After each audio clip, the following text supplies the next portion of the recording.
Hello, everybody. Welcome. Good morning. It's afternoon, Steve. Must be in a different time zone.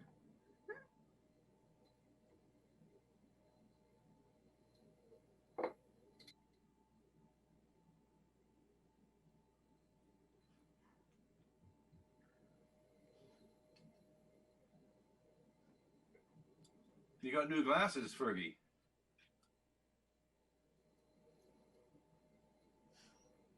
For the Information Council, we're now live.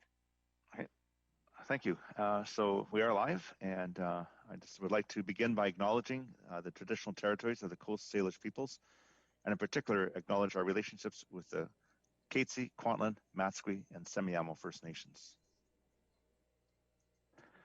With that, I would like to bring the regular meeting of council to order, and the first item is adoption and receipt of the agenda items. Need to add C2, which is a delegation from Mr. Gord Clausen. So moved. With that, I'd ask for a motion. Councillor Ferguson moves it second. A second, please. Councillor Kunst, and all those. Just make sure I got this. Get my list up here. I have Councillor Woodward and Councillor Long. Councillor Woodward. Yeah, thanks, Mr. Mayor. I was wondering if we could combine C2 with E2 so I can declare a conflict once and not twice. Oh, yes. Certainly we can do that. I just want to advise council, we do have a hard start for the D1 for 145. So if with council's understanding, we can do that, go to C2 and then E2. But if it's 145, we have, we need to get onto that one. So certainly with that change, with your understanding, we can make that change. Thank you. Councilor Long. You're adopting the agenda, Your Worship, and I have an issue with P1. I don't think it's appropriate to be on the agenda. I move that it come off. Oh, okay. Thank you. So you want to move an amendment to remove P1, and so I guess you have to make a call. I did check with the clerk on whether this was more reconsideration or applicable to this agenda, and the decision is from the clerk was that this is appropriate on the agenda. So if you still wish to make your motion amendment, it would be up to council then to decide. Well, I have moved it, but if it's okay, you want to move that amendment? Is there a seconder to that amendment? Councillor Arneson seconds the amendment. So on the amendment, Councillor Richter. Yes, I think it's completely out of order. Anybody on this council has the right to put forward a notice of motion at any time. What Councillor Long and Councillor Arneson are trying to do here is undemocratic, and I don't support it. Thank you. That's fine. That's Councillor Woodward. You're muted, Councillor Woodward.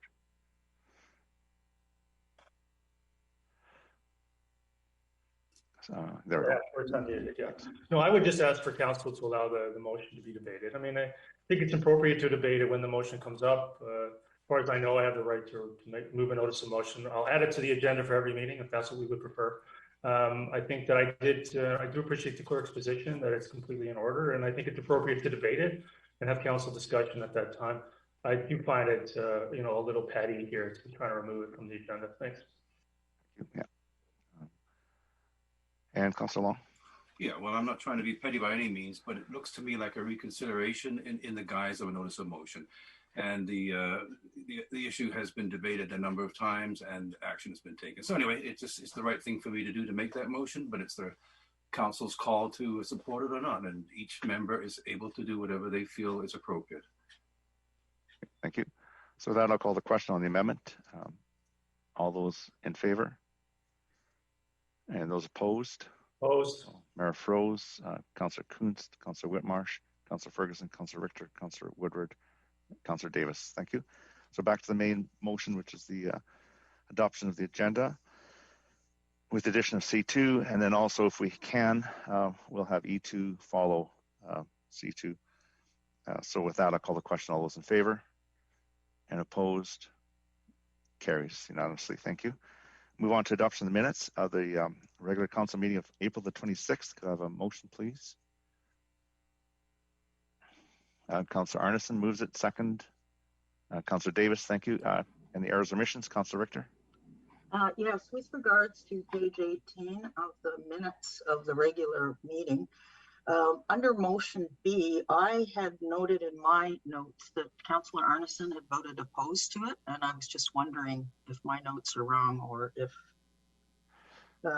it should be recorded that he was opposed. The other thing is on the amendment, I believe, I know I moved the amendment, but I have noted in my notes as well that Councillor Kuntz seconded it, not Councillor Woodward, but I'm just wanting to clarify if Okay, that so is correct. thank you. So what I'll do is ask the clerk, she can review that and then make the amendments if necessary once she's reviewed the record, if that's okay. Which Thank you item for is that. this, Your Worship? Sorry, I couldn't hear, Councillor Richter. Items, sorry, did you, just look at the clerk. She got that. So we're going to just review page 18, motion B. Councillor Richter had that Councillor Arneson was also opposed. We'll double check on that. And Councillor Kunst may have been the seconder. We're going to check on that as well. Okay, thank you. So they can check the record. Thank you. That was for item C, Okay. the amendment on motion C, not Okay. motion B. Yeah, Okay, it's on the two amendment different motion C. motions. Yeah. Okay. Thank We'll you. get that. Thank you. Okay, with that, I'll call the question. All those in favor? Opposed? That carries. Thank you. So now we move on to delegation. C1 is Cheryl Weens, and I believe Cheryl is here. So thank you very much for attending. And just to let you know, you have 5 minutes to present. And if you just provide your name and an area that you live in for the record. Thank you. Thank you. I will just take 1 second here to share my screen. My name is Cheryl Weens. I'm from the Willoughby area of Langley. And let me just go back to the very beginning here. Okay. So good afternoon, Mayor and Council. My name is Cheryl Weens. I am a working mom living in the township, and I am here today to speak about the desperate need for after-school programming and childcare in the township of Langley. I'd like to begin my presentation in July of 2020, when staff brought forward a childcare action plan for your approval. The childcare action plan was partially completed in collaboration with the City of Langley. The Langley City Action Plan was completed and endorsed by Langley City Council on June 15th, 2020. The Township's Childcare Action Plan was submitted for consideration on July 27th, 2020, and still has yet to get this council's endorsement. Just a couple of weeks ago, this council passed a motion making it clear that the Township of Langley considers the funding of additional childcare capacity to be a provincial government responsibility. As staff explained in their July 27th report to Council, an endorsed childcare action plan may help to secure provincial childcare funding. Surely then this council should want to endorse the childcare action plan at its earliest opportunity. Provincial funding or not though, staff estimate the cost to implement the non-exploratory actions contained within the plan to be less than $10,000, which can be accommodated within existing budgets. Now, the action plan identifies 5 priority areas for childcare in the township. Priority 5 is to enhance before and after school recreation programming. There are 3 recommended actions under this priority, and the first is to enhance and expand the Active Beyond the Bell program specifically. Now, enhancing before and after school care programming is identified as a priority in the township's child care action plan because it is the school-aged kids that have the lowest child care coverage rate in the township. But instead of expanding this essential service, the township eliminated it. The township formally suspended Active Beyond the Bell in September 2020 due to the pandemic and has not resumed it since. And that's not all, unfortunately. The township's webpage for Active Beyond the Bell says it will not be opening registration for the foreseeable future, even though it acknowledges that parents need significant lead time in order to register with a service provider. The website implies that staff do not have an ability to offer the service safely during the COVID-19 pandemic.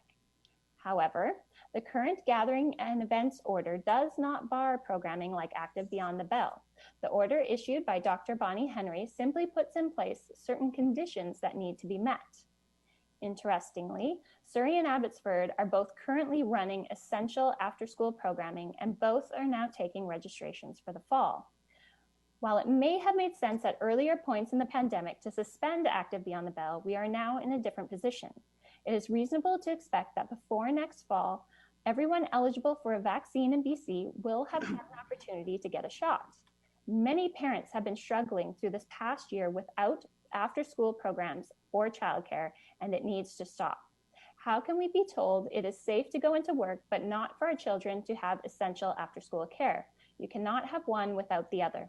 It is important to note that decisions like the one to suspend Active Beyond the Bell have disproportionate impacts on women and essential workers. Which brings me to my next slide.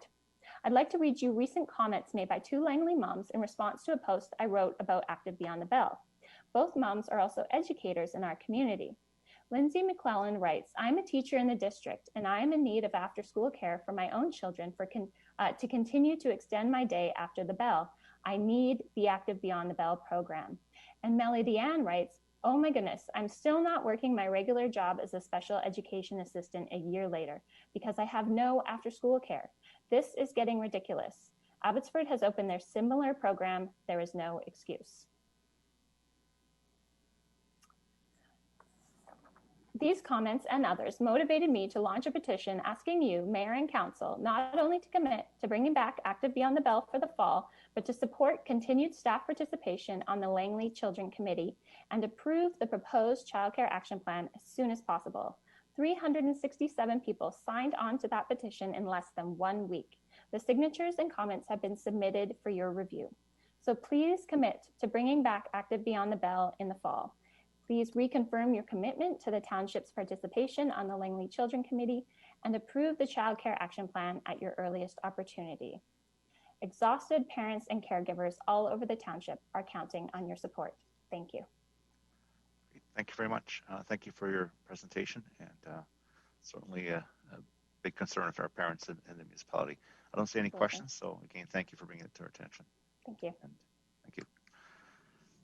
Right, we'll now move on to C2, Councillor Woodward. Yeah, thanks, Mr. Mayor. So I'll declare a conflict of interest because of the property interest. Okay, thank you. And we will carry on with E2. We still have some time, so hopefully we'll carry on with E2 right after. Okay, thank you for doing that. Thank you. Thank you. All right. Okay, Mr. Clausen.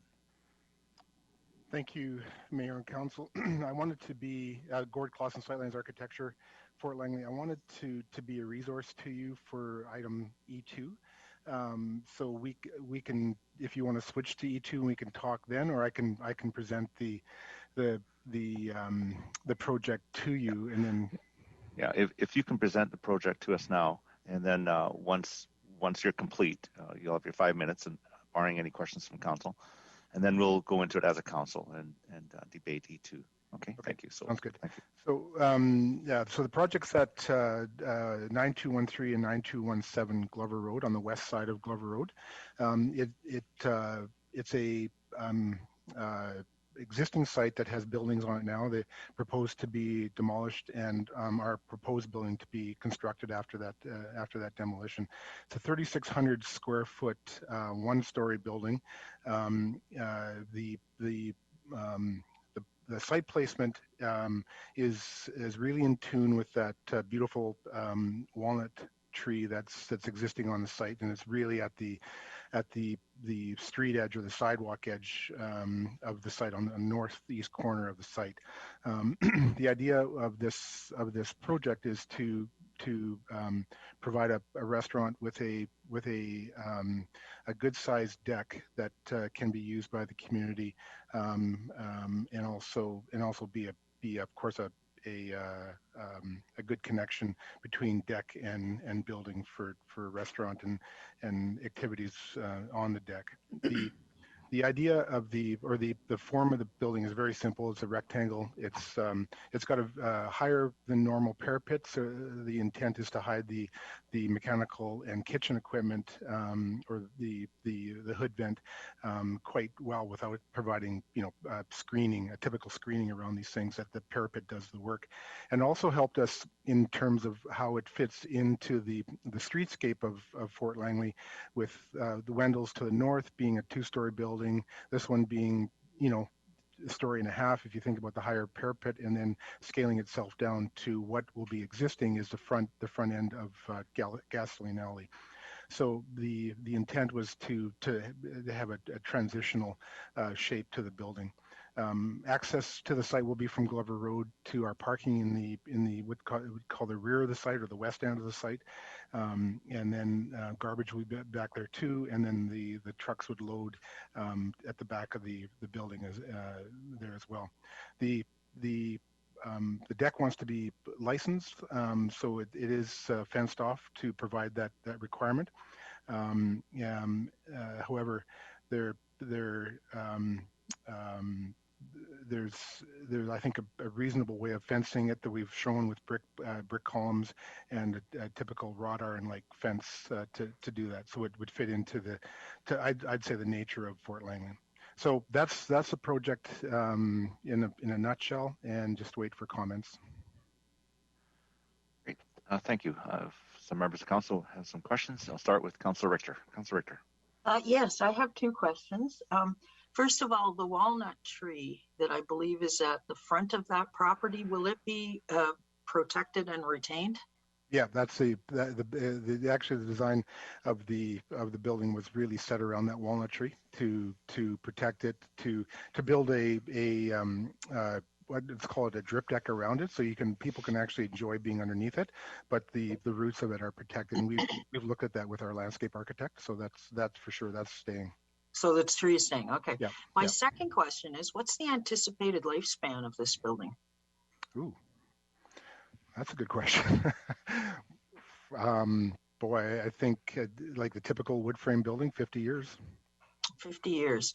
Okay, because I'm curious as to why we'd want to put a one-story building in a community that's going to be there for the next 50 years when we've been moving towards multi-use, multi-height, multi-tenant type building. Well, that's definitely a good point and an interesting question. The use of the property for my client was for this one-story building, and the connection, and there's three parts of it. It's the building, the tree, and the deck that were important to my client. So the need for 2 stories for this particular use is not there. Okay, so this couldn't be classified then as like a strip mall or anything, right? It's just one building? Just one building. Okay, thank you. Yep. Thank you. Councillor Kunst. Yeah, my question's around the same line.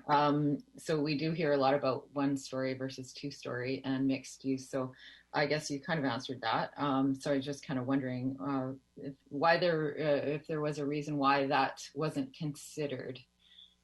Also, I want to find out what kind of restaurant, if you know what kind of restaurant would be going in there. So yeah, thanks for the question. The type of restaurant that I know of hasn't been established. We've designed a kitchen that's fairly multi-use in terms of any type of food that's going to go in there. But the client hasn't been clear on what type of restaurant it would be. On the other question, when it comes to consideration of that second story, again, it goes back to what my client was after, and it was this the ability to provide a restaurant that had the ability to be attached to a deck, save the tree, and also, to be honest with you, to fit, like we needed to fit have enough parking for this particular building, and anything beyond this story and the square footage would have needed a lot more parking. So would it be out of place if down the road other buildings would be 2-story in that area? Or do you think that this will sort of set the trend for just a single story on that street as it gets redeveloped? I can't really say what the future is for the rest of that side. My client hasn't talked to me about that part of it. In fact, he's worked with another architect for even including this site in the past and over the years. I think that application, I believe, is not there anymore. So he's looking at these properties individually. So I can't really comment. But I would say that, I mean, just out of good land use, you would want to consider more density in those other sites. Right. Okay. Thank you. Thank you. Councillor Long. Yes, thank you. I was just puzzled when you mentioned in your remarks about events. So the deck, and I thought I heard you say that the events in the deck would be sort of, consistent with a restaurant. So is that the idea that the deck is going to be separate from the restaurant? No, sorry, I might have confused that. Councillor Long, I think they're connected. Like but the deck's big enough that you could have a big party or something like that on it. Yes, absolutely. The other thing is, just curious, because it's in a heritage conservation area, is there a particular era or design or heritage theme in this building that's being proposed that it would link to somewhere in our historic past? Well, yeah. What we've tried to do was match. To be honest with you, what's on either side of us of the site, and what we have is horizontal lined buildings, nothing that's peaked. The heights, again, I talked about how it transitions between two. The actual building is very, very simple, like the historic buildings were in Fort Langley, and the cladding that we've used, there's definitely brick, but we've also included the clapboard siding as well to go with what's consistent on either side of us on Glover Road. But is it supposed to represent a building of an era of 100 years ago or something, like a warehouse or some kind of? Is there a theme connection somehow with this building and something in the history of Fort Langley? No particular theme connection. One of the things that my client wanted to do was provide some way of doing covered dining for the decks. So there's some locations around the building that people can dine outside and be able to do that when it's raining. So we do have awnings that cantilever out from the building.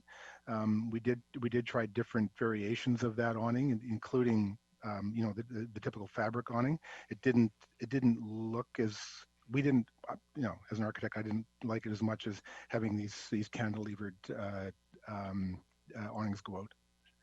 And so but then there's a deck in the front that's completely open. Is that right? Yes. And I'm sorry, Councillor Long. There's a cantilevered portion of an awning, jutting out from the building facing Glover, and then there's one that goes south. And then beyond that, is there another deck area? Because it's hard to tell from the drawing, but it looks to me like there's another clear area in front which would not be covered, I guess. Oh yes, exactly. Yeah. So there's that raised deck area that we have over the roots of the walnut tree. And just one final question is the playground. So how does that fit in? Because it seems odd if you're licensing the deck and you're fencing the deck, how does the playground come into play with the clientele? So my client's desire for that one was to be able to have families that can come and enjoy the deck. How that works with liquor licensing, that has to be clarified. But that was the goal of my client, is to be able to provide a family oriented situation where people can sit on the deck, enjoy sitting for a meal and a drink, but also having your kids there too. Okay, well, thank you very much. Appreciate it. Thank you. Councillor Whitmarsh. Yes, thank you. And thanks, Mr. Dawson, for coming today. I had some of the questions that the previous councillor have asked are the same questions I had, particularly around the 1-story versus 2 in the area, particularly when we're trying to build walkable communities. It seems to be space is limited. But I had a question in the report. There's a comment that's made from staff regarding access from the rear of the property, and that they were unable to secure that dedication of a future lane as well. They asked for a public statutory right of way, and that was also denied. I wonder if you could just expand on why that would have been denied, and just some thoughts around the design of the building, and why that would not be a helpful thing to have as a community.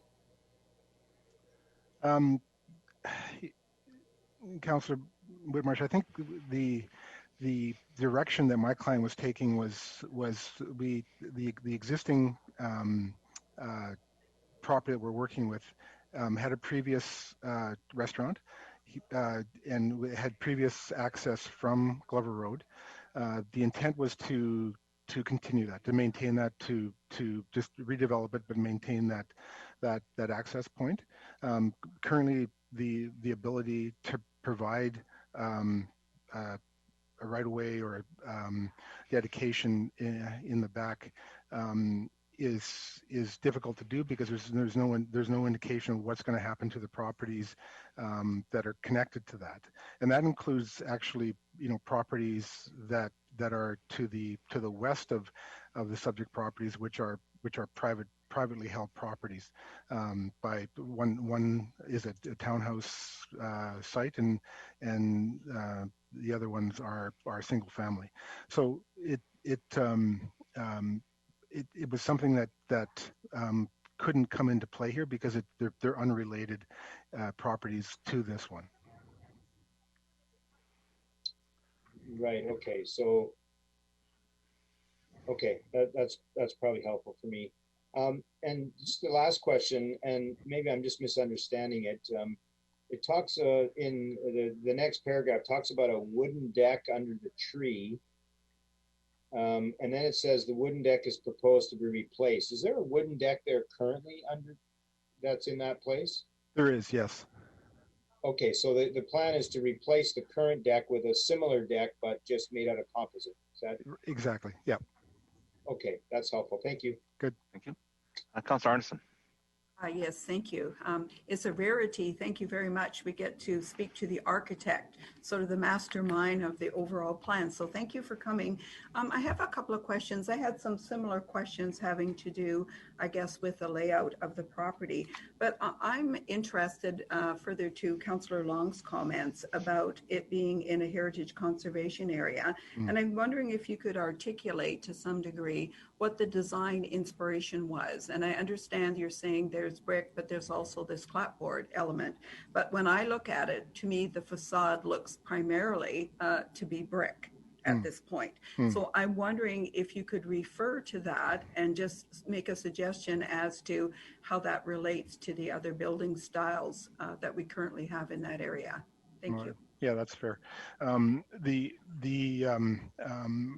sort of inspiration in some respects is actually Gasoline Alley, and maybe to a small aspect, but that's there's concrete block and that's used in Gasoline Alley, so it's got this sort of brick indication. There's also one or two windows inside Gasoline Alley that have that mutton barred grid pattern that's evident on our building as well, and I think that's something that we took inspiration from. But I think the bigger inspiration for us was simply the horizontal lines of that side of Glover Road, being fairly low buildings, like the buildings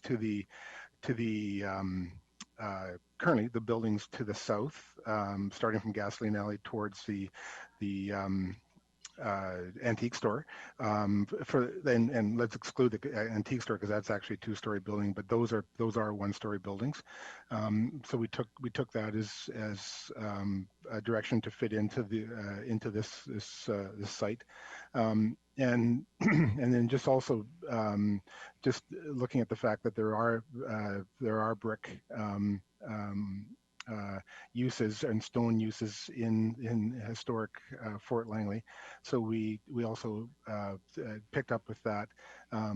client's, honestly, the client's desire was to have a more substantial type building. So we mixed that with the clapboard siding that we currently have on our design. Thank you very much for that. I appreciate that. And I have a follow-up question, but it has to do with the green space that's on the side of the property. Mhm. So I'm wondering, just based on your experience, I know that you're suggesting the proponent wanted to have this context in which people could be on one side with a liquored patio option with children on the other. Is this something that's novel? I've never heard of this myself as sort of an innovative approach to, because green space in particular, sometimes we get it because a piece of property is orphaned, for example, and that's what happens in a side yard. But to purposefully put that in there, I'm just wondering if this is something that is done in other instances, is my question. It's interesting, like in terms of its, this is called the business case for it. That's I don't know about that. This is something that my client has asked for, and something he decided to provide for on this site. But in terms of a precedent or something that's like it, actually right across the street with Beatniks is a kind of a similar situation where you've got this building to one side, and then you've got their deck to another side. Now they've recently changed that within the last 3 or 4 years, where they've added a building and it kind of completes that the gap maybe that was there before. But that's a similar instance where you've got this restaurant building with a deck beside it. Thank you. Thank you. Councillor Ferguson. Oh, yes, thank you, Mr. Klassen, Board, for coming today. I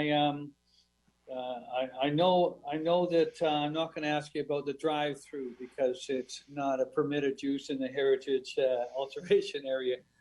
You had to go through all the state steps getting approval for the heritage folks in a TOL, that's correct? Mm-hmm. Yes. And you had to also, you've got, zoning is consistently in place. It's not a land use problem right now, is it? Right. No. That's correct. Yeah. And I'm reading the report. I don't want to go over the details that some of my colleagues have already done, but I was looking through the report. I can't seem to find it. How many seats are you proposing for the patio? I'm looking through that. Right now, we haven't actually established seats, to be honest with you. We indicate, we just indicate in fact, no. So we did have a plan. We have some seating shown on the outside deck, but beyond, like in that, those are underneath the canopy. Anything beyond that, we don't have seating for. So I don't know that we actually provided. Yeah, sorry. So our indoor capacity is 80. Our outdoor capacity is 40 at this point. Okay. Well, thank you very much indeed. I appreciate that. Yep. Thank you. And Councillor Richter. Yes, thank you. Just a couple of follow-up questions. And Councillor Ferguson just touched on it. So you mentioned that this had gone in front of the Heritage panel and they've approved it? Yes. Okay. And it doesn't look to me from the application that there's any variances being requested. No variances. So No variances. Basically this entire application is totally within the rules, right? That's what we think. Yeah, okay, and no rules have been broken. Okay. No. All right. Thank you very much. Always subject to council's interpretation. That's good. All right. Well, thank you for that. I don't see any further questions. Thank you for presenting and answering the questions of council and clarifying this one. So appreciate it. Okay. So we will move directly to E2. And this is Heritage Alteration Permit Application number 101197, Statewood Properties Limited. Could I have a motion on the recommendation? I'll move it. Councillor Richter moves it, Seconded. seconded by Councillor Davis. Any discussion? Councillor Long. Yeah, well, it doesn't have much heritage look to me. So I'm troubled with that. It looks like an Earl's restaurant. So I don't know, where we go with that, whether we insist that any construction in a heritage conservation area has some kind of a historic background to it or not. So that's something for council to consider. But I am a little concerned about the seating. So 80 and 40, that's 120 seats approximately, I think is what I heard the consultant say. And yet there's only 8 parking spots. So even though there's no variance being sought, there is this anomaly of a 50% reduction in parking. So I'm wondering if staff could answer, Your Worship. First of all, is the parking based upon the 120 that we just heard is potentially the capacity of the restaurant with the patio, 80 and 40? Certainly. I think Mr. Seffi is here, and if he could answer that question. Also, just to provide council with a bit more of a framework on a heritage alteration permit. I know some of these issues are to do with zoning, but I'm not sure which ones. So maybe Mr. Seffi can answer Councillor Long's question and then give us a bit of a framework on heritage alteration permits. Thank you. Thank you, Your Worship. Can you hear me okay, Your Worship? Yes, thank you. Yes, yeah, loud and clear. Thank you. I don't know if you wish me to share some slides, Your Worship, or just respond to the question that was raised regarding parking. What I can tell council is that the current zoning bylaw requires parking or specifies parking requirements based on square footage of buildings in commercial areas, commercial zones. And for restaurants, it's 1 space per 20 square meters, or approximately 200 square feet. And in this case, that equates to about 16 parking stalls for the site, based again on the square footage, not capacity. That is a factor that comes into consideration for liquor licensing. As far as parking is concerned, is based on square footage. And as Councillor Long referenced, there is a provision in the community plan, in the zoning bylaw, sorry, that provides for a reduction of up to 50% for commercial core of Fort Langley, which then results in 8 parking stalls that would be consistent with the zoning bylaw. Yeah, thanks for that, Your Worship. May I ask, first of all, does that apply the square footage to the entire township or just Fort Langley, whereas your restaurant then would be parking requirement based on square footage? Is that consistent everywhere? Your Worship, that is consistent everywhere. It is not just in Fort Langley. Okay. That is a requirement that is based on the township zoning bylaw that is applicable, as I said, throughout the township. So just sharing. Oh, that's fine. I don't know if council can see this, Your Worship.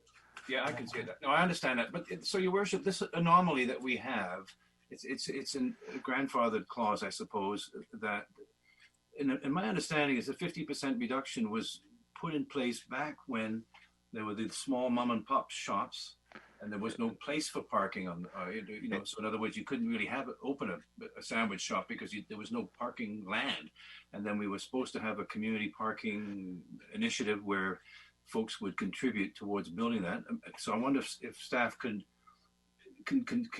we hear about that? Is that still, in other words, does this developer have to pay into this community parking fund? And is the fund going, how much is in it, and so forth? But secondly, how long, is this still the true spirit of this 50% reduction, that this is a mom and pop outfit, there's no room for parking, so we'll forgive them, which is how I believe the whole thing was initially hatched. Yeah, Mr. Seffi can give more. I believe also, just to help confirm, due to sewer hookups, there were no sewer hookups at the time, and a lot of buildings relied on septic tanks, so they reduced the parking. That's one of the reasons. However, that bylaw still is in place, and this proposal does comply. But Mr. Seffi, can you elaborate on Councillor Long's question? Yes, thank you, Your Worship. Yeah, this actually is, as Councillor Long references, Council may recall that this is something that has been discussed in the past as, I guess, something that has been referred to as an anomaly in the township's parking requirements, with request for staff to provide council with a report. Staff has been working on that report and hopes to be able to present council with the findings and the recommendations that will likely be to either reduce or remove this requirement. Hopefully by the summer, as council's aware, staff's been working on a number of different different initiatives. So this was hoped to have been brought to council earlier, but unfortunately, because of other priorities, has not been prepared or finalized yet. But again, the hope is that we can do that before summer. So how does this application fit in then? It's just sort of under the wire, I suppose, because if the review is contemplating increasing the amount of parking requirements, will it be backdated to this one? Well, Your Worship, typically when we're working on initiatives or we are responding to council's direction to explore opportunities in certain areas, it doesn't stop applications from being processed based on the current regulatory framework, which is exactly what this is being presented to council as. Well, thank you very much, Your Worship, and thank you, staff. Thank you. Thank you. Councillor Whitmarsh. Yes, thank you. I had a question and two questions, I guess. The first one, through Your Worship, to Mr. Sefi. Mr. Sefi, I heard you say that there could be up to a maximum of 50% reduction in parking. The way that you said it, does that suggest that it's a council prerogative that we could choose somewhere between 0 and 50%, or is it an automatic 50%? Thank you for the question, Your Worship. It is 50% reduction. I'm sorry if I didn't use my words carefully enough. Okay. I don't have the zoning bylaw in front of me, but it is up to 50%, which is something that applicants are entitled to take advantage of, as opposed to council requiring it. I see. Okay, so an applicant can apply for anywhere up to 50%, but it's not council's prerogative to determine what the number is. Not in the context of a development permit or a heritage alteration permit, which is what this one is. As council is aware, under a zoning bylaw amendment, there is more discretion for council to deem a project, whether it's parking requirements or other aspects of a project, to be in the best public interest or not. This is not one of those cases. Okay, that's helpful. Thank you. The second question I had, it relates to the question that I had asked Mr. Clausen when he was here, and that relates to the public statutory right-of-way that staff has, asked of the applicant. And I'm wondering, and maybe this is not we can't do this because it's as part of an HAP, but, it seems to me the future of what that area is going to look like is an important consideration. And this is just one property, and wondering how this fits in with the next 5, 10, 20 years of development along that side. It seems that staff is trying to consider what might look like 20 years from now.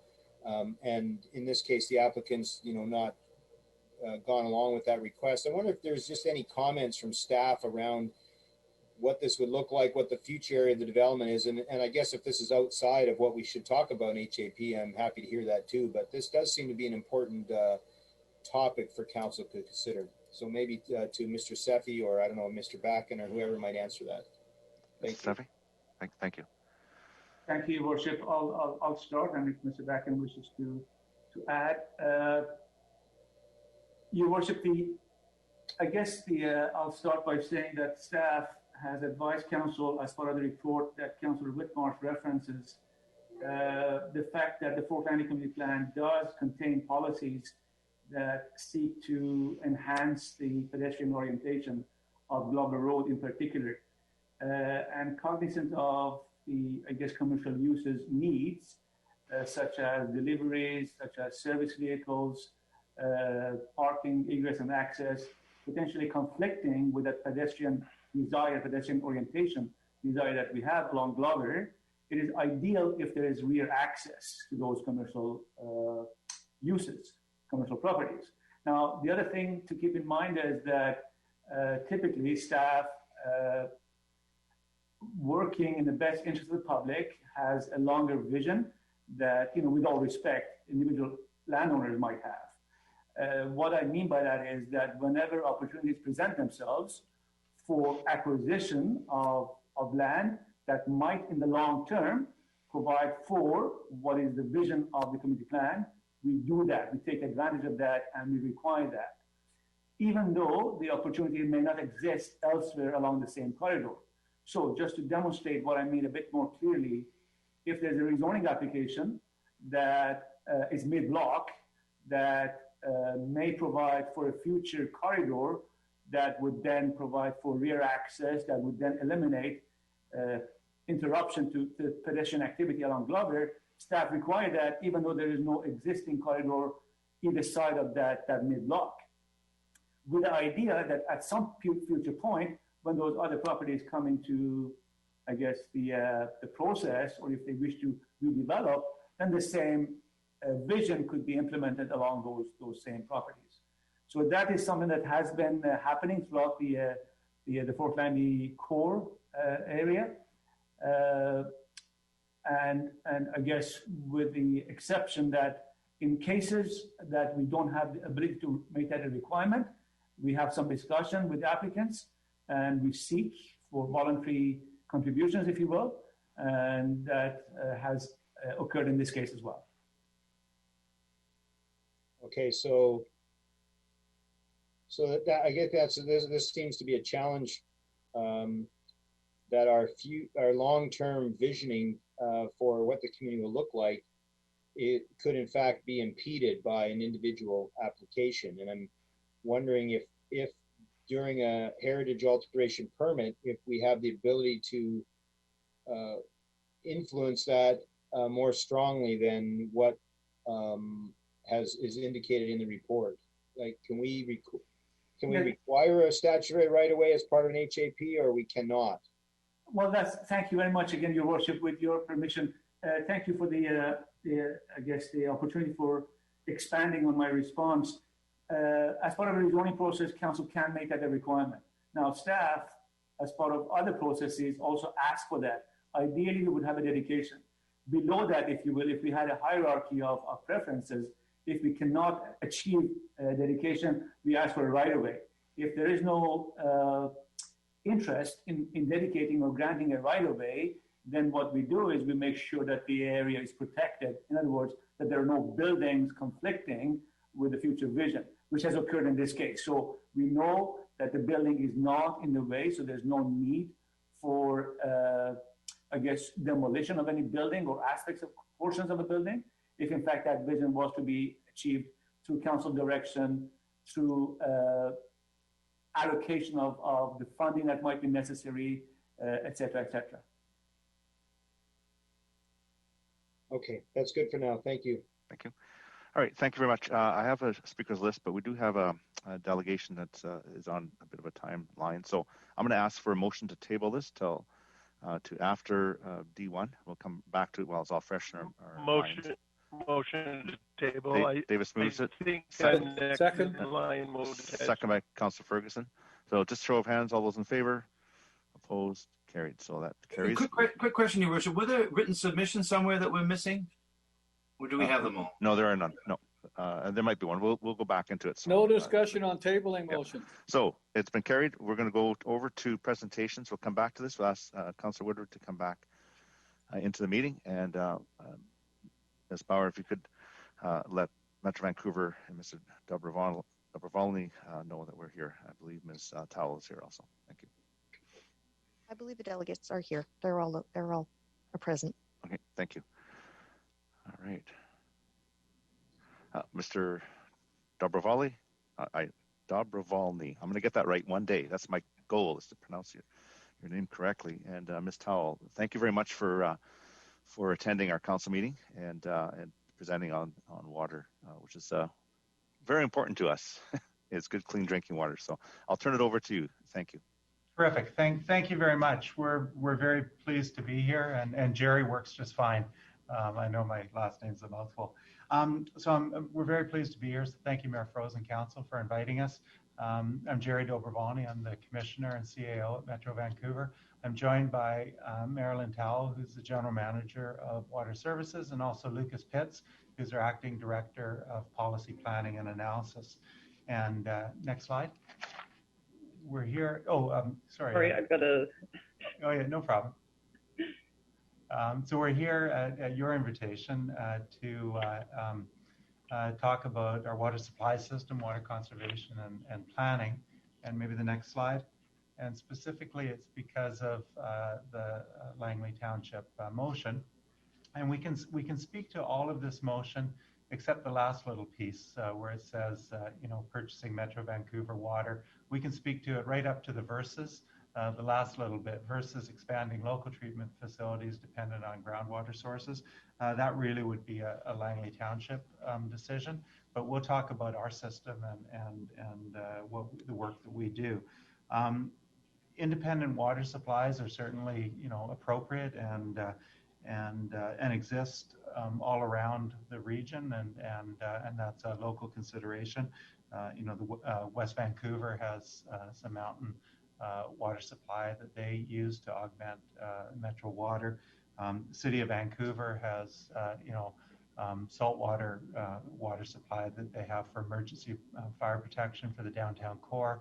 They also have wells that they use for irrigation at some of their golf courses, and also the Oak Ridge Shopping Center had a number of wells that were used for cooling water in the Safeway store that was there.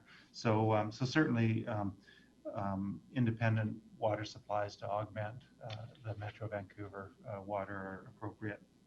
What's key is going to be communication between our agency and Langley Township, so we can do our planning and analysis together. And we'll talk about that a little bit at the end of the presentation. So to kick things off, I'll ask Marilyn to go through the overview of our system. And Marilyn, if you can take it away. Thanks, Jerry, and thanks, Council, for having us here to talk to you today. So I'm going to start off with just a little bit of an overview of our drinking water system. So Metro Vancouver has 3 protected watersheds, Capilano, Seymour, and Coquitlam. And the rain and snow that falls in the watersheds is the source of all the drinking water that we supply to the region. So within those watersheds, we have 3 main source lakes, and then we also have 3 alpine lakes, which are smaller storage lakes high up in the mountains that we use for supplemental summer supply. We have 2 drinking water treatment plants shown by the yellow triangles on the map. So that's the Seymour Capilano Filtration Plant and the Coquitlam Water Treatment Plant. We have 25 large in-system storage reservoirs represented by the blue squares. And the drinking water is mostly supplied by gravity, but we also have 19 booster pump stations to boost pressure as needed and support the operational flexibility. We have 8 secondary disinfection facilities shown by the orange diamonds, and over 520 kilometers of large diameter transmission water mains. And they range in diameter from smallest is about 2 feet, and the largest is up to 10 feet in diameter. The average volume that we supply on a daily basis is 1 billion liters, and the summertime daily volumes increase to 1.5 billion liters, or sometimes slightly higher than that. So it all starts with our 3 watersheds. So the 3 watersheds, they represent 600 square kilometers of natural green space that are closed to the public. And that's about 20% of the regional area, geographic area, and also represents land that's about twice the size of the geographic area of the Township of Langley. So it's big. We are extremely fortunate to have the protected water supply lands in such close proximity to the urban areas that we supply water to. It makes a big difference to us. We also have the Lower Seymour Conservation Reserve, which is just adjacent to the Seymour watershed, and it's maintained as a water reserve and incorporates some of our major regional water system infrastructure. It's also actively managed to protect the unique ecosystem that exists there.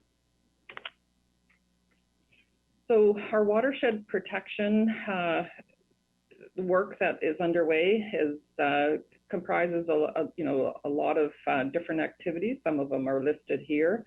So we do actively manage the drainage and erosion control just to make sure that we limit any turbidity that might get into our source waters. We look after the reservoir and environmental management, including sampling of the water, snowpack and hydrometric monitoring, fish and wildlife surveys, Capilano Smolton Trap and Truck Program, which you see a photo in the top right there. We're also currently actively releasing water at Seymour Falls Dam to support the migration of smolts from that reservoir to the ocean. We have a robust watershed security system in place that includes fencing and no trespass or close signs with enforcement and incident response year-round, with patrols by foot, by vehicle, by helicopter, and by boat. So it's pretty extensive.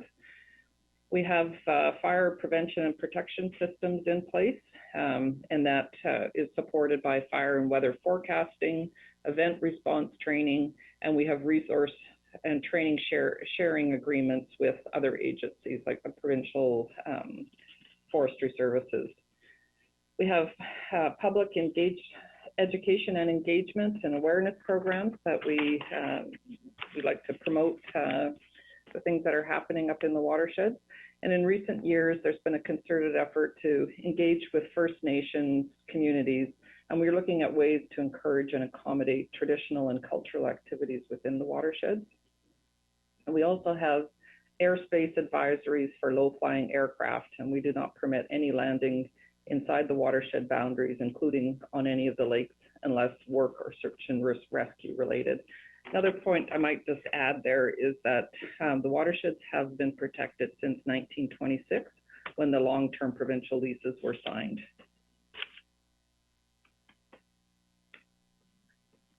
So the map on the right illustrates how Metro Vancouver delivers water to the Township of Langley.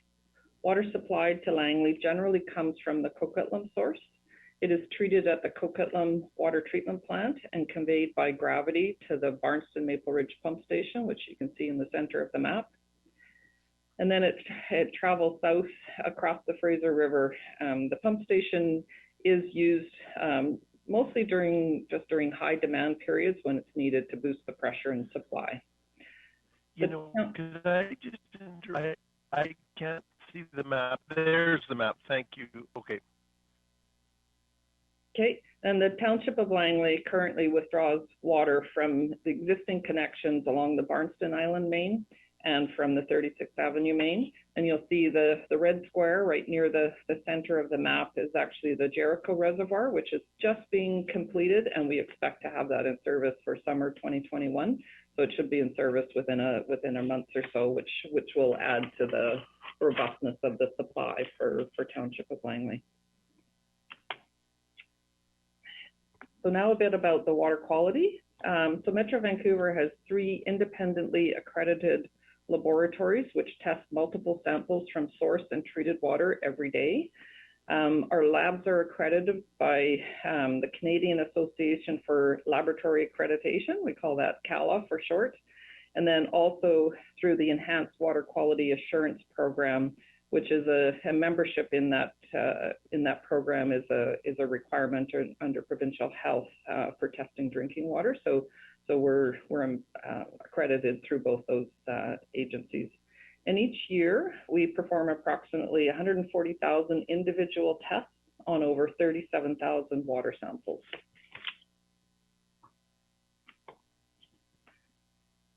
So as mentioned, Metro Vancouver operates the Seymour Capilano Filtration Plant and the Coquitlam Water Treatment Plant. We also operate 8 secondary disinfection facilities to ensure chlorine residual is maintained to the connection points for our customers.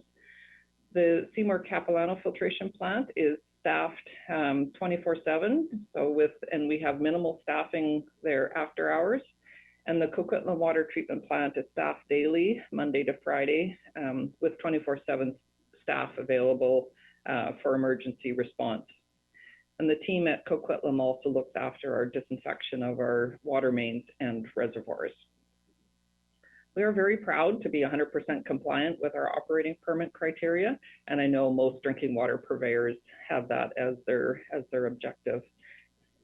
The BC drinking water regulation requires water purveyors to have plans for assuring water quality, that they have monitoring in place, and clear notification processes in case of emergency or unusual circumstances. As shown in the slide, Metro Vancouver's water quality monitoring and reporting plan outlines the sampling frequency parameters tested and the reporting requirements to meet those regulations. The Lower Mainland Provincial Health Authorities, so Vancouver Coastal Health and Fraser Health, are provided with the GVWD, or Greater Vancouver Water District, Water Quality Annual Report, which is also posted for public access on Metro Vancouver's website. So the map on the right-hand side of this slide is from the Township of Langley and shows the key features of the municipal water system. Approximately 60% of Langley's municipal drinking water supply currently comes from Metro Vancouver. And Metro Vancouver provides the microbial analysis for 11 samples a week, or about 572 samples each year. We do not analyze the Township of Langley's well water samples, as these are processed by a private laboratory. And during the recent major fire that happened April 19th and 20th, Metro Vancouver water system supplied the additional water needed for firefighting. The regional system was able to meet that additional flows for firefighting without too many concerns.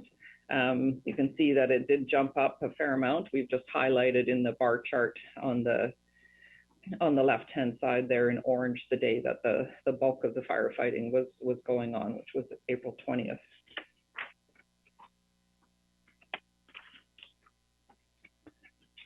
So Metro Vancouver ensures continuous supply of drinking water to the region 24/7, 365 days a year. We do have a fair amount of redundancy in our system, and that allows us to work with our members to support planned operations and maintenance work, as well as emergency work for both the regional transmission system and the local distribution systems without interrupting the water supply to homes and businesses. So that partnership is really important to ensuring that happens. And our goal, of course, is always the uninterrupted supply of water to meet the drinking water needs of our customers. We are adding seismic resiliency to the system through the construction of water supply tunnels to replace some of the marine crossings that currently exist and have existed for many years. So we have the Port Mann water supply tunnel, which is complete and in service. We have the Second Narrows water supply tunnel, which construction is underway, and that brings water from the North Shore across to Vancouver and Burnaby. We have the Anasis water supply tunnel, with construction beginning later this year. And we have two more large diameter seismically resistant tunnels planned to shorten the time to get the system operational following a large seismic event and given the risk that exists in this region. And also they're designed to meet projected future demands for drinking water. So we operate the regional water system remotely from Seymour Capilano Filtration Plant using a SCADA system that includes over 350 remote sites and a dedicated radio communication system. This system is also used to remotely monitor the regional liquid waste collection system. Our frontline operations staff are EOCP, or Environmental Operator Certification Program. They're certified, and they take pride in their efforts for continuous improvement and innovation in the work that they do. We have close to 200 billing flow meters across the system that account for the $275 million in annual revenue from water delivered to our members. We continuously upgrade our flow meters and data processing capabilities to ensure accurate billing and flow data. And we are open to secure sharing of that flow and pressure data with our customers in near real time, just to minimize overall costs to the taxpayers and ensure optimized operation of the whole water system from source to tap.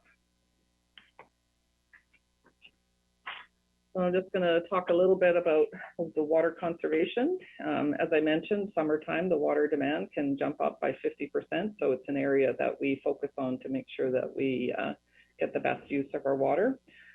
So we have the drinking water management plan, and that ensures the region's water needs will be met affordably and sustainably, so that the existing supply stretches into the future. We are in the process of updating this plan and will include input from and partnership with all our members. Metro Vancouver does support residential water metering as a best management practice and encourages local governments in the region to move towards universal water metering. A best practices guide was produced and shared with members in 2019 to help with their decision making around implementing metering within their communities. The Drinking Water Conservation Plan, of course, that's the one that applies in the summer, and it's a regional plan that's implemented across the region between May 1st and October 15th and enforced through local government's bylaws to ensure the efficient use of drinking water. And it outlines just the requirements that users should follow to conserve water during the hottest and driest months of the year when water demand is at its highest. These plans and programs are all supported by a robust communications program that uses innovative messaging formats and platforms to get our message out to the residents of the region. So I'm just going to talk a little bit about long-term water supply planning. So we recently completed a long-term water supply study that assessed the regional water system's resiliency to various challenges such as population growth, impacts of climate change, and natural hazards. The study identified various actions needed over the next 100 years to ensure the continued supply and delivery of drinking water to the region. The results captured as our Water Supply Outlook 2120 showed that Metro Vancouver can meet the needs of a growing population and respond to impacts of climate change by expanding the use of our existing water supply sources.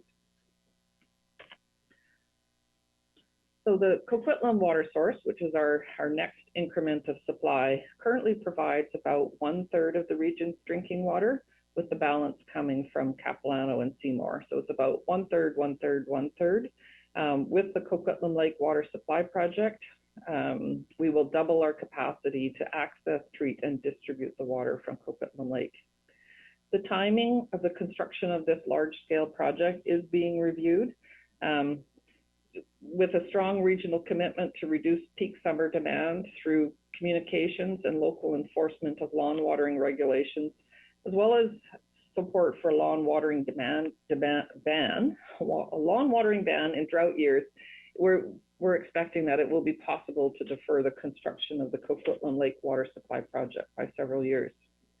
And beyond the Coquitlam Lake Water Supply Project, Metro Vancouver is well positioned to access additional water supply from within its existing 3 watersheds. And that's what that long-term planning study really confirmed for us. So bringing it a little nearer term, so this is some of the projects listed for our capital projects over the next 10 years. So the primary drivers for our capital projects are really, it's about growth, maintenance, and resilience.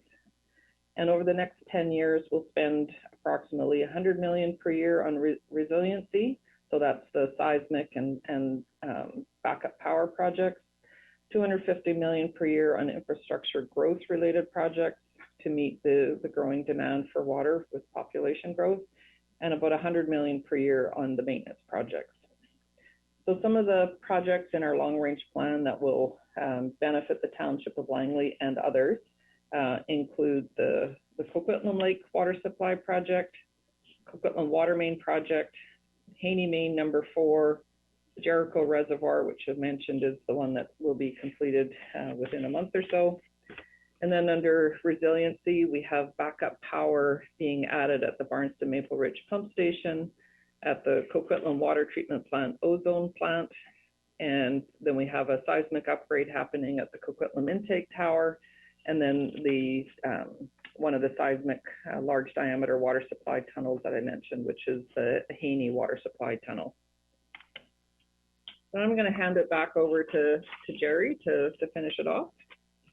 Thanks, Marilyn. And yeah, I don't know if some of those pictures, really communicate the scale of the system, and we'd love to, once we are able to meet in person and go on tours, we're happy to take people out just to see the scale of some of this infrastructure we're talking about. The second narrowest tunnel is 6.9 meters in diameter, and you can drive a camper through it. So it's bigger than the SkyTrain Canada Line tunnel. And so the scale of some of this work is amazing. And yet we still feel that we provide good value. And so this is a comparison of some other regions that have a similar business model to ours, where there's a bulk water supplier supplying local governments. And Metro Vancouver at 78 cents for 1,000 liters and a pristine drinking water. And so we feel that represents good value. Capital Regional District of Victoria jumps out. It's a little bit lower, but I just have to point out that they don't have filtration as part of their water treatment there. And so that's some of the difference. And as I said, the other cities are locations that have similar business models to ours. So the most important thing, as we said at the opening, is communication. How much each of the member municipalities provide their own water versus how much they purchase from us, is entirely a local decision. We don't have a monopoly on the business, and that works fine as long as we communicate really well with each other, as long as we plan really well together.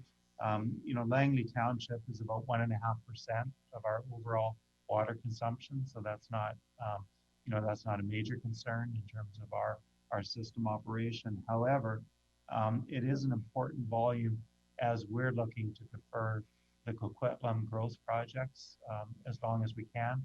Those projects, are in the billions of dollars, and we're keenly aware of our costs, as you are keenly aware of your costs, and trying to keep our costs down for the regional taxpayer, where there's only one of them. And so as we try to extend the life of the existing Coquitlam supply and delay some of that expansion, big fluctuations in any of our municipal use, could be problematic. There have been times when Langley use exceeded our projected agreements, when your wells have gone down and the water use went up, and depending on the time of year, if it's in the fall or winter, that's not a huge concern, obviously. If it's in the middle of a peak summer drought, then it does become much more of a challenge, because our planning doesn't have those large buffers. So going forward, I think if Langley Township is looking at increasing the amount of well water you use, we'll probably work with your staff to get a good understanding of what minimum and maximum flows might be needed, and try to incorporate that into our future agreements. But like I said, it's entirely a Langley Township decision, and what the key thing for us is that we communicate well and plan together so that we're both on the same page around future water uses. So with that, I think, Marilyn, that was the last slide. I think it's just questions. So I think we can go off of screen share, and we're happy to answer questions. Well, thank you very much, Jerry and Marilyn. I really appreciate that overview of the water system. And I know I've had the opportunity to go to the Barneston Island pump station and tour that, and also tunneling project. I think it was over, we connected the two watersheds, Seymour. You stand inside a tunnel, it's pretty impressive. But a lot of work goes into providing water. So Council has some questions, so I'll start with Councillor Ferguson. Yeah, Mr. Dobraboni, thank you for coming today. We're seeing an awful lot of you over the last couple of weeks, and also Manager Towell and Mr. Pitts as well. Thank you for coming. This was an excellent presentation. It probably couldn't come in any sooner. I mean, it's an important, water is an important commodity, whether it's from your waters, from the water you serve the public, or the lake waters, or groundwater, or the oceans, waters and rivers and lakes. Those are all important. Water is important. I did want to, I think you answered one of the questions. You don't have too many concerns about the system we have. I'm sure if we did, you'd let us know. I did want to ask you regarding the prices that you've quoted there for water against comparison to Seattle and other areas. Are you able to, or the future, what is that looking for as for pricing in the future? Because we've got a pretty low price right now. I was looking at your scale. How are you able to protect that, or what is it looking like economically for the future? If I mean, that's my first question. Thanks. Yeah, you know, we will see increases over time. We're working hard to keep those increases manageable. The water increases in the last budget cycle were quite moderate, you know, less than 3%. 2%, I think, was on the order of the water increases. It's again related to consumption, so the more people use. But because we do have some of these big projects on the horizon, that's why we're really going to emphasize conservation and increase sprinkling restrictions, because if we can bring down our per capita water use, which is still high compared to a lot of other parts of even North America, let alone the world, if we can bring down our per capita water use, we can delay some of these very expensive large upgrading costs. Our budget, we put out a 5-year budget forecast, so you can always see what our 5-year projections are going forward. And as we know, everything is subject to change. Ms. I guess I would like to ask the manager, Towell, is what about, I mean, we can't predict things like earthquakes or slides or other things, acts of nature. These are high in the mountain, snowpack. Have you got folks looking at those kind of predictions in the future? I'm talking about they might be geologists or other folks looking at potential hazards, if I may? Yes, certainly that, you know, thank you for that question, but certainly that is an area that we do take a great deal of interest in, and what's going on, you know, both within our watersheds. Are there, you know, natural hazards that we need to deal with? You know, we're looking at managing that as a, you know, a precious resource, you know, both for the trees that are there, but also as the source of our drinking water supply. So, and we do assessments of the, you know, the lands around the reservoirs to get a sense of the risk of slides, and which can cause turbidity in the drinking water. And then just more broadly in terms of the, you know, the seismic vulnerability that the region has, we're very aware of that. And, you know, our focus has been to upgrade our facilities so that we are resistant to the, you know, the expected, you know, ground shaking that can come with a seismic event. So all our pump stations and reservoirs have undergone at least one round of seismic upgrade, but of course the regulations change and they get tighter. So we are constantly looking, going through the infrastructure again to make sure that it is seismically resistant. And then the 5 water supply tunnels that I mentioned, those are intended to really help us get back on our feet and operational more quickly after a big seismic event, where we're expecting some of the pipeline infrastructure to fail, and that's, you know, based on experience from New Zealand. So the tunnels will help us recover more quickly.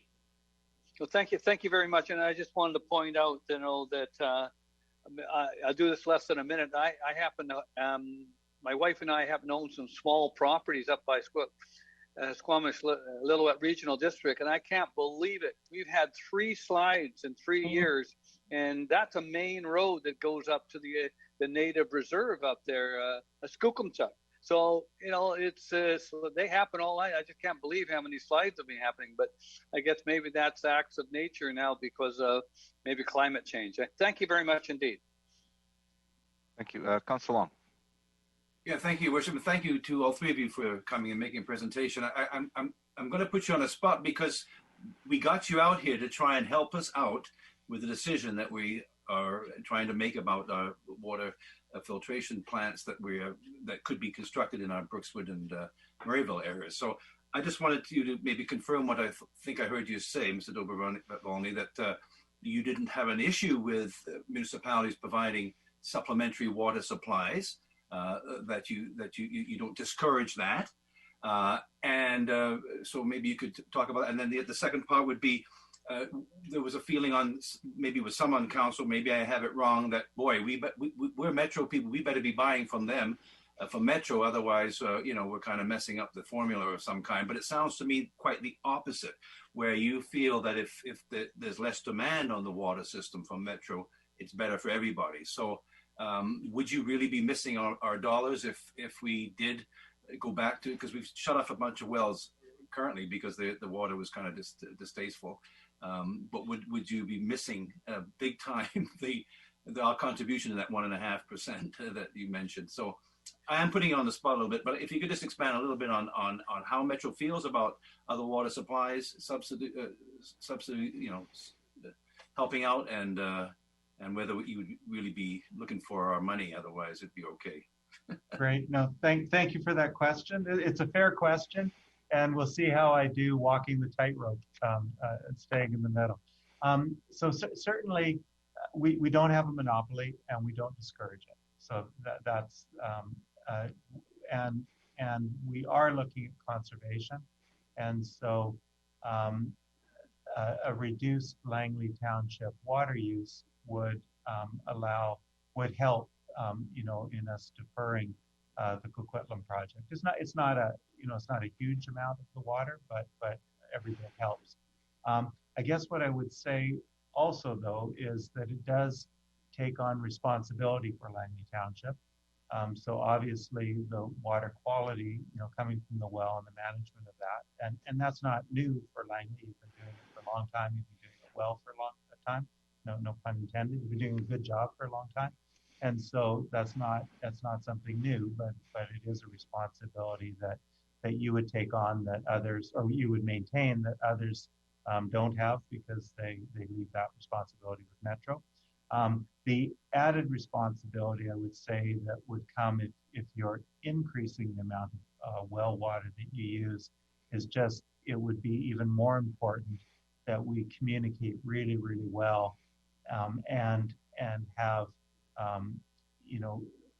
some firm commitments, because the more of your own water that you use, and then if it was to fluctuate dramatically, so say, for example, if you increased, doubled the amount of well water that you're using, but then at some point shut it off, that would be twice the impact on us in terms of increasing flow and then decreasing. So we just need to make sure we're planning and communicating really well, so that there aren't surprises, and that there's not even bigger surprises going forward from fluctuations.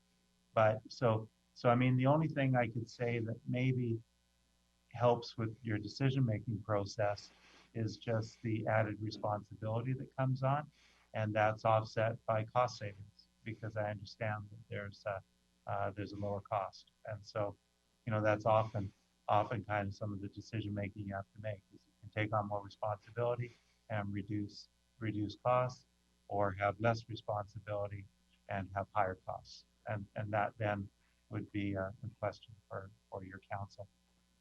Thank you. And you stressed the importance of communication in the beginning of your discussion, and I'm sure staff would be happy with that and cooperate in that respect. But I guess there's also an advantage of some redundancy in some respect too, isn't there? I mean, we have had issues where there's been some concerns with the water supply, and as Councillor Ferguson mentioned, anything could happen. So by having that redundancy in is also a positive thing for us. But thanks very much for walking the tightrope. Great, thank you. Thanks. Councillor Arneson. Yes, thank you, Your Worship, and thank you very much for Metro Vancouver coming out. I'm just going to call you Jerry for ease of, access to your name, so I don't muddle it all up. So, that works just fine. Yeah, I really, I do appreciate, and also just to refer to the council meetings, which I know many of my colleagues went to. I just want to refer to the One Water concept with it. I think is really excellent, and I know that this whole proposition will be folded into that, the outlook of how we manage our stormwater, precipitation events, climate action, etc. So I just want to put a big thumbs up for that. I do have some fairly similar probably questions regarding this idea of resiliency. So I understand from the presentation that Metro Vancouver looks at a number of criteria and methodologies, I'm sure scientifically, to understand what the risks are and how one would do engineered and other kind of approaches in order to mitigate that. My concern is, and question really, is the degree to which, if the township, for example, decided to continue to manage its own well system, the degree to which any interruption from Metro could still be continued with our own system. They're not interdependent in the way, because I'm not an engineer, so I don't know. One could carry on, I assume, in the absence of the other if it were necessary, if there was an interruption from Metro.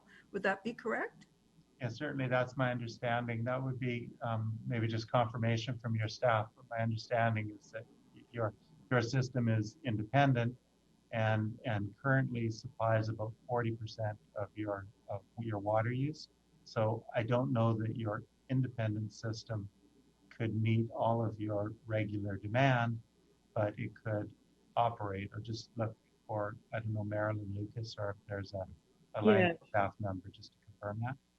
Yeah, and I think certainly the Township of Langley staff can confirm as well, but there's a portion of the Langley system which is fed by both Metro Vancouver and the Township water supply.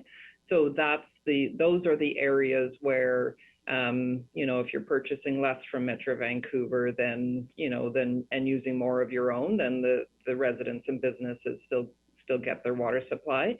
There are areas, and I'm not that familiar with the township system, but that are fed solely from the well system that the Township of Langley staff are responsible for. So those are areas where we are not currently in a position to be able to support anyway. So the redundancy and resiliency comes from within the Township of Langley system. Okay. You also mentioned the One Water. So I'll just kind of point out that Metro Vancouver is also looking at alternative, sources and supplies as well. So part of our One Water approach is looking at tertiary treated wastewater that could be used for irrigation, that then takes that irrigation demand off of our potable water system. So just as Langley Township is considering, maintaining your supply, Metro Vancouver is also looking for alternate supplies as well. It's all just good system planning, and certainly represent best value, both environmentally as well as financially. Thank you. That's good to know. Further to Councillor Long's question, really, to get to the heart of the financial aspects of it. I know that Metro does a lot of economic modeling to figure out what the costs would be and projections, etc. I wonder if there was some rational way for the township, putting you on the spot, to make an assessment of a cost-benefit analysis of, if we're looking at different systems, I'm not saying that we want to move to our own system or we want to get away from Metro Water, but I'm looking at the actual cost for us to maintain and potentially expand our own capacity versus what the current and projected costs are for Metro Water. Is that something that local jurisdictions who have this capacity that we do, that they look at, that kind of costing? Yeah, I would think certainly that a business case could be brought forward. We'd be happy to work collaboratively with your staff to look at different scenarios and what that might look like. I mean, I think my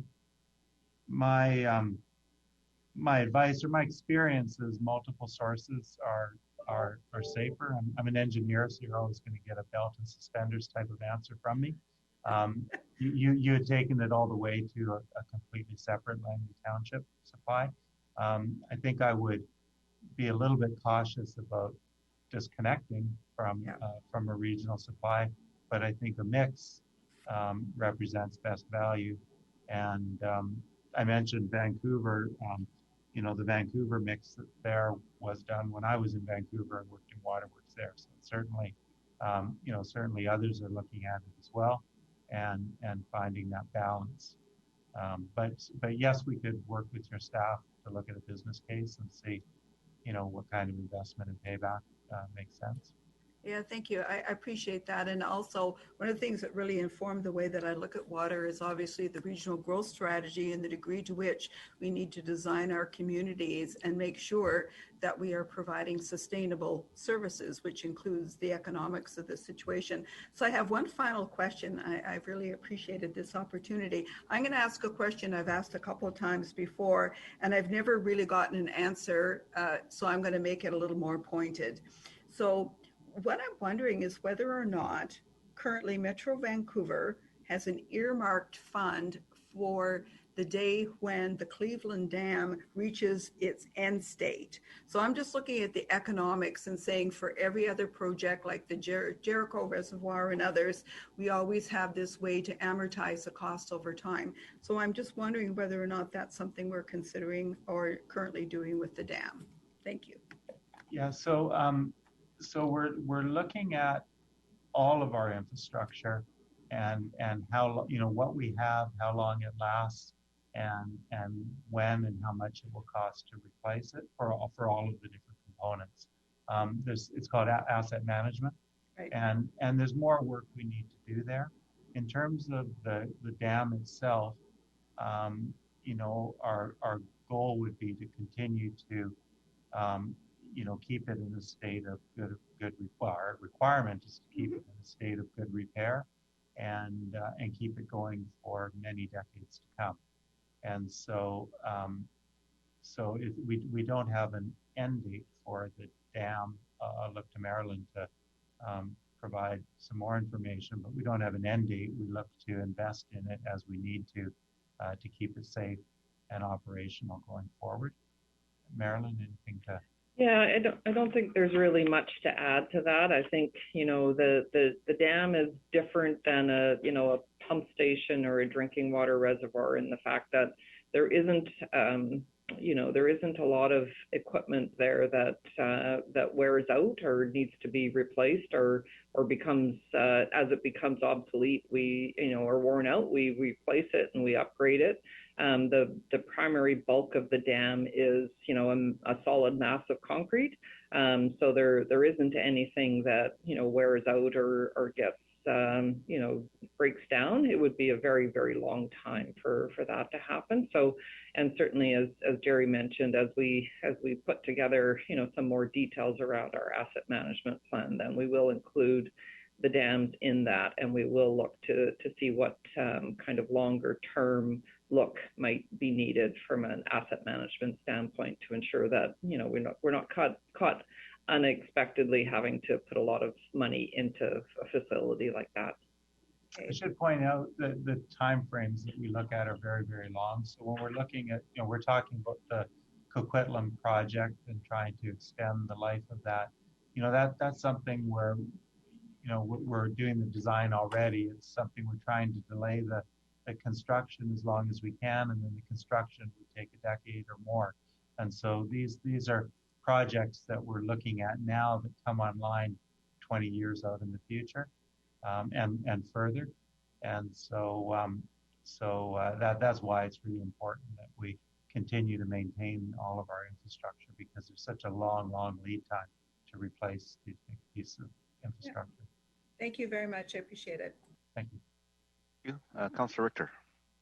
Yes, I want to thank you both very much for your presentation. It's, when you just think about turning a tap on and getting water out of the tap, just the size of your operations is breathtaking.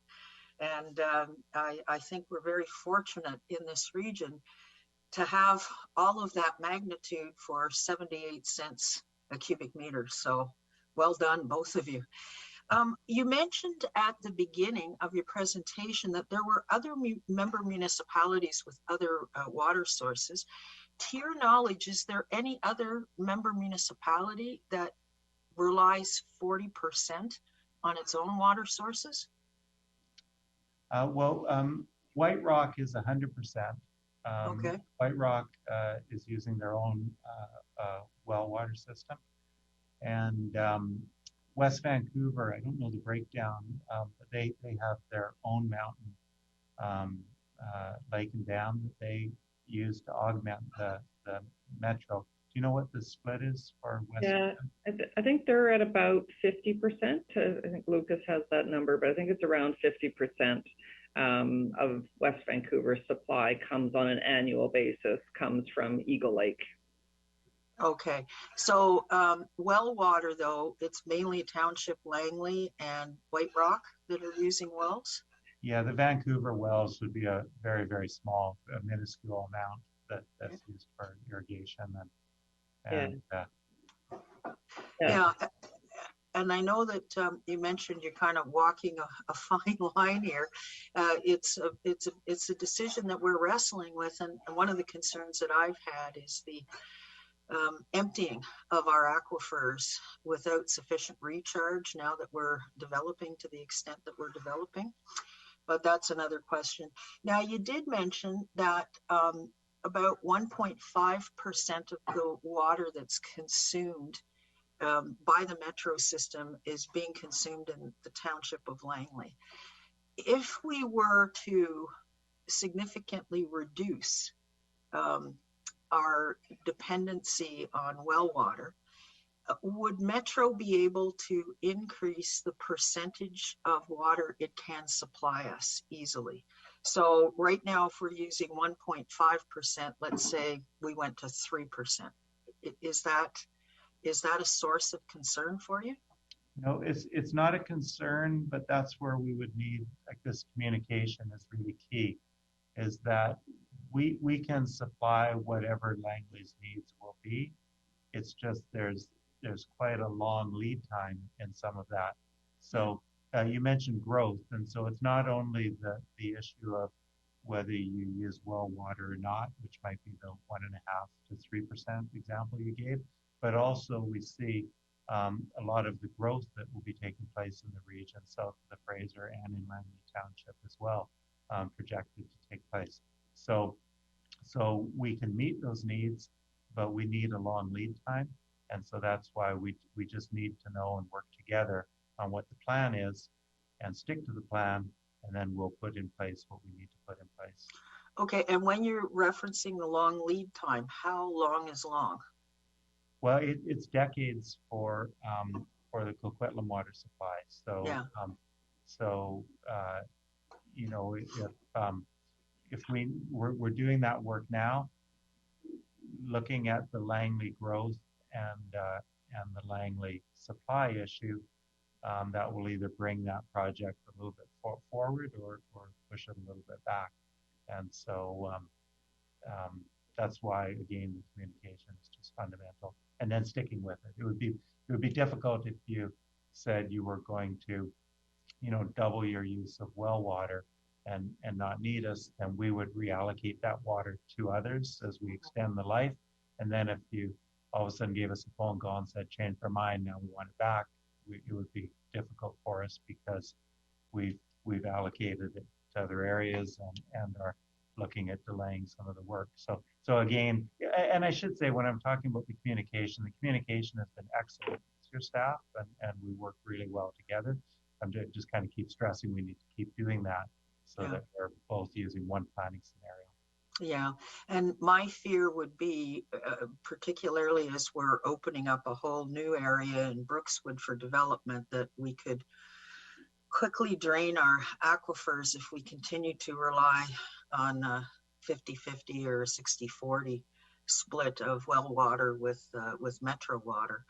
And then we would be in an awkward situation if we ran those aquifers dry, where we'd have to turn to you and say, can you help us?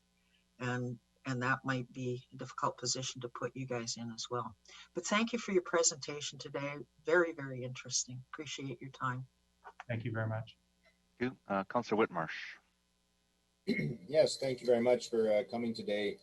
Really informative presentation. I just had a couple of questions that have not really already been answered. I'm just wondering, in part of the presentation early on, you mentioned that you encourage water metering across the region, and I'm wondering what % of communities across Metro are using some form of water metering, and maybe those that are not. That's a Marilyn or Lucas question. Do you guys have a rough estimate of? Yeah, I know part of the answer, and Lucas, I don't know if you have more of it, but I know there are several communities that have gone to 100%, water metering for all their users, and others are the other end of the spectrum, and then there's some in the middle where they have new developments are metered, but they haven't gone to a retrofit of existing neighborhoods. So I think it's a bit of a mixed bag across the region. It isn't an area where we have a lot of data, since it is the responsibility of the local government. So what I'm mentioning is just what I'm aware of, a bit anecdotally. And Lucas, was there anything else you wanted to add to that? Part of our 2016 comprehensive plan, it was 24% of the region was metered at that time. So the numbers have increased a little bit, but it hasn't budged much since then. Okay, that's helpful. Another question I had, and maybe you mentioned it or around there, but has there been some modeling done on what is the sort of population maximum for the 3 watersheds as it currently sits? Do we have a sense of what the maximum sort of population use could be of those watersheds? Yeah, no, we have enough water for the foreseeable future. So the water supply work that Lucas and his team did, looks out 100 plus years. And Marilyn showed the first increment. So we're currently about 1/3, 1/3, 1/3. And so the next increment is to double the amount of water from Coquitlam. And that would meet our needs, out to 2050-ish, that kind of time range. And then after that, the next piece would be likely a large increase at Seymour. And that could look at the way Seymour was laid out originally allows for a second dam that could, or a raising of the dam that takes us out to that 100 years. So that 100-year supply that Lucas's team looked at, the first question was, do we need to start looking at different sources, desalinating the Fraser River, going to Pitt Lake, or further? And the short answer to that was no. We can manage, the next 100 plus years with our existing sources, which is good news because that's where our pipes are. We need to make some of the pipes bigger. We need to, keep investing, but we don't need to go to new sources. So doubling Coquitlam, first step, and then looking at a substantial increase for Seymour would be the next step, and that takes us out 100 plus years. Okay, that's great. Thank you. Thanks very much for your presentation. Thank you very much. Councillor Kunst. Yeah, thank you. It really helps me to understand a little bit better, and as we make decisions for our community. This is probably kind of a weird question, but I've always been curious. Every once in a while, people say, our water's for sale, and you mentioned San Francisco, Seattle, and some of these, cities that it's very expensive. Water's at definitely at a minimum. Does Metro Vancouver or the province or even our country, is our water for sale? Or are we supplying water to communities like across the line anywhere? Like, how does that, for the future, do we go into protection mode for our this commodity here that we have? Yeah, no, that's a fascinating question, and it's a big question. I'll give you a bit of a small answer, and it can go on for a long time, but I won't.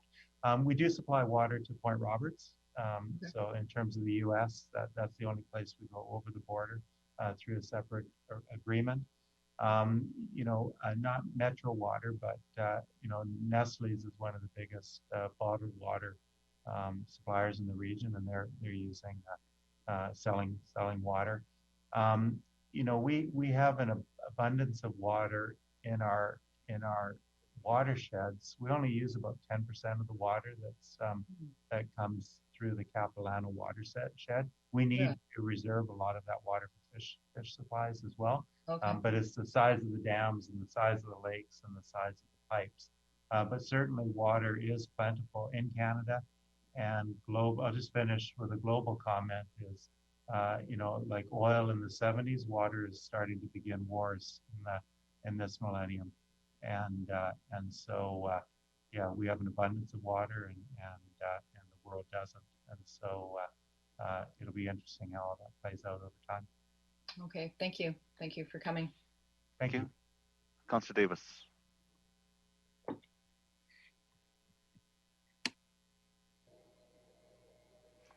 Oh, I'm sorry, I'm not hearing. Councillor Davis, yeah. I think your mic. No, we're still not hearing you, Councillor Davis. I don't know if you're. We can't hear you. Okay. Might be a setting. No. We'll check. I got two more. We'll come back to you, Councillor Davis. I'll go to Councillor Ferguson and Councillor Richter and come. I see Councillor Woodward hasn't spoken yet. He's the first time. Councillor Woodward, go ahead. Yeah, thanks for that, Mr. Mayor. And I also want to thank you for the presentation. I think it's definitely very helpful to get some of that overview. I did have a couple questions. Again, my colleagues have asked quite a few that I had here, which is helpful. But I wanted to ask, you mentioned groundwater sources versus surface water sources. So I think you touched on some municipalities, maybe in Metro, are using groundwater sources for irrigation. Can you expand on that a bit, or did I hear that wrong? No. So in Vancouver at Langara Golf Course, they put in wells into the aquifer that are feeding the lakes on the golf course that are used primarily for irrigation for the golf course, which took it off of the municipal and the metro system. Those wells then are also available in an emergency if there was a loss of water supply. Also at Oak Ridge Mall, they had a number of wells. I think they were using 3 on an ongoing basis to supply water for the Safeway store that was there for refrigeration and cooling. And part of the Vancouver emergency plan is that those wells could be used to feed the hospitals in an emergency. If the water supply was lost, that hospital corridor was prioritized as one of the first needs for the city. So yeah, there's a few that are using it, not as a major supply for the municipality, but to augment municipal water use. Okay, so I appreciate that because I think there might be some good examples here in the township. I may follow up on that. I also wanted to mention, so again, you mentioned White Rock at 100%, West Vancouver at roughly 50%.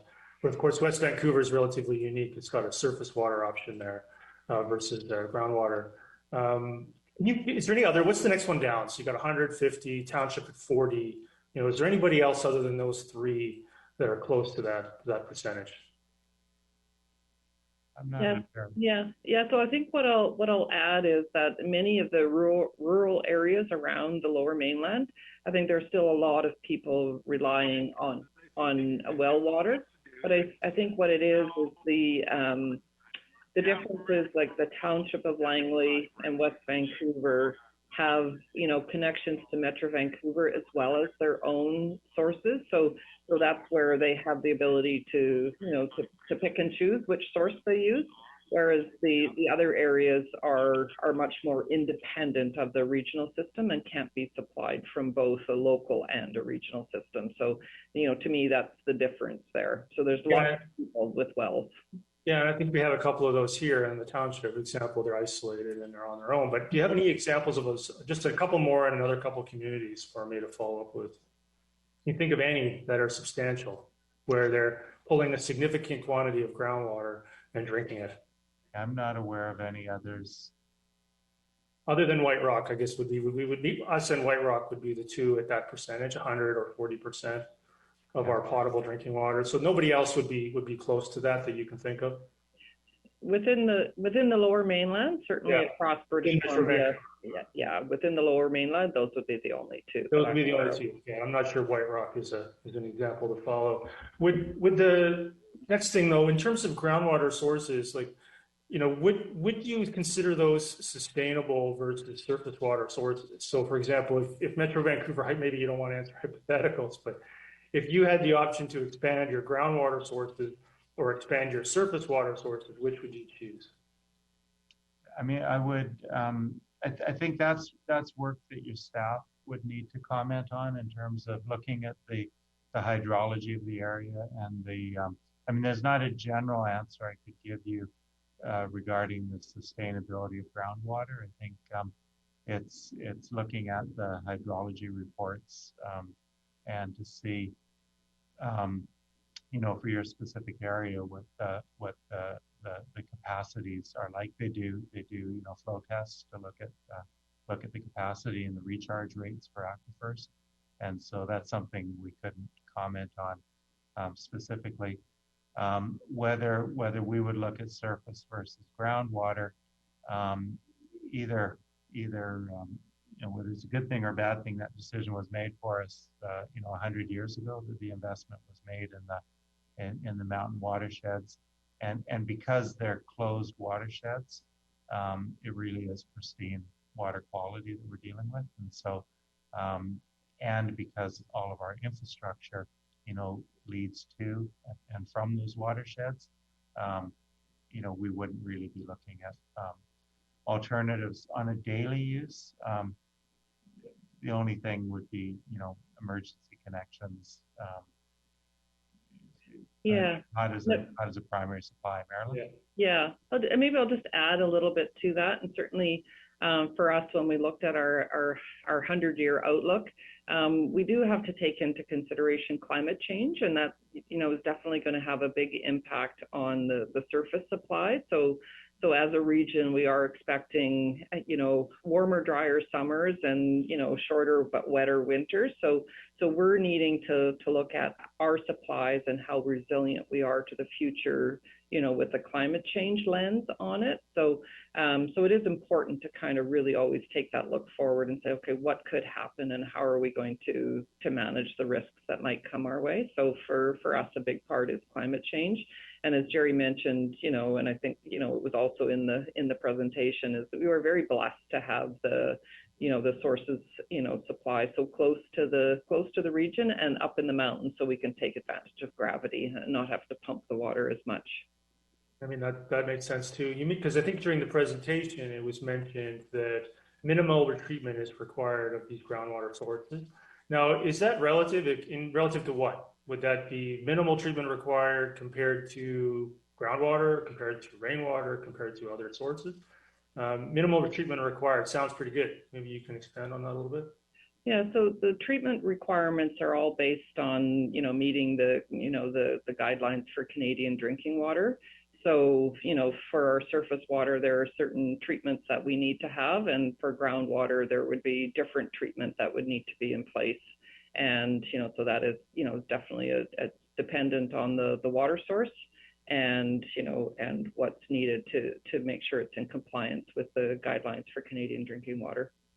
And I appreciate that answer, and I appreciate, hopefully my questions are not too troubling. The other thing is, so that leads into probably one of my last main questions, is that I saw over the, recently, I think last few months, I think it was touched on Saturday, was the move from 7.7 pH to 8.3 to 8.5, over and above the Health Canada guidelines. Can you explain, a bit more about that and the effect on a lower pH on our end user infrastructure? I think that was the justification for it. Is that correct? Yes, that's correct. So the increase in pH is to reduce the copper pipe corrosion, which is quite pervasive and causes a lot of economic issues for people across the region. So in the slight increase in pH and the accompanying increase in alkalinity to stabilize that pH is what gets us to that requirement to meet that.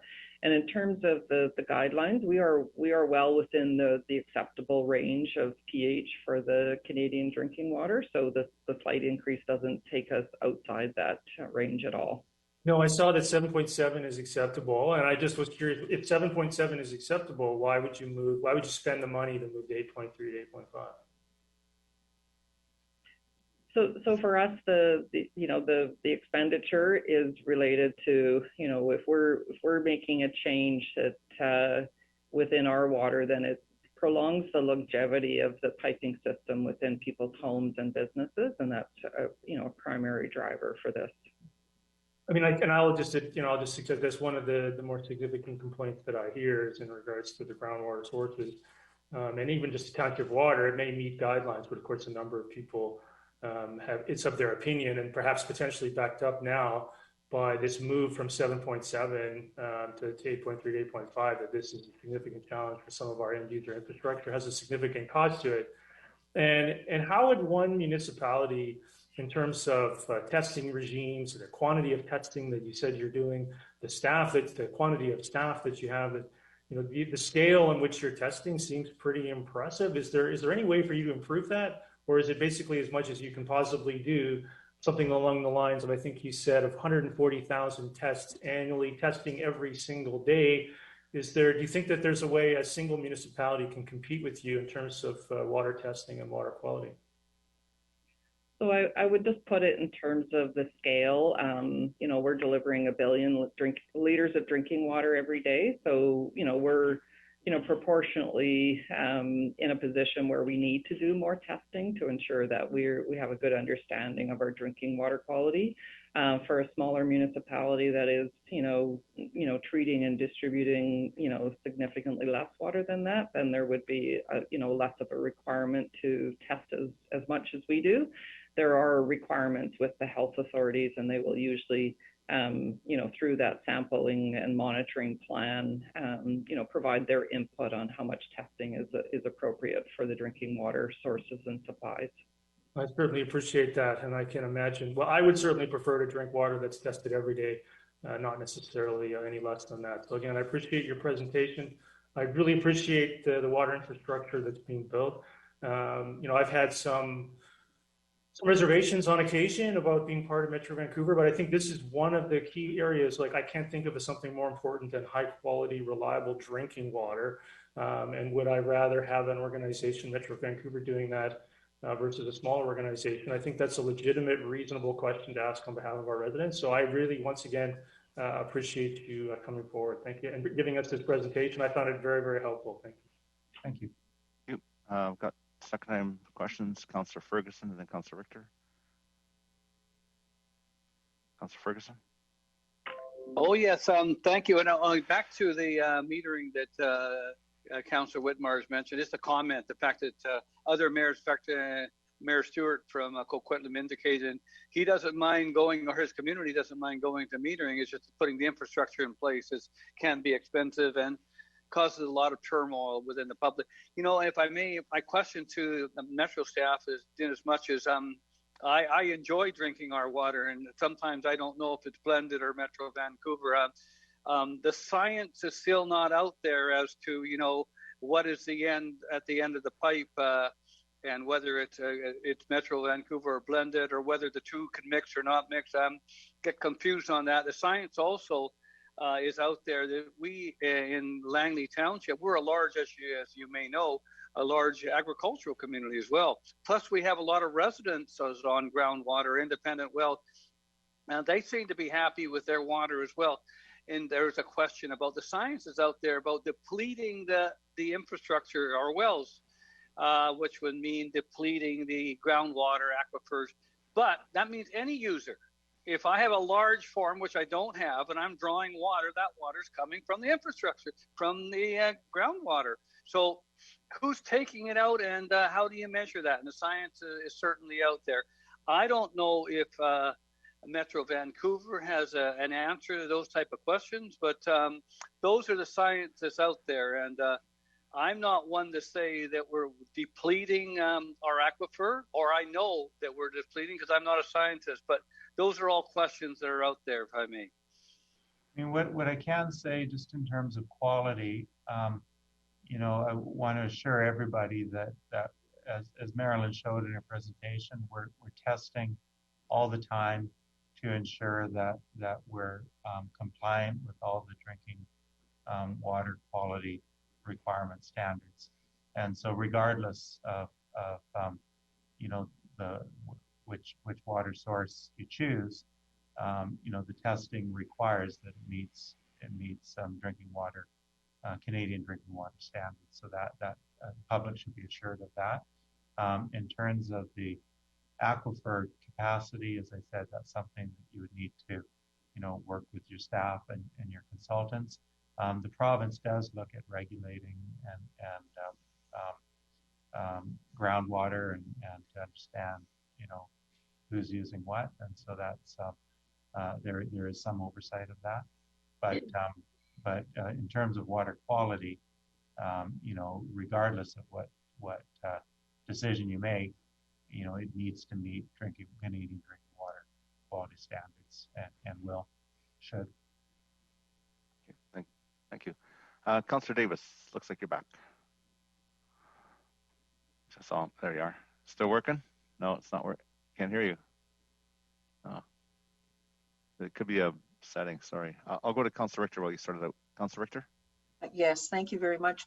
I just wanted to follow up a little bit on the discussion that Councillor Whitmarsh started when he was asking about metering. And I didn't realize that it was just 24% of the region that's metered. Is that a correct interpretation, that it's just the 24%? Because Lucas, is that municipalities or connections? Because I think City of Vancouver, a little over half is metered, but not all the single family. It's just that a lot of that is metered through multifamily units. I believe it's connections, but because we would have gotten the information from the municipalities in 2016 when we did our study. So about a quarter of the connections. About a quarter. Okay. Well, that raises a question in my mind then around,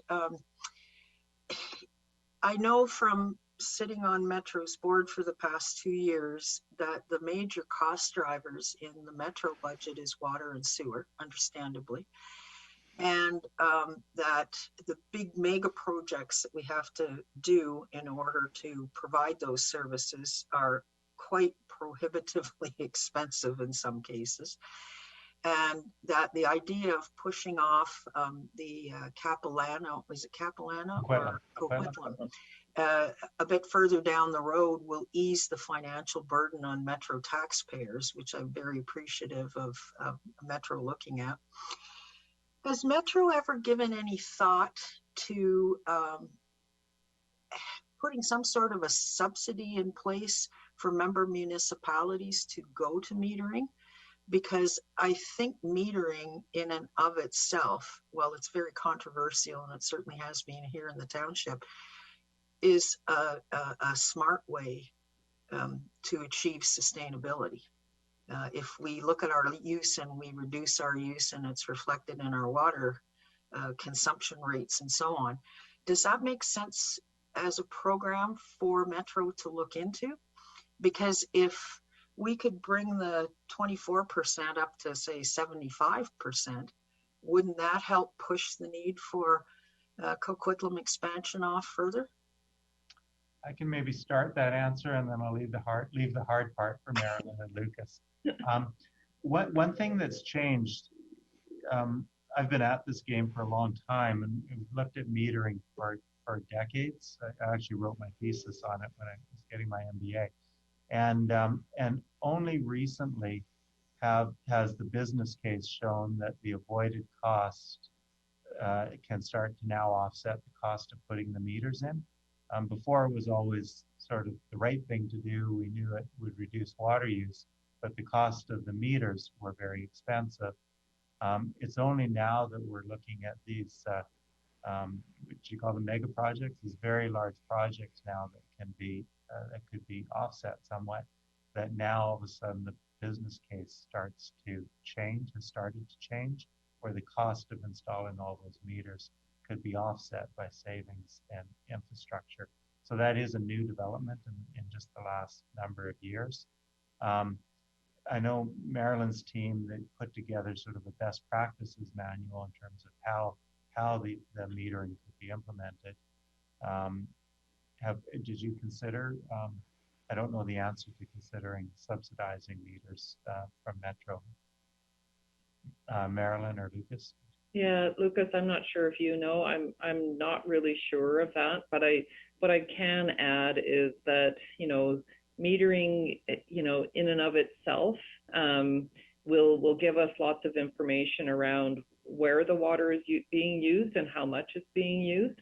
But in order to, reduce the water usage, then it has to be accompanied by some kind of, rate structure that will support, reductions in the use by individuals and businesses. I think that's an important part of it. So, and certainly as Jerry is saying that, when we're looking at postponing, the large projects like Coquitlam, and if metering is a way for us to get that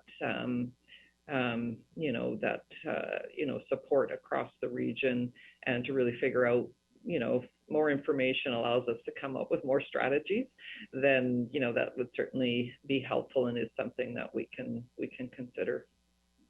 Thank you very much, and I hope that perhaps this is an idea that maybe the Metro Water Committee could look at in the coming years.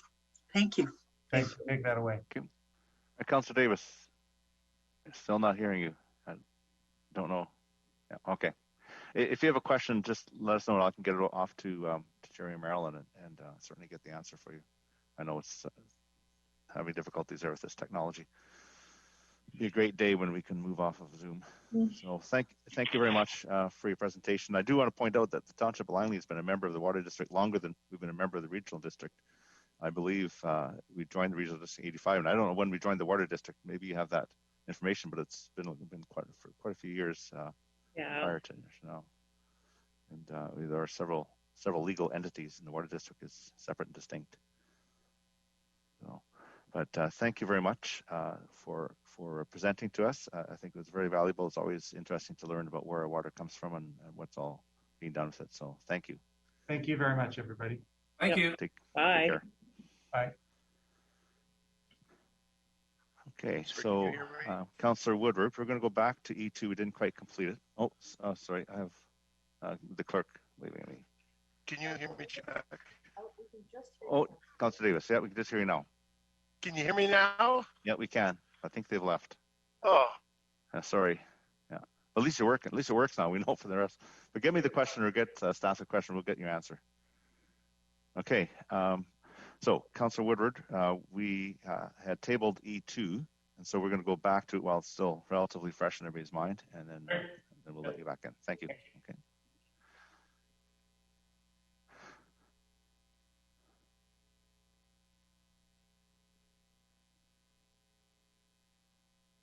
Just give the clerk a minute. There we go. Okay, we're good. Now, do we need a motion to lift from the table? Yeah, I believe we do. Is that correct? No, we don't. The clerk's saying no. So we can just carry on with E2. So on my speakers list, I have Councillor Davis, then Councillor Ferguson, and Councillor Long for a second time. So I'm going to go to Councillor Davis. Councillor Davis on E2. Okay, E2. Well, I'm sorry. I got all screwed up. If it buggers up, it'll bugger up at Davis did. Okay, I had some questions on this. I'm sorry. I'm back. Can I just have clarification on, gotta jog my memories. I was so excited about the delegation. I had some things to ask, but there was talk of a laneway. Is there a covenant laneway in position now? Just I believe the answer is no, but could staff just say that? Yeah, Mr. Seffi? Your Worship, there is no laneway in place right now, nor is there a covenant physically nor on paper. Okay, so so it's not there. That's why we didn't pursue that. But I can see, if you look at the maps, I can see that there's a little road that comes in by Wendell's, and then there could be a road in from the other side, and that would facilitate. I'm trying to think of that would facilitate a laneway into service these two or three, well, even the subject area. The other question is, did we not have, or did we not passed on 9232 and 9226? Did we not have a some sort of a development either in that corner or that corner about 3 years ago or 2 years ago. Does anybody know if we had a development that was coming in behind the subject property? There was, several years ago, there was a proposal that came to council. I recall one that we turned down at first and second reading, and then I don't know if anything has come since then, if you're talking about the ones behind it. Mr. Seffi, do you have any? So, Your Worship, I'm not sure which parcel Councillor Davis is referring to, but I can advise council that the subject property, which is 9213 and 9217, Glover, as you can see here, has been the subject of two previous applications. One was for redevelopment that never progressed to council. It was more, I guess, comprehensive than just these two properties. It included the properties to the west, 9232 McBride and 9226 McBride, as well as the one on the corner, 23234, as I recall. That, I guess, informally referred to as Glover West application was discussed with staff. It was made, but then at the applicant's request was I guess, terminated or not progressed. Subsequent to that, there was a heritage alteration permit for the demolition of the buildings on the subject site. That was approved by council, but the buildings have not yet been removed. So I hope that answers the question. Yeah, that's kind of, it is the building, the proposal is, it's odd that there's there'll be a driveway there and 8 parking spots, and I think that it is and it isn't, but if there's nothing, there's no variances or anything like that, then it's, the building seems to be might be a good use for but it is absolutely different, a 1-story building compared to across the street where everything had to be absolutely maximized right out to the road and everything. But it's okay. That answers my question. Thank you. Thank you. Councillor Ferguson, did you still have a question? Oh, yeah, I just want to, first of all, you can hear me though, right? Yes. Okay. On the comment, I don't know who made it about the Earls. My wife and I go to Earls all the time. I think they're a great establishment. They pay taxes for the community. They employ Langley residents, including young people. In fact, I think half of my son's hockey team were employed there. So I'm not sure that comment about Earls. The architect came before us. I asked questions well before he came as well, so I wanted to get a better understanding of the application. Now, if I may, to the question to the staff, when proponents come forward, and especially something like a heritage alteration permit, do they suggest things like improvements or heritage improvements or other things that may indeed improve an application? If I may, through a chair. Seffi? Yes, of course, Your Worship. That is part of the process. Applications come in, then they go through a review process by staff. Referrals are made to stakeholders. In this case, the Heritage Advisory Committee, as well as the Fort Langley Community Association. So that then results in refinements, improvements, modifications, depending on, I guess, who it is that you're speaking with. It may be deemed an enhancement or not. But the fact is that the application or the project goes through an evolution based on the feedback that's received at various stages before presentation to council. Yeah, so Mr. Mayor, I think it's fair to note that the first plan put forward by probably the architect was not the final plan, because I know our staff go through a rigorous a number of steps to get it best they possibly can, and I think that they've done that in this case. Thank you. Thank you. Councillor Richter. Yes, thank you, Mr. Mayor.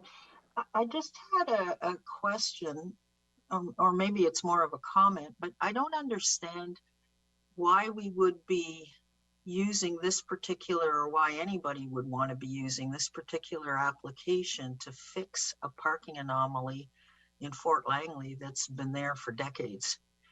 that just doesn't seem fair to me. And I don't think it's fair to the applicant either.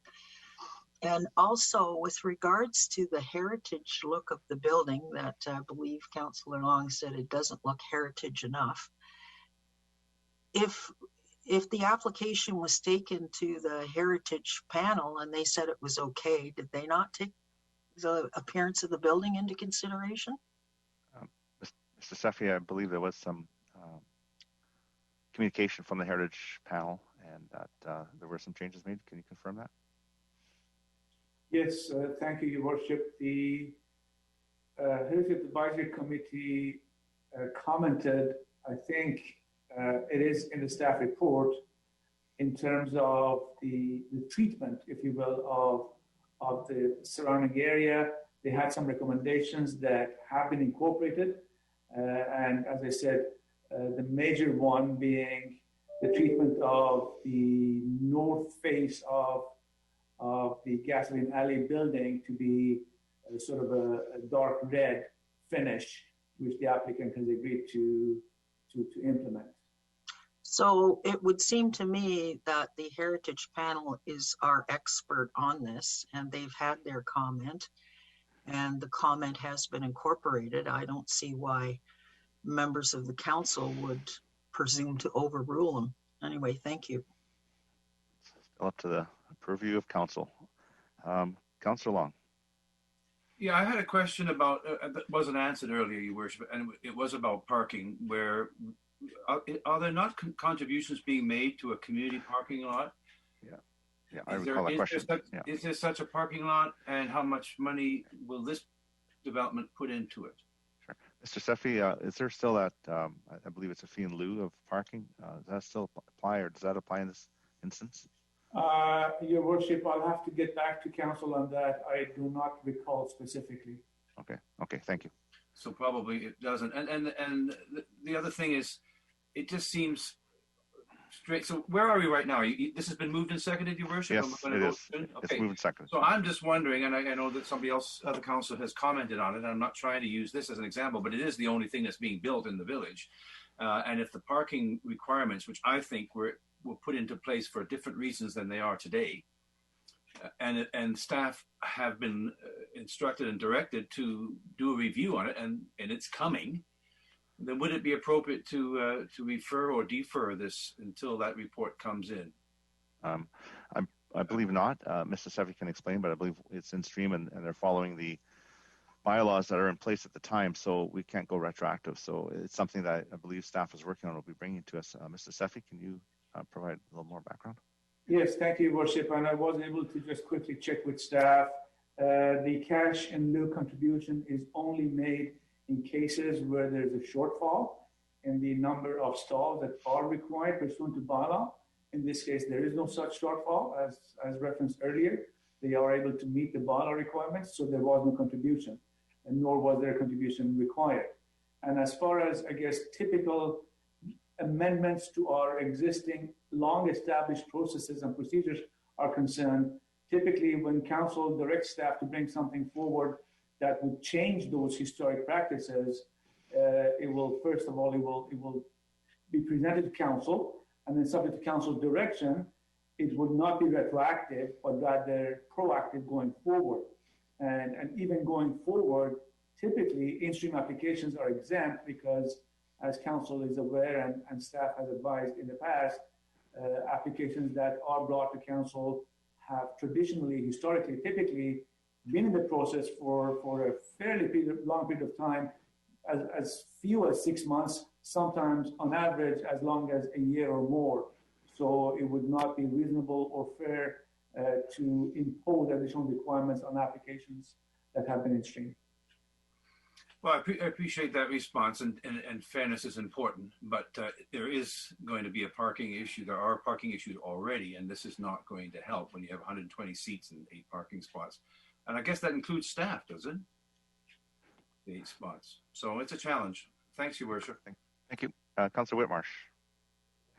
Yes, thank you, Worship. So I brought up this, excuse me, brought up this point a couple times. And I just wanted clarification from staff. The first thing is that in the first part of the document that came of the report, it says that this meets the Fort Langley community plan.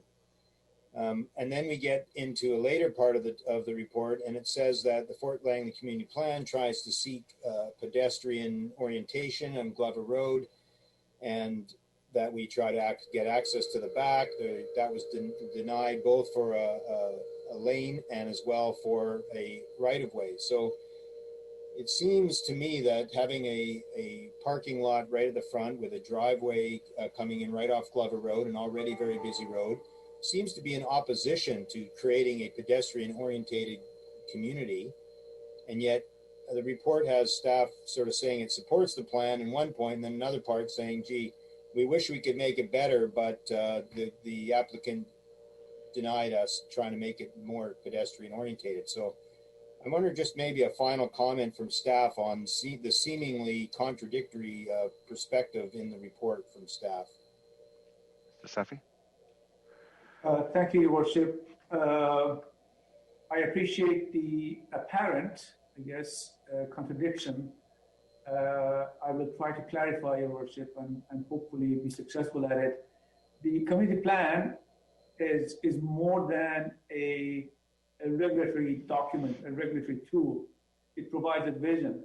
So while it has designations for uses, while it has density provisions, and typical road pattern, road servicing, other underground servicing requirements, it also has, I guess, language.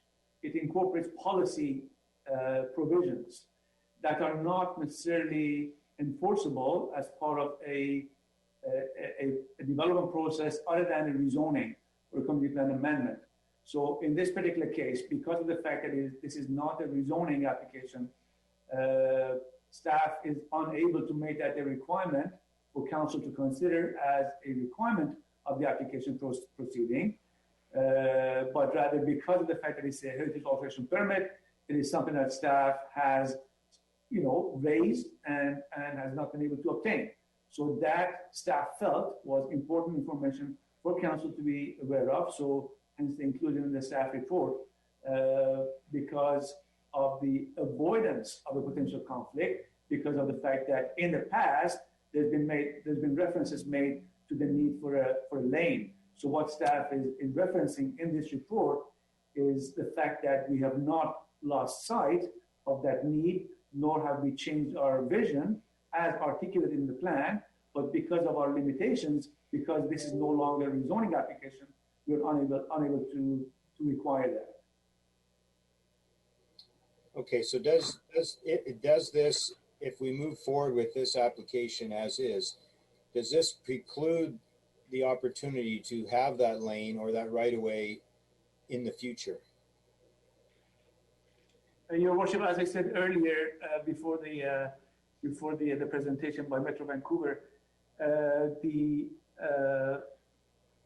buildings that are proposed are not conflicting. They are positioned such that a lane can be possible at a future date if council deems it appropriate to pursue that other than through a development application process. Okay, thank you. Thank you. I don't see any further questions. So now I'll call the question on E2. All those in favor? Aye. And opposed? Councillor Long, Councillor Arneson opposed. The motion carries. If we can ask Councillor Woodward back in. And I'm going to ask we take a 5-minute break. Come back at what do we got here? It's 3:20. Say come back at 3:30, a little over a 5-minute break. I just got my headphones working. Good. We'll take a little break. Okay, thank you. Okay.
right. If anyone can just put their cameras on, we'll know for attendance. We'll carry on with the meeting.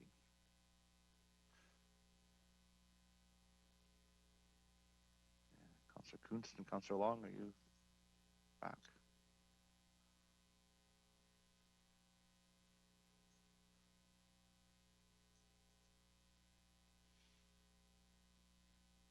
All right.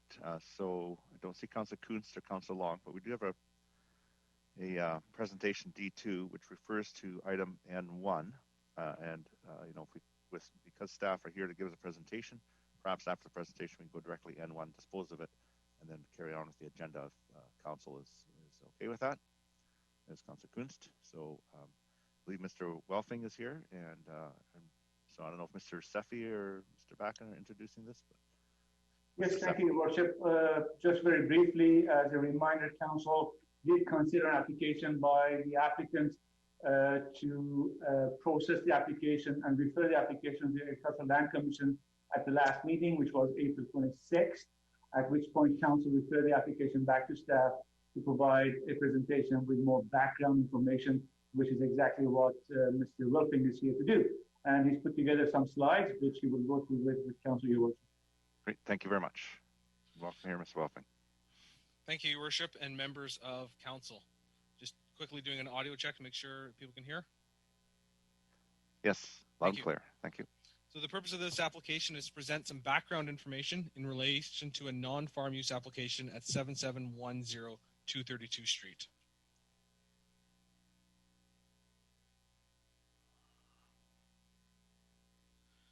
In terms of an outline of what will be covered, we'll look at the background to this application and to this file. We'll look at the context of this particular area, including some of the historic conditions, as well as some of the drainage considerations in this area. We'll complete a brief review of the non-farm use application presented by the Lloyds, as well as a pending one for their neighbors, the Johnsons. We'll finally consider a summary map and some considerations for these applications. So in terms of the background to this application, this is an application that the Lloyds put in for non-farm use on April 26, 2021. It was considered by council on that date, and it was to allow for the retention of soil that was previously deposited on this property in the amount of approximately 740 cubic meters, equating to approximately 105 truckloads of gravel. Council had deferred consideration of that application with a request for further background information. So this map, which was shared previously, shows the previous soil files in this particular area. So as a refresher, the Lloyds are at 7710 232 Street, and the Johnsons are at 7684 232 Street. So those are the two properties on the right-hand side of the aerial map. And this one item to note in this particular area is that neither the Lloyds or the Johnsons have direct road access. So both of those properties are accessed via a right-of-way coming off of 232 Street. So neither of them have direct road frontage, nor do they have direct municipal ditch frontage for either of those two properties. So the applications in this particular area started with an application on 7650, and that was owned by Mr. Balducci at the time. So that's the lot just to the west of the Johnson property. So it started with an application to the Land Commission that was multi-phased and completed in 1999. That was when the application was put in. So phases 1, 2, and 3 of that application were completed on 7650 in and around the time from 1999 to 2002. And the purpose of that application was to improve that land for the growing of Christmas trees. Phases 4 and 5 of that application were undertaken by Mr. Stenberg, and that's noted as file SO216, or the light purple application on the Johnson property. So that property was previously owned by the Stenbergs, and they had completed phases 4 and 5 of that original application that was submitted by Mr. Balducci. As part of that application, there was included a letter from the Ministry of Agriculture discussing a proposed drainage system to consist of subsurface drains and ditching. However, there was no specific plan or profile of any drainage plan completed as part of that application. So there was no specific plan that was included, just the ideas of doing subsurface drains and ditching. So that application proceeded with phases 4 and 5 by Mr. Stenberg, and that file was closed in 2007.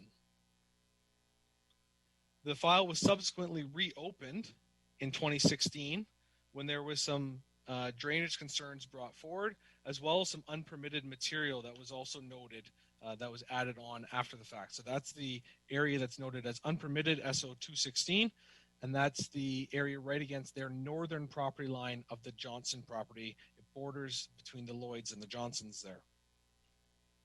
The intent was to address that unpermitted deposit as well, so they have also put in a non-farm use application to the Land Commission to address that unpermitted material. In 2016, there was a subsequent file on the Johnson property noted as SO 1602. That's the light yellow one placed in the center of the property. It's for approximately 100 cubic meters of topsoil to cover that area of the property.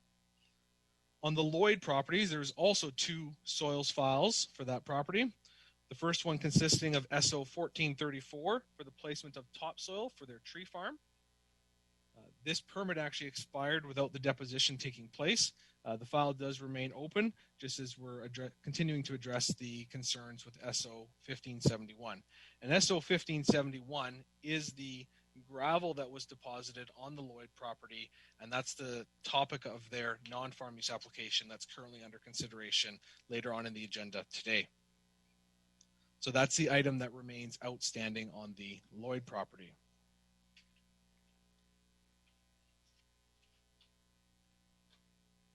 The next slide, we'll take a look at some of the historic conditions of both these properties. So again, this is the same map showing what these properties looked like prior to any deposition taking place. So the Johnson property is on the south and the Lloyd property on the north. This is the aerial photo taken from 2001. In general, the land sloped from the north towards the south, i.e. the land sloped from the Lloyd property towards the Johnson property. Also, that as can be seen on this photo, there was a couple of swales or ditches located on the Johnson property, particularly in the center of the property. They run from a north to south direction. The address label has one of them right beside it. So that swale continued towards the south before it emptied into the ditches which are on the CN lands. So the CN lands border these 2 properties and have ditches on either side of the CN tracks, and those flows are carried further to the south and further to the west as part of the overall drainage scheme in this area of the township.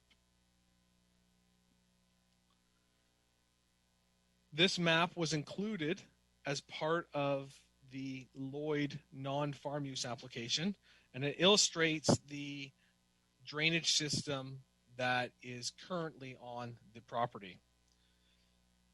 So as part of SO 216 or the soils file that was completed on the Johnson property by Mr. Stenberg, in lieu of maintaining that swale or ditch that used to run north-south in the center of the property, there was a pipe that was installed connecting the Lloyd property to a drainage pond on the Johnson property. That one's labeled as item D on this map. The information that staff has is that this pipe was functioning after the soil deposit permit SO 216 was closed in 2007. So the flows from the Lloyd property were maintained through this pipe towards that pond at the time of file closure. Sometime after that, or in conjunction with that, there was also a series of pipes that were extended on the Lloyd property.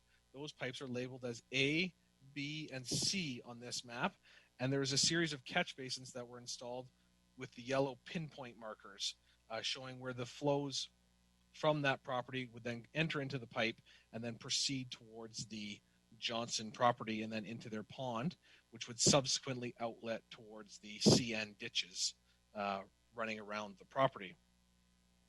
It should be noted that none of this infrastructure is located on municipal property.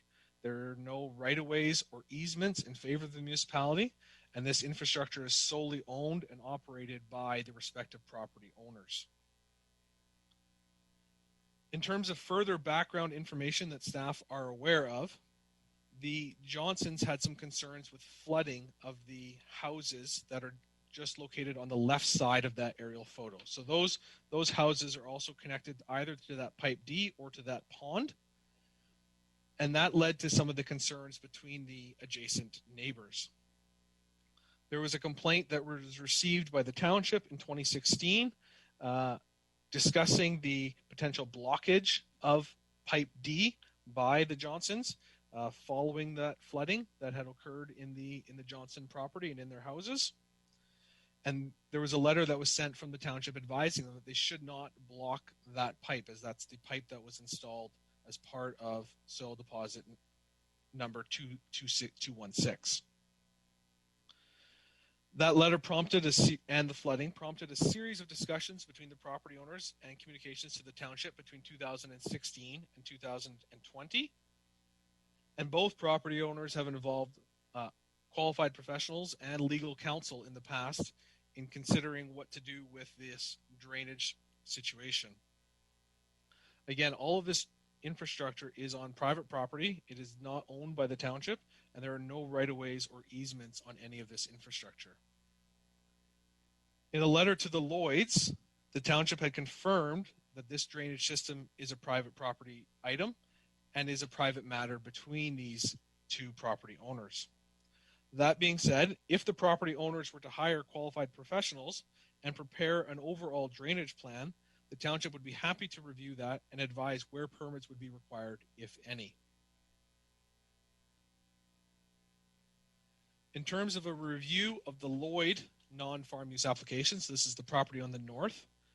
This was applied for on January 19th, 2021, and as part of that application, it requires review by local government. So this is for the retention of 740 cubic meters of gravel that they had deposited on their property. This material has been in place since approximately 2014. Their non-farm use application proposes the following uses: the construction of approximately 4,000 square foot storage building. This would also require a separate building permit. The use of the property for winter storage for beehives, as well as lease space for landscape stock and Christmas tree operations. The report from April 26, 2021 that was considered by council had two optional recommendations. One would be to refer this application to the Land Commission for consideration based on its agricultural merits. And the second option would be to not refer this application and then to subsequently direct staff to enforce removal of the material previously deposited that is not in compliance with the soil deposit and removal bylaw.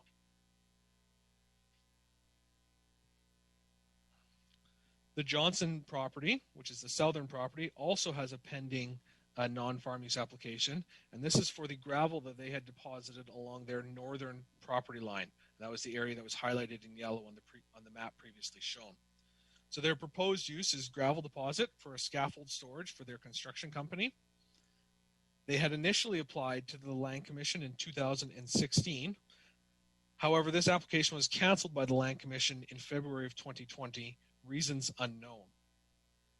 They have subsequently reapplied to the Land Commission for this material and will be referred to the township as well.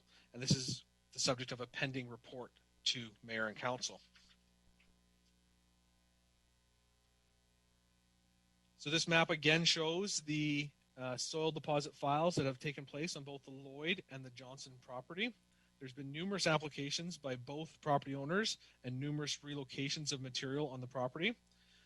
Both properties have altered the grading of their respective properties, as well as the drainage configurations on their properties from the original condition. And these unpermitted areas are the subject of the pending non-farm use applications by both the Lloyd and the Johnsons. In terms of some considerations, a referral to the Land Commission and a subsequent permit process would allow for the inclusion of permit conditions, i.e. a drainage study, as was previously discussed at the April 26th meeting of Township Council. A non-referral would require the removal of the material to be in compliance with the soil deposit and removal bylaw, and the current drainage situation as it exists today would remain. A solution to this drainage situation likely requires the engagement of qualified professionals and the cooperation of both property owners working in conjunction with one another to address this item. It's unlikely that the drainage situation could be addressed one property working solely without the other one. And that concludes that presentation, and I'll be happy to take any questions that a member of council may have. Great. Well, thank you. I've got Councillor Richter. Go ahead. Yes, I wonder, could you go back to the slide, please, that has the drainage pipes on it? Yeah, okay. So both of these properties are in the ALR right now? Or are both of these properties in the ALR right now? Correct. Correct. Okay, so this picture that's shown here, when was this picture taken? Because it doesn't look like there's farming going on there.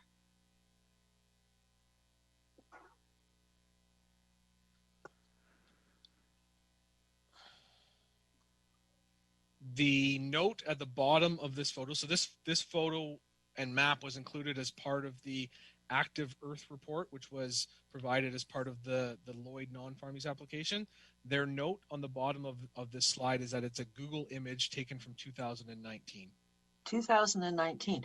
So the property to the south, what's going on that property? They've got, it looks like several houses and a bunch of trucks, and the property to the north has got trucks too. Like, I don't understand what's happening with these properties, I guess is the question I'm asking. Has staff gone in and investigated what they're doing on the properties?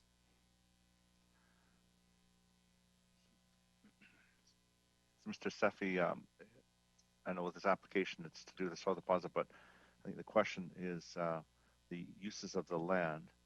And I know the one report is talking about Christmas trees and beehives. The other report, which isn't in front of us, is talking about scaffolding, which might be a little dicey. But Mr. Seffi, can you shed some light on yes, thank you, Your Worship. Staff has inspected the site, Your Worship, but only from the perspective of the soil deposits that have occurred, as Mr. Welting just outlined for council, and the impact thereof in terms of compliance with Township of Langley's permitting process and bylaws and policies. Typically, we do not inspect properties from, I guess, other potential contraventions. We do not have the ability to enter the site unless there is an active and valid complaint. So from the I guess, use perspective, other than the deposition of fill, staff have not reviewed the uses on the site. Okay, so the pipe was closed off because the pond down at where it says pond at the bottom was filling up and flooding the houses.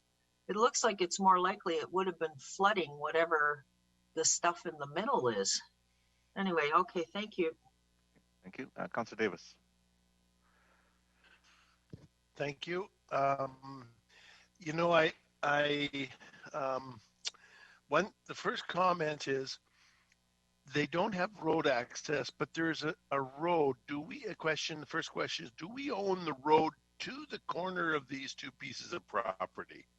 Because there's a bike lane painted on it, I think, also. Do we own that road? The answer is no, Your Worship. Like, it'd be right. Yeah. We do not own that, no. So we don't own it all the way, right from 232nd. We don't own it. There's nothing in terms of public road or public interest, anything beyond the 232nd road dedication. Okay, so they must have built that road to service those two lots. So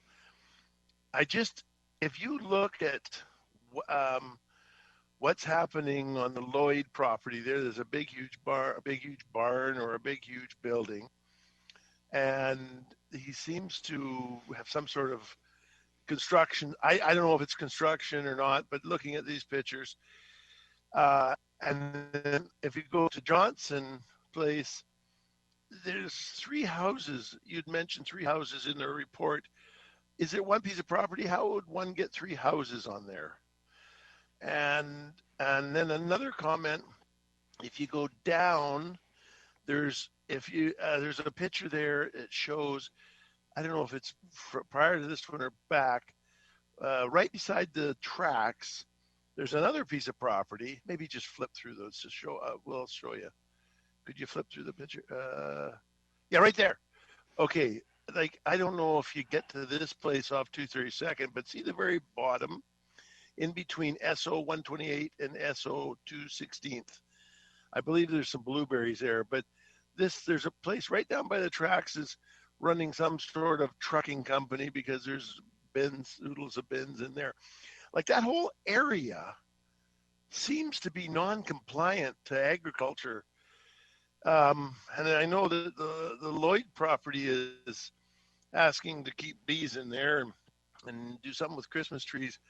But I would, it wouldn't take, I don't know why they're here in front of us, because I wouldn't want to be, because it sounds like they're doing, I don't know if they're doing something wrong there, but to have a huge yard where they're containing scaffolding on agriculture, on ALR land, to me doesn't jive.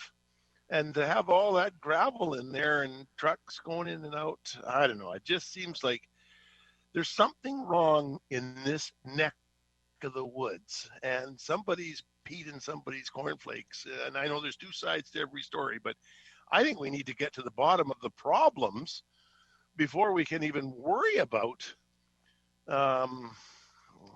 getting it an application. Because once we give them an application and it gets approved, now they can run it. They got a big, huge yard on both these pieces of property and the third skinny one down here. Anyhow, my comments. I don't know what to do about that, but I would wonder if we send bylaws in there, they might come out with oodles of stuff. So right now it's just the Lloyd property, the one, and the other one isn't coming in front of us. So it's the one, and he's talking Christmas trees and bees. All right, thanks, Councillor Arneson. Yes, thank you, Your Worship. And thank you very much, Mr. Welfring, for coming today and explaining the background of this. It's quite complicated in a number of ways, but I want to focus my question on 2 things. So I just want to be as germane to this actual decision to forward it to the ALC or not. So I'm wondering, in the hypothetical, if the Township of Langley has the legal authority to enforce a binding imposition for a water management plan after it's gone to the Agricultural Land Commission, because one assumes that there will still be, whatever the disposition is, an ongoing water problem. So would that be the case that the township is empowered to do that? Mr. Steffi or Mr. Welfring? Your Worship, I think by storm water management plan, I forget the exact words that Councillor Arneson used, but I think what I can say, and Mr. Welfring can correct me or clarify or provide further details, the process that we could follow, subject to Council's direction, would be to refer this to the Land Commission. The Land Commission could either endorse the retention of the fill deposits that have occurred historically without a permit, as part of which a permitting process by the Township of Langley would be triggered. That process could then include the addressing of stormwater management issues, drainage issues. It could. Or alternatively, the Land Commission could reject the application and require the applicant to remove the deposit, the material that's been deposited, in which case the applicant will have some time to do that, and that would trigger a different process. Okay, thank you. My limited understanding of the jurisdiction once it gets to the Agricultural Land Commission is sometimes if you're doing something that's negatively impacting to farming in general, that they can actually take over your operation and rectify the situation. So I didn't know if this was one of those situations, or eventually if it would fall back to the Township of Langley. So that, I guess that's one question. The other one is more speculative, because I'm wondering, it seems like what is really required in this complex matter is some kind of mediation. Does the township ever make recommendations or take any role whatsoever in trying to address some of the issues in these civil matters? Your Worship, again, I'll take a stab. Yes, we do.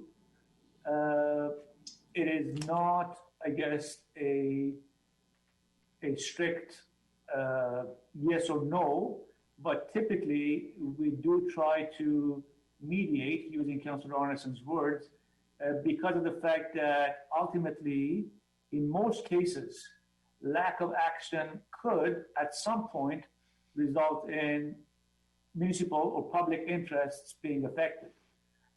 It could take some time, it could take a very long time, but even with cases such as this that don't have sort of an immediate and direct municipal impact, while we do encourage the applicants to work together, as we should, we do try to mediate and facilitate, as Mr. Welting explained as part of the presentation, even if they agree to work together, which, well, I shouldn't say even, if they agree to work together and collaborate and resolve this matter going forward, the township would be more than happy to take part and provide guidance and overview, and in cases of potential conflict between their respective professional engineers, to provide some direction as to which is the right way to proceed.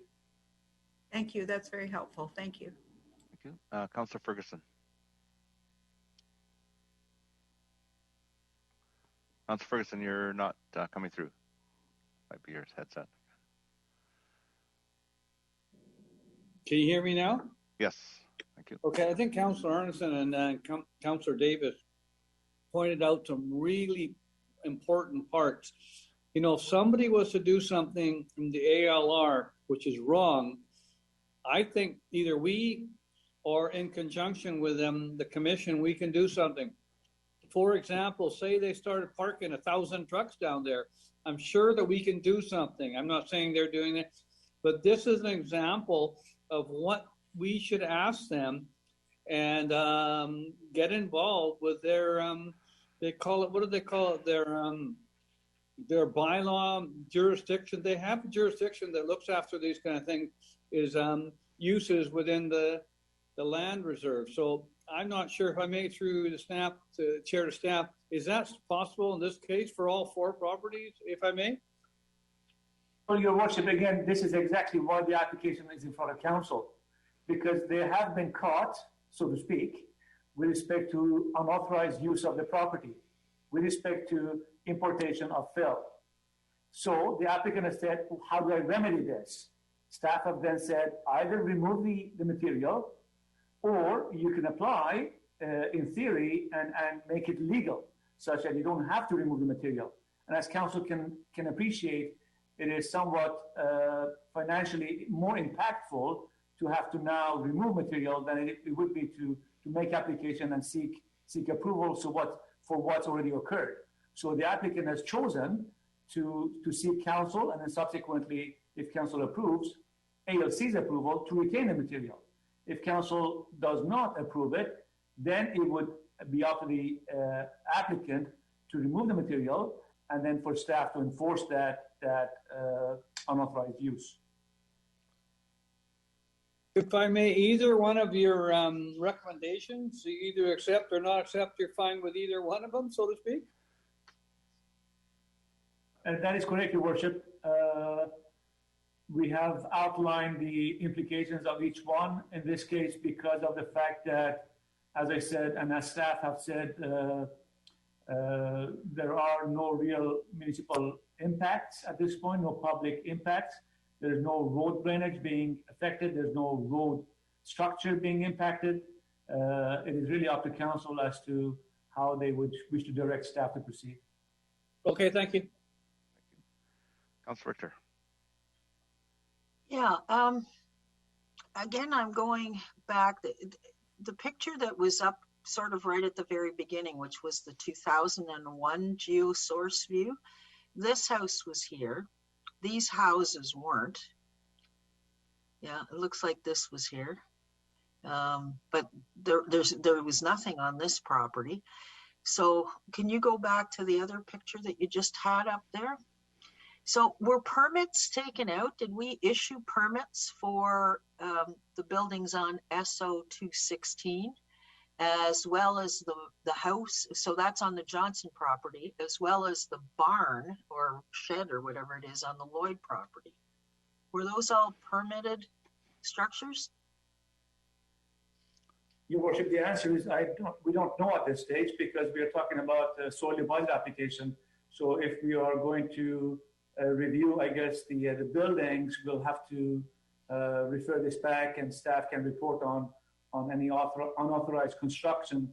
Mr. Wilfing is prepared to respond to unauthorized filling. We're not at this stage. We don't have the information available, unfortunately.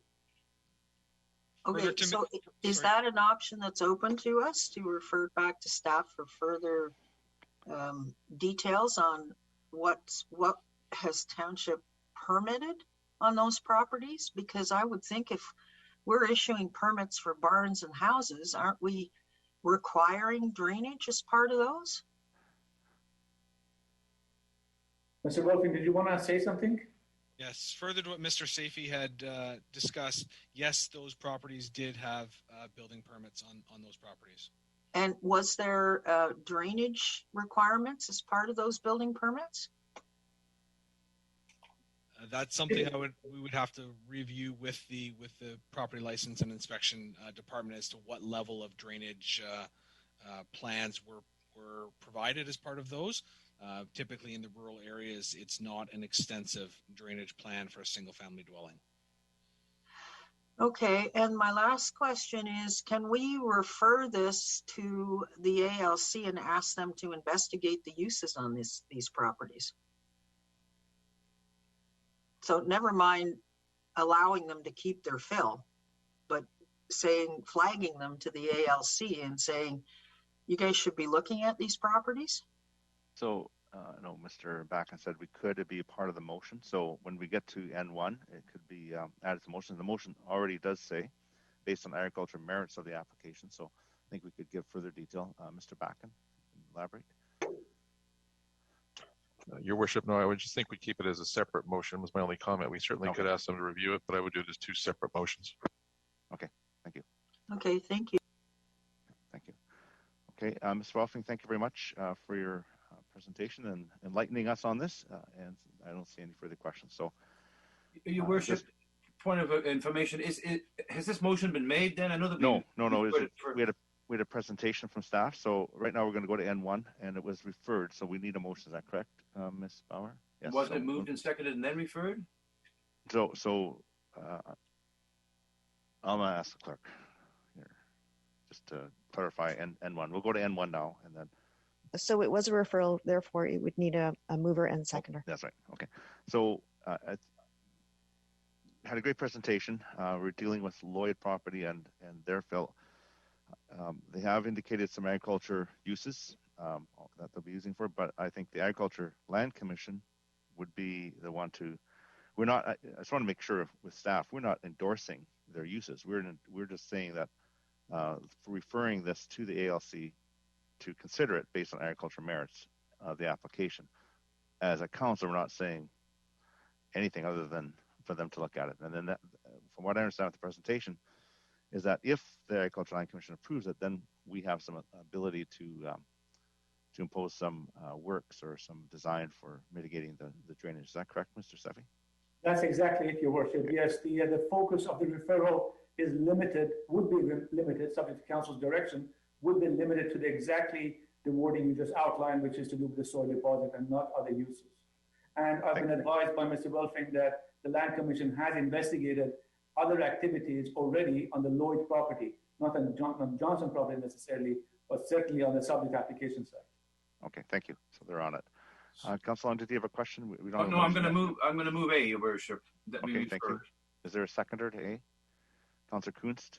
So, any further discussion? Councilor Long, your hand is up. Did you wish to speak? Well, I mean, I think it's the right thing to do. So we've kind of gone around a few times on this, but it certainly seems like the appropriate thing to do is to refer it. if and as it's been said, if the ALC feel it's suitable, then get all the permitting done and everything gets towards a solution. So I think it's the right way to go. Thank you. Councillor Richter? I'm just looking back in the minutes of April 26th, and on page 6, a motion was made by Councillor Whitmarsh and seconded by Councillor Kunst that council consider the non-farm use and refer to the, so now we've got the same motion on again? Wouldn't their motion have come back? I'll ask the clerk to clarify. Ms. Bauer?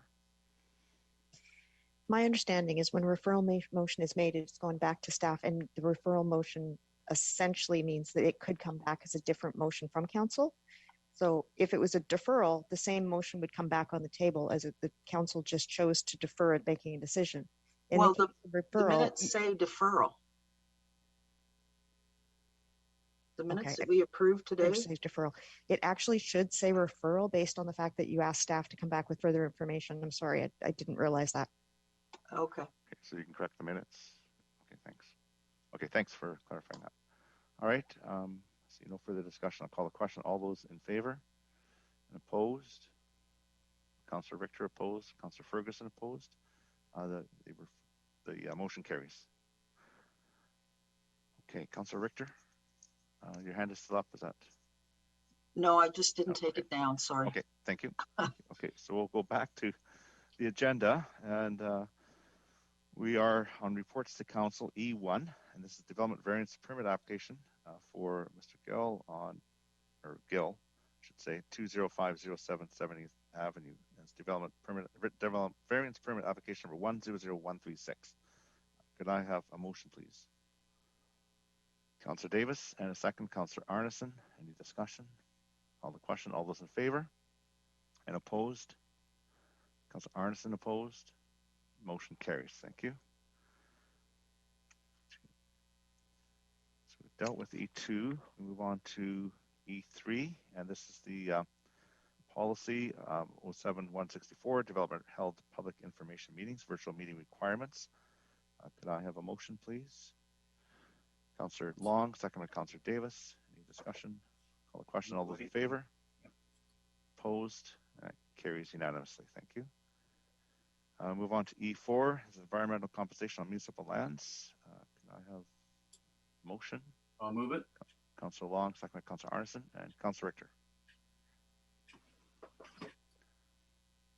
Councillor Richter. Turn your mic on, I know. Sorry.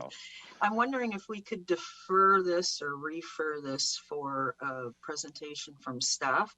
I have some concerns around the wording in this about offsetting environmental impact of development under certain circumstances and subject to defined conditions. I think we need to have a better understanding of what that means.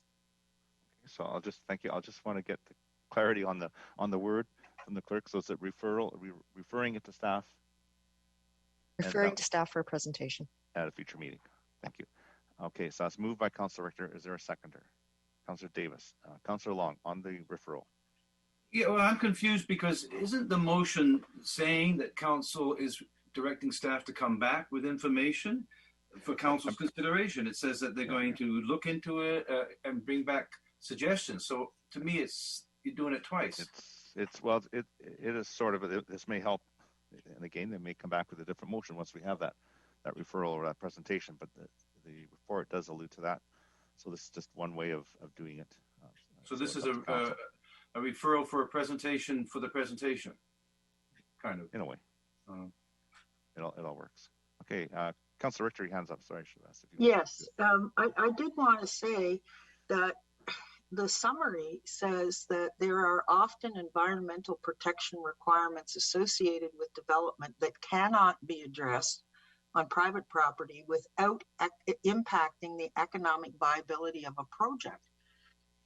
Well, since when is it our job to take on the economic viability of a project by offloading environmental concerns onto public lands? Like, that's the part I'm not getting on this, and that's what I think needs further discussion. Okay. Thank you. Staff will take that consideration. Councillor Woodward. Thanks for that. Yeah, no, I support the presentation. I found I actually made these comments to the CAO directly. I found the report a little vague. I didn't really know, what it was talking about specifically. We're talking about stream relocation. We're talking about tree preservation.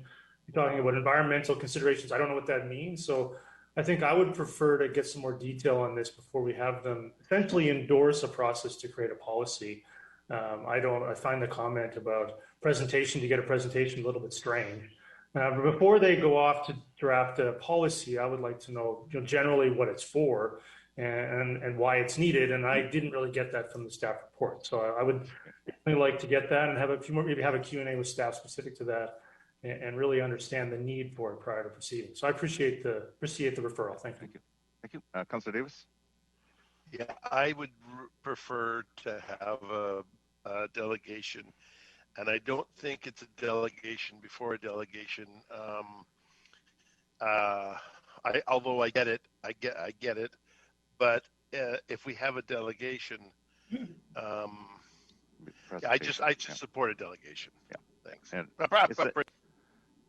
it's everyone's interpretation. We're not saying it is or isn't one before the other. I'm sure there'll be more than one. Councillor Arneson. Oh, thank you, Worship. Well, I hadn't thought myself about getting a presentation, but since we're talking about that, I think that there is some rationality about getting everybody on the same page. And obviously, this is a subject that is sort of new and I think emerging. My thought about it most immediately, and I'm hoping that if staff, I know Mr. Safi is likely taking down notes, the one thing that did occur to me about this, because I am familiar with the fact that if there is no on-site way that the ecological regulatory requirements can be put there, that there is this opportunity, and this is done in many communities for offsetting.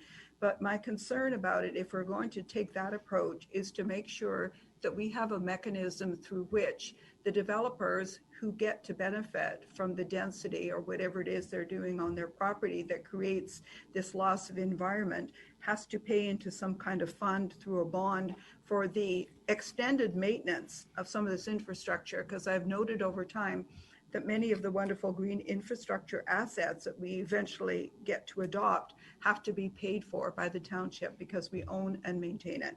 So I just want that report in particular to have to address that situation of what best management practices could be in order to maintain potential green infrastructure on public lands. Thank you. Thank you. Councillor Richter. Yeah, and page 2 of the report references a discussion with council, Township Legal Counsel. I wonder if council could have access to the notes from that as well. Like, again, I'm puzzled as to what kind of a door we're opening here to say to developers, we'll give you maximum density and then we're going to offload all the requirements onto surrounding parkland and you pay for it. Anyway, thank you. Thank you. Okay, so on the referral, I see no further discussion. I'll call the question. All those in favor and opposed? Carries unanimously. Okay, we move on to E5, Smith Neighborhood Plan Servicing Options. I'll move that. Councillor Woodward moves it. Second. Second, Ferguson. Councillor Ferguson. Any discussion or questions of staff? Councillor Richter? Yeah, this is another report. Maybe I don't want to interrupt with you, but I just want to ask a question of staff because it does say to receive and consider options. There's several options, so yeah, I just want to make sure what we moved here. We just moved a receipt, or we're going to maybe Mr. Back and maybe we can give a bit of introduction. I'll go back to Councillor Richter when I get that clarification. Thank you. Your worship, subject to the directions of the mover, I think what we've simply done is received all of them and with the proviso they're being considered but not given any direction. So we may wish to be more specific as to which of the options, if any, or maybe this is simply a receipt motion. Okay, thank you. So the mover, I'll just go back to Councillor Woodward. So were you moving receipt because there are 3 options and we haven't? Yeah, no, I just assume we can consider them or not consider them and still have claim to consider them. So I would just be moving receipt. Okay, yeah. Thank you. Just so now we're clear. Thank you for that. Councillor Richter, go ahead. Yeah, I'm not opposed to receipt, but again, to me, this is another matter that staff should really be doing a presentation to council on in terms of the impact of what if we waive or reduce their typical development prerequisites, and what are the costs to us of that. And there are three options there. There are three very distinct options. So if we're just going to receive it and that's it, I'm okay. But if we're going to proceed with any of these, I'd like to put a referral motion for a presentation. And Mr. Backen, once we receive the, I don't know if they're linked, E4 and E5 in some way, but if we see, once we receive the presentation on E4 and go back to that, perhaps that might be a time to dig deeper into this, or are they not really linked? Just trying to understand that, Mr. Backen. Your worship, they're not really linked. I mean, I suppose one could apply to the other, but they're really standalones at that point, as we might see with a number of bylaws that may have a small level of, crossover. I think the receipt motion here advises staff that it's effectively the status quo, which is our traditional process. If we are going to go further than receipt, then a direction or option would be helpful. And I think that's where the suggestions are. If there's going to be something further than receipt, then we would have perhaps want a presentation to analyze those options, but I don't think there'd be much point in analyzing the options if there's nothing other than receipt at this time. So in effect, receiving it is status quo, which is very close to C. So, Councillor Ferguson. Oh yeah, can you hear me? Yes. Okay, good. I also wanted to ask. I mean, when I looked at the recommendation, I said receive and consider the options. Usually and maybe it's the clerk, usually you present the options below in the motion. And I know it's in the report, as we see the report right now, being A, B, or C, waive, secure, or continue. But usually you can include that in the agenda item so that we can understand. And usually there's an alternative option, and they do that in Metro Vancouver. And that alternative option was to status quo or receive a report or something like that, or a presentation. So I guess my question to staff, I mean, is there some direction here, or I could put a fourth or fifth, that wouldn't make any sense. But I mean, is there a certain option that you think we should consider, or go down a road of council priorities or policy committee or something, if I may, through a chair? Yeah, Mr. Backen. Oh, thank you, Your Worship. It's a good point. This is a bit of an unusual situation in that I think the topic or subject matter was raised at a previous council meeting, and it was requested that staff review and provide council with some options. Again, this would be different than the status quo. The status quo, I think, shows that the plan itself will be very slow in developing. I just put it that way because of some of the underlying effects of there being small lots and the need for some, consolidation of infrastructure to make this a viable alternative to go forward. Because it originated from a council request to provide options, there are no recommended options, say one over the other. That would remain the status quo. The options are then laid out in the body of the report, and then to confirm what Councillor Ferguson is saying, there could be other options. A council may say, well, thank you for those, but could you please come back with an option that has some different parameters to it, and that provides council with the flexibility to consider if there may be another direction that it wishes to go. So where we stand right now, then, with all that summarized, is effectively the motion is for the status quo. If there is to be a further direction, it would be probably helpful to refer the further direction to staff for a presentation on that and alternatives. I mean, my only comment to the fact of Smith neighborhood and servicing, I mean, myself and others on council want to see improvements to transportation, widening of 208, working on school and park models, and a few other things that are important there. They always seem to be forefront in their discussions with planning with council. Those are my comments. Thank you. Okay, thank you. All right, I don't see any further discussion, so I'm going to call the question. All those of receipt, all those in favor, opposed? Point of information, Mr. Mayor, was there was the administrator suggesting a presentation will be made in the future, or was that kind of left? That was kind of like, he basically gave some options. The report, I think at any time, a member of council or anybody can come back and say we'd like to change it, but unless council asks for a presentation, Mr. Backen just put that out there. That would be one thing. But I think we've received it. The information's in the report, and so I guess the best thing is to look at it, and if one member of council wants to bring a notice of motion or something and work with staff, would that make the most sense, Mr. Mayor? Yes. Yeah. Thank you. Okay. Thank you. Yeah. This doesn't kill it. It's still there. We just received it. Thank you. All right. We'll move on to bylaws for first and second reading, and F1 is official community plan amendment and rezoning application number 100209. It's Con West, and it's bylaw 5706 and 5707. And can I have a motion, please? Councillor Whitmarsh and the seconder. Councillor Arneson. Any discussion? Call the question. All those in favor? No. Oh, no. Sorry. I guess it's coming up slow. Your hand. Okay. I haven't seen it yet. No, hang on. I've got Councillor Woodward. I don't see your hand up yet. Councillor Richter. There we go. I'll go to Councillor Woodward and then Councillor Richter. Councillor Woodward, go ahead. Yeah. Thanks for this, Mr. Mayor. I actually just, if other members of council want to speak to this, I just wanted to advise you that I will have a referral motion on this particular one. Okay, thanks. So I'll go through the speakers and come back to you. Councillor Richter. Yeah, I think we need to discuss this one. And I think that if Councillor Woodward's going to put a referral motion on to, I'm assuming CPC or something, I'll be glad to second it. But it seems to me that we need to talk about land lift value, and we haven't been. Okay, thank you. Councillor Davis. Yeah, you know what? I'm just going to wait for the referral because I have. Yeah, sorry. Thanks. Okay, Councillor Arneson.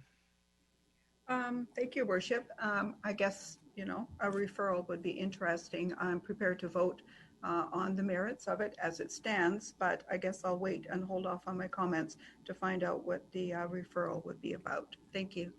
Thank you. Okay, I'll go back to Councillor Woodward, but just have a question for staff. Now, I know this application, there's an aspect of it that's before the Agricultural Land Commission, so I believe we have some time. One way is to, I don't know what Councillor Woodward's referral is, but it can also be deferred till after the LC reconsiders the application. Maybe Mr. Back can give a little more background, and then that might help form the referral.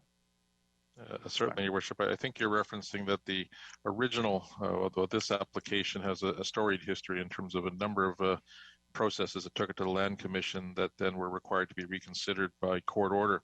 And I think what you're referring to is that the final step in that process that was from a couple of years back directed that all the lots be processed in unison. And in fact, that is the process that's being undertaken here, whether it be at the OCP amendment, Metro Vancouver's, I guess, approval of it. The only piece that's not happening right now is it's 6 of the 8 lots coming forth for the rezoning application. What that means then is that the other 2 would have to be done independently. Now, the original order of the Land Commission was for all 8. That, however, has been, if you will, appealed in that a reconsideration application has been filed, and that decision is still pending. So there is that outstanding issue. In discussing this with Mr. Seffi, it does not appear that the matter would need to wait for that ruling. Council could proceed if they so chose.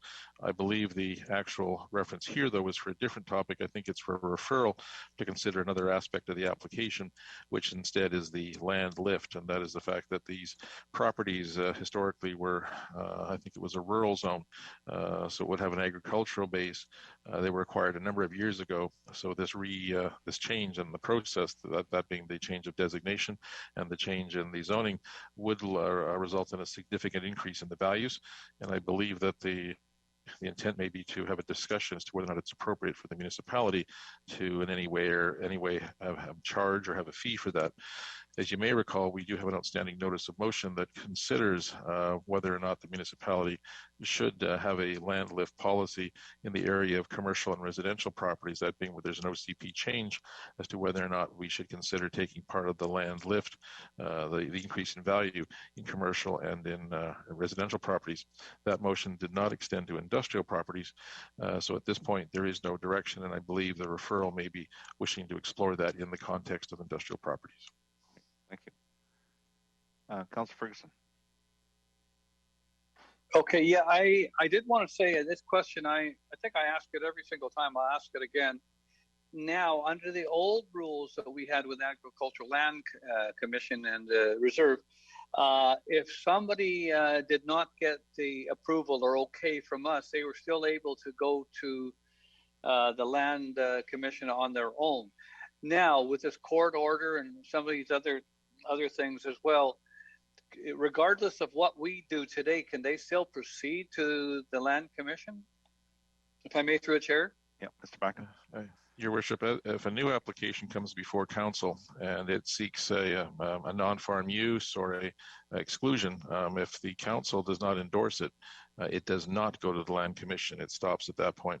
If the council does endorse those applications, as we learned with the Lloyd application, then they go to the commission. But the commission's discretion is unfettered, and I would say, on the balance of probabilities, it's more probable that those applications will be denied than permitted because of the facts of each case. But the track record simply shows a much greater propensity for denial than approval, even if the municipality approves.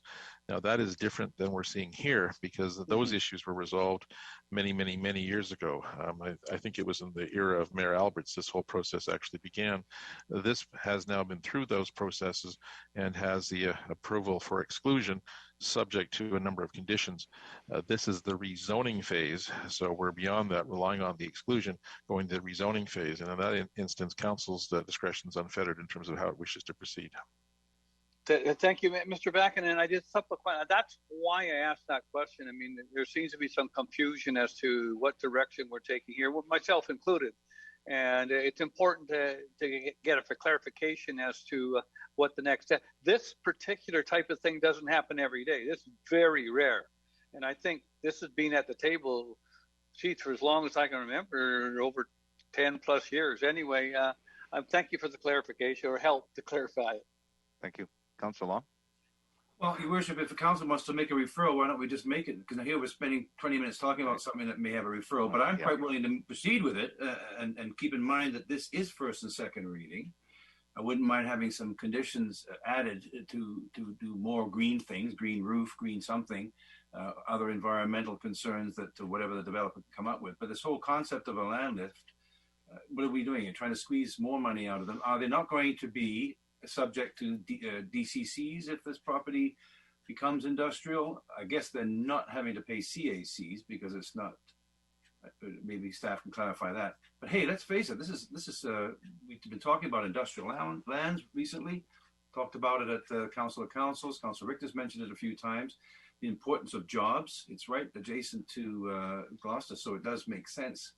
And if there's a willingness from council to proceed, I think we should. But I don't understand the referral that was in there, but I'd like the staff to answer on what kind of benefits the township would receive if it came out, because there would be some DCCs payable. The other thing I might note is I think that the proponent needs to get this first and second reading in because he has to go to Metro and change the regional strategy of some kind to allow this to happen. So there's quite a bit of work down the road for the proponent, and I think he needs a green light from us before he embarks on all that. But is there enough there that staff could comment, Your Worship, please? Yeah, Mr. Bakken. Certainly, Your Worship. I'll begin and then defer to Mr. Sefi in terms of the DCCs, but I'll give my overall understanding. Yes, I believe it's correct that this matter must go before the Metro Vancouver Board because it's going to be a change in the urban containment boundary. These properties were originally on what we'll say is the rural side of the line, and now they will be on the urban side of the line with a future industrial use. That process must go to Metro Vancouver and be approved by their board. So we're looking at the need for ALC approval which looks like it's been obtained, township approval, and Metro Vancouver approval. Going forward then, in terms of this area, as it's in Gloucester, much of Gloucester, if not all of Gloucester, was exempt from DCCs, but there has been recent, I guess, application of CACs. Mr. Sefi, could you elaborate on the potential of these properties to be subject to DCCs or CACs? Your Worship, the subject lands are subject to DCCs. They're not exempt. The exemption applies to specified areas, and this is not part of the specified area, so DCCs would apply. Currently, as Mr. Backen referenced earlier, CACs are not applicable on non-residential lands. Thank you. Councillor Arneson. Thank you, Worship. Just a point of clarification, I guess, through your Worship to maybe Mr. Backen. So I'm trying to understand if we're moving towards the potential for a referral so that we have an idea about what application land lift could be here. I just need some clarification regarding this particular piece of properties, because in effect, the owners, my understanding is the current owners who got the benefit of the land lift in the sale of their land are no longer the owners of the land. You know, they would have, I'm theorizing here, so I'm just looking for correctness, that they would have received in the dollar value through the sale what theoretically the land would be worth if it was industrialized, but they're not the current owners of the land who are now going to make this consequential windfall. Would that be correct, or is that wrong? Mr. Backen. Your Worship, it is partially correct in that we're not certain how the ownership structure stands up compared to, say, when the process began. Say when the application back in 2018, when the change occurred from being lands that were in the ALR to those that then had authorization to be excluded, there may have been some changes from that period of time. The application, I think, would be that there could be effectively a CAC that would be charged at the time of either rezoning or subdivision under a new policy that we have not yet developed that would apply to industrial lands. So the process is clear. The question is who would be the benefactor and who would be the detractor from that process. There is, however, also a further challenge that I think that would have to be addressed, and that would be, well, given the process this has undergone, is it even appropriate to charge CACs in this circumstance? Not so much because of the ownership change, but because of the time of the application of the regulatory scheme that was then in place. There may be some issues around that. I simply don't know. So I think the referral in this instance is actually taking us to a discussion on some of those topics in terms of, well, is it applicable? What should it look like? Should it apply to industrial lands and whatnot? And I guess our advice would be any change of policy, the earlier it can be implemented so that there's full knowledge in the industry in terms of what the actual fees and charges are going to be, the better off it's going to be, because these sorts of things are best known at the time a contract is entered into, as opposed to somewhere throughout. And of course, if we do attempt to implement it somewhere throughout the process, then there may be consequences that we'd have to just reflect upon and advise council of. Thank you. I appreciate that, because my concern is, I guess, about the retroactive nature of the application and trying to enforce or add fees that aren't currently considered under our policies. Thank you. Thank you. All right, Councillor Woodward. Yeah, I appreciate that. So I will speak to the referral once I make it, Mr. Mayor, assuming it's seconded. So I'd like to refer this to the Council Process Committee as item number 4 in priority. For more complete, unfettered council consideration, discussion, and debate. Second. Okay, second by Councillor Richter. Councillor Woodward, you were speaking. Yeah, so I mean, I appreciate all those comments. I think the problem is I first raised this right after the election, almost 3 years ago, and here we are considering an application. So, you know, and this is why I wanted to send it to CPC. I think we've got to kind of resolve this once and for all. Either it's a free for all in the township, and we'll create significant value, yet we'll borrow money to widen 264th, we'll borrow money to do 272nd, and we'll borrow money to do 216th, none of which we can currently fund through DCCs, for example. Meanwhile, we'll allow the expansion of these industrial areas at significant uplift to property owners. We'll add density in Willoughby to buildings and then rent it back, creating significant value to property owners. I mean, at some point we've got to start participating in the value that we're creating. I don't think we're serving taxpayers properly by simply deferring this and kicking it down the road forever, such that somebody can simply sell their property and escape any sort of community amenity contribution to the massive value they created, because the person that bought it overpaid for it with an expectation that the township would rezone these lands at significant profit creation with no participation, which we have to be one of the only municipalities in the region left even doing that. You know, we're so far behind on everybody else that's doing this in order to pay for infrastructure, and the tens of millions of dollars that have been left on the table already in this council term. It's got to stop at some point. And so I would like to see this referred to CPC so that we don't have two chances to speak. We can ask questions of each other and really debate this issue, whether or not this council is even going to attempt to address it. Because I can't think of another application in the 10 years that I've been watching council and been on council as significant as this one in terms of what's been done. You take farmland purchased a long time ago, pull it out of the ALR and make it industrial, worth $4 million per acre roughly. And we create that value by rezoning it, and we're going to get none of it. Meanwhile, we have to widen 264th. We have to build a 272nd overpass, which is in the master transportation plan. We're borrowing money to do all of these things, including 216th. Yet people are going to have this expectation that the township of Langley is the Wild West when it comes to do this, and the council just simply won't address the issue. It's not even mentioned in the staff report about the possibility of this. Meanwhile, other municipalities are considering up to 70 or 80%. And I don't think anyone here is talking about that. But again, not even mentioned in the staff report that I saw. And so I think we need to really debate this and discuss this. And I think CPC is the place to do that. I think an extra month or two. I put it as item number 4 in priority. So it's not going to be waiting 2 years to be debated, some of our other items that have been sent there. It would be, I believe, after Willoughby Community Plan. So it would come up hopefully relatively quickly. And if there's no support for it, then there's no support for it. But it'd be nice to at least have that discussion, potentially have staff give us some of the ideas and see, you know, what are we going to do about this, given the significant infrastructure demands that we have within our master transportation plan and other items.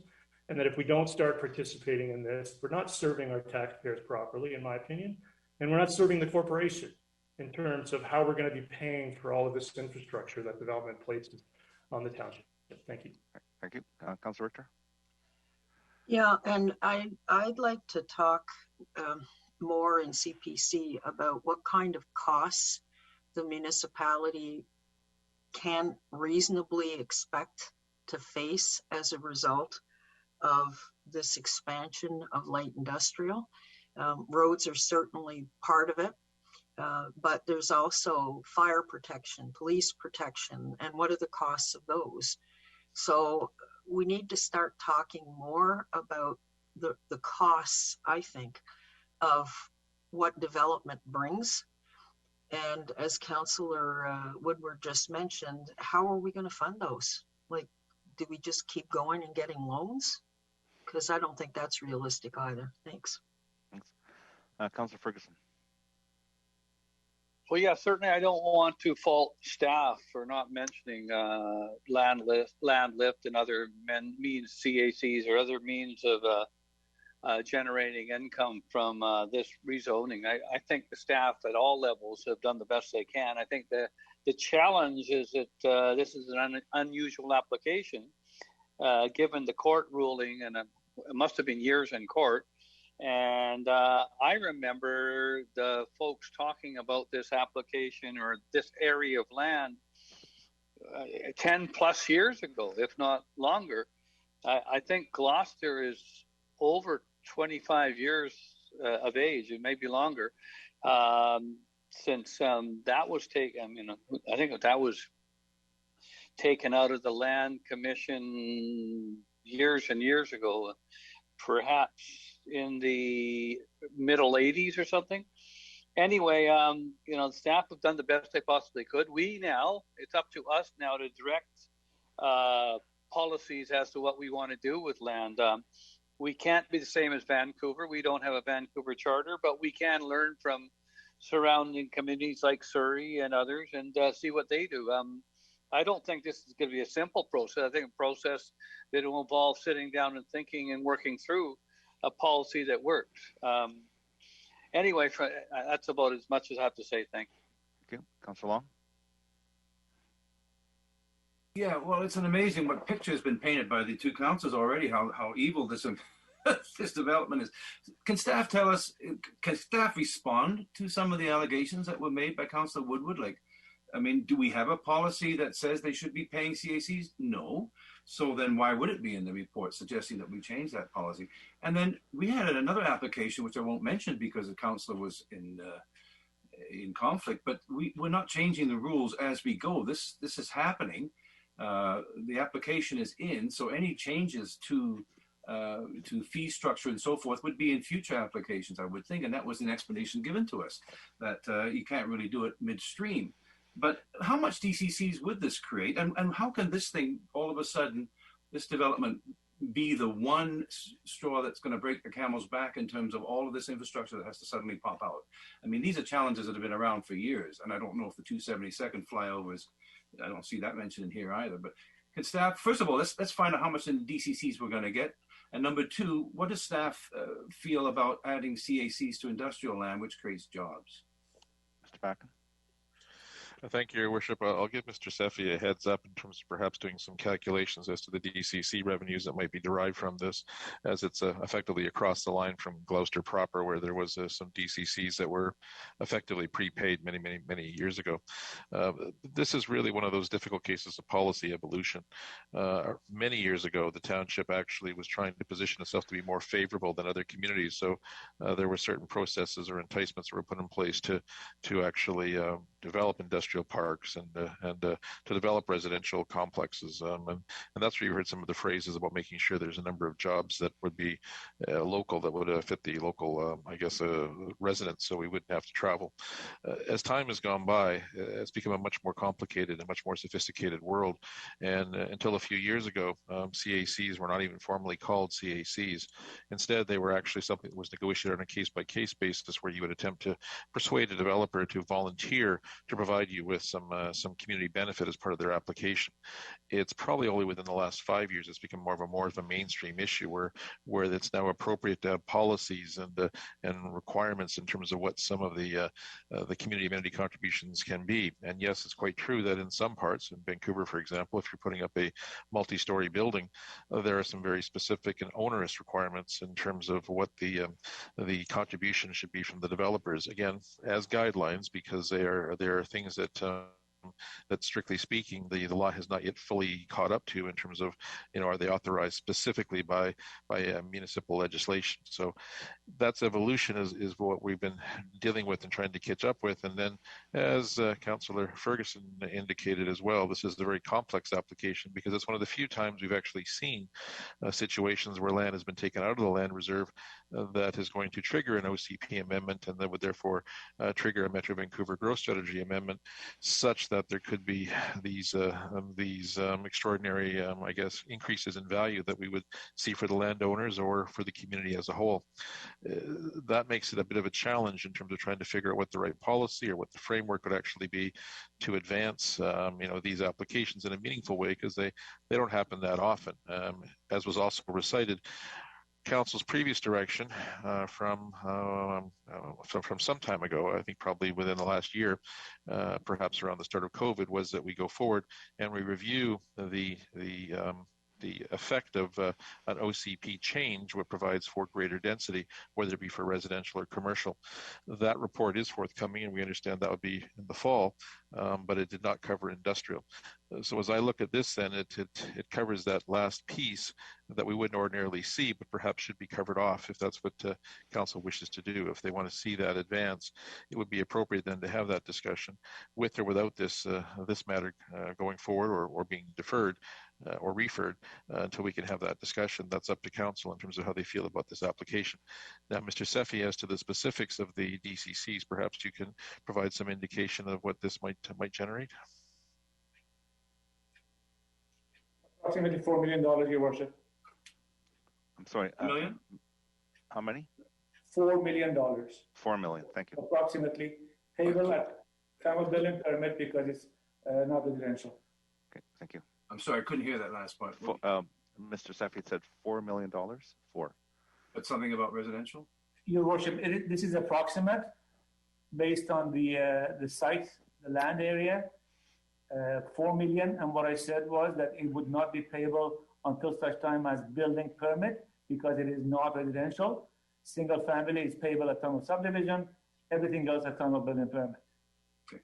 And I'm wondering if, as Mr. Bakken had mentioned, that if a contribution to can be made by the developer, if staff would be able to perhaps negotiate that. If we, instead of referring it, passed it but asked staff to do a couple of things. One is to look at the environmental bonuses that they could add to the property if there were any, in terms of green roofs or other amenities that might help with the ecological aspect of it, seeing how it was agricultural. But can they also negotiate some kind of a contribution from the proponent? Because it isn't fair in my mind to start changing the rules halfway through, and we can certainly continue to have this discussion about what we're going to do later. But how many other industrial land swaps are we going to have of this kind? I think this is probably incredibly unique, and it's going to be a one-off. So I don't know if it's really a conversation we need to have about industrial CACs. But anyway, is it possible, Your Worship, that staff could do that if that was added to the rezoning? Negotiate some other contribution in terms of helping the community? Mr. Bakken? Yes, Your Worship. I'm going to be a bit cautious. In those circumstances, what we're really doing is encouraging the proponent to offer an amenity to facilitate the transaction, because of generally it would be staff being able to provide that in the report. What we're really talking about is then that the staff would be encouraged to have those discussions with the proponent to outline, I guess, council's feelings on this, and to take any advice from council as to what they might think is appropriate.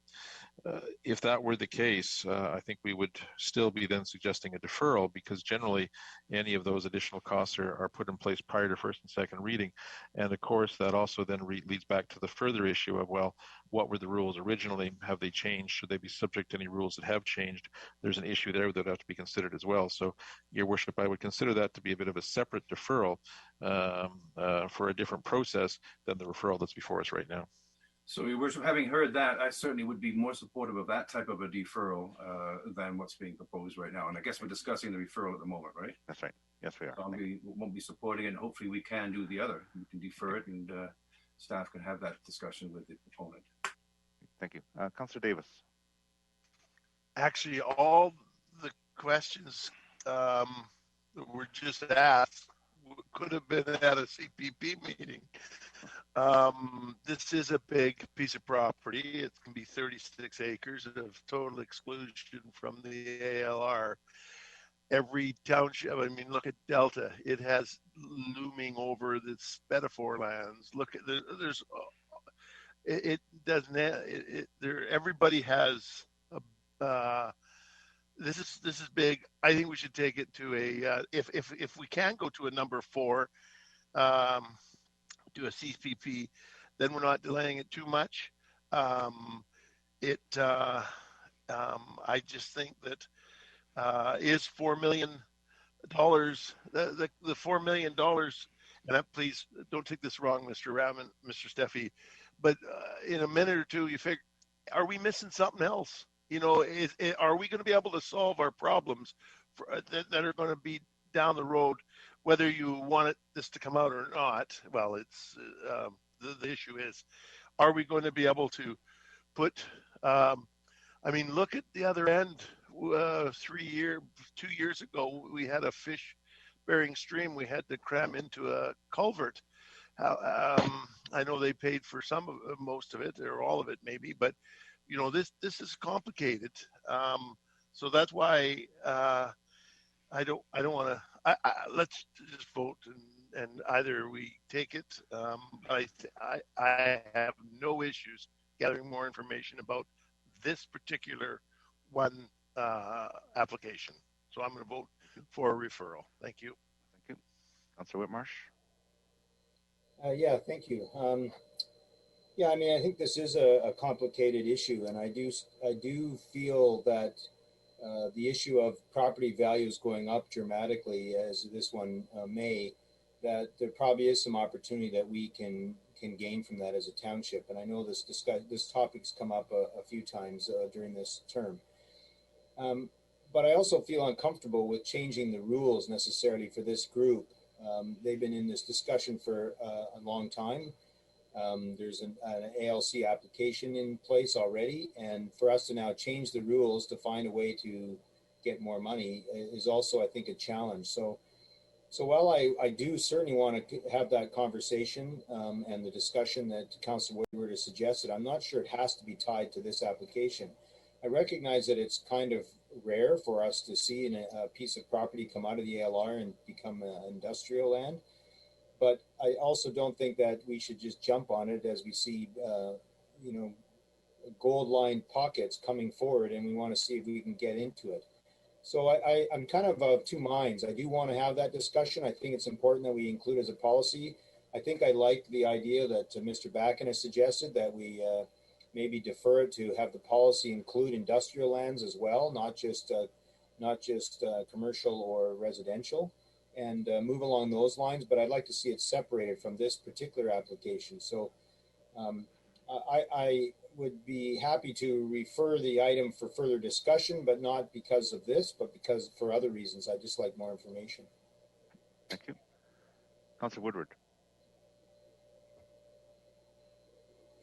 Yeah, thanks for that. I appreciate those comments. I actually think the discussion is kind of proving the merits of the referral. So I actually haven't said I'm going to oppose to the application. What I've said is I wanted to have a more complete discussion about it, relatively quickly, next couple of CPC meetings. That's why I specified that.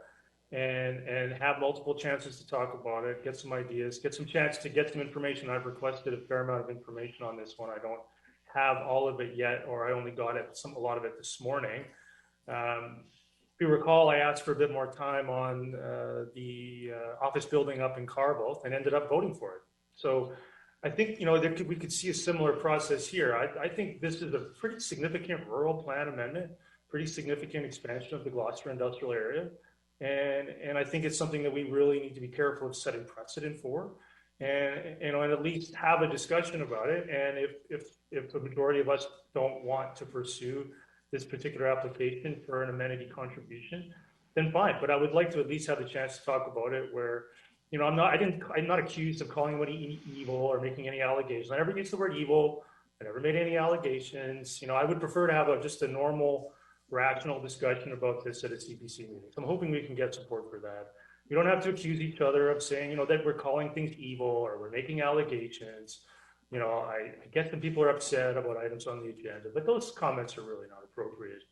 And I think at a CPC meeting, we would have a chance to discuss it as a council. And if we determine that this application has been around for so long and there's a significant amount of history, well, let's get some of that history. I've requested a lot of that history because I don't know what it is. And maybe the ship has sailed given some of the history on it. Now, I want to remind everybody the ALC did not support it. They got it out on a technicality, but I may be wrong on that. I need to get that information. I haven't read the merits of the ALC decision or refusal. I haven't read the merits of the court case. I actually kind of want to learn about some of that. And I don't know how I'm supposed to do that in 2 weeks. I mean, this could potentially come up for approval, given our current processes, in 3 weeks, if we approve first and second. So I think it's appropriate. I think that this is a kind of a middle ground where we can have a longer discussion about it, hopefully not accuse each other of making allegations or calling things evil. And I appreciate Councillor Whitmarsh's comments. This one may not be the one, but I mean, I think for me, these discussions go on for years, and then these come along, and then it's always the response, well, not this one, the next one. Well, on the next one, it's the next one. On the next one, it's the next one.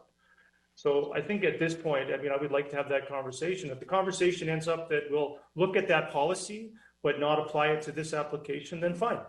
But I'd like to have that discussion and not be accused of calling anybody evil. Thank you. Councillor Ferguson.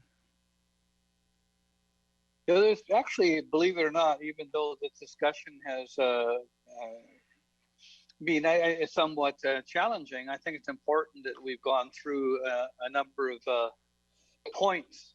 And the interesting thing historically, I'm not sure, I'm not asking staff to clarify my history, but I understood that there was a lot of votes on the Gloucester Industrial Park before that went to a park. And a lot of people were very, very upset with that decision. But anyway, regardless to that, I wanted to know, my question to staff, and by the way, I think it's been a very, very positive thing for Langley Township.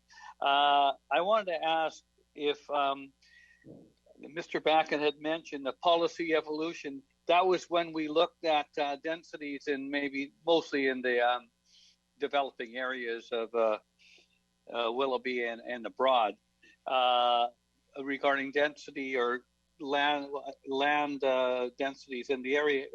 Can this be discussed at the same time as we're discussing this application at a CPC, or do you have to have a motion to proceed accordingly? If I may, through the chair to staff. Mr. Backen. Thank you, Your Worship.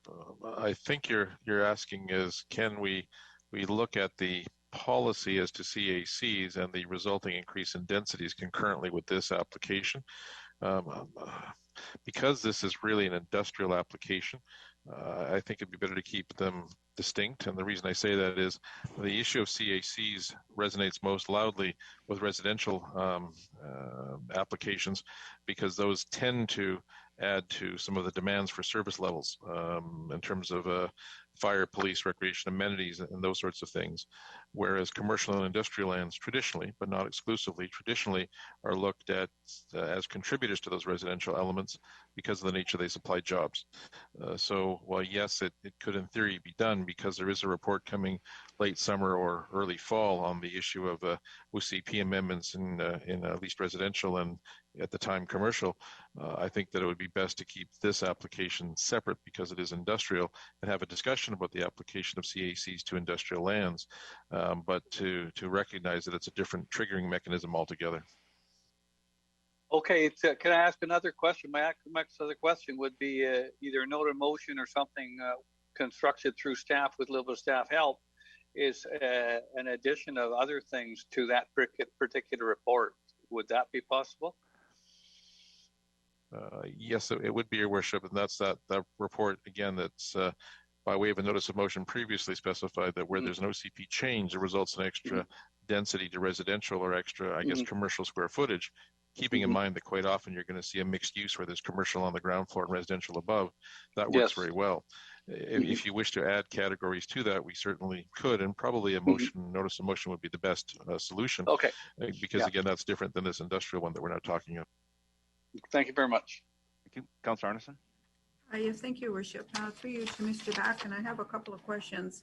So in terms of the timeline of how this could be achieved, if we were putting it forward to a meeting to talk about the broader prospect of having this as an amenity charge and a land lift, I'm wondering the fast track proposition. I'm just cognizant of the fact I don't know any of their business plan details, but it seems like the more delay there is, the more likelihood that this is just going to cost them money on their meter as they're waiting for something to transpire.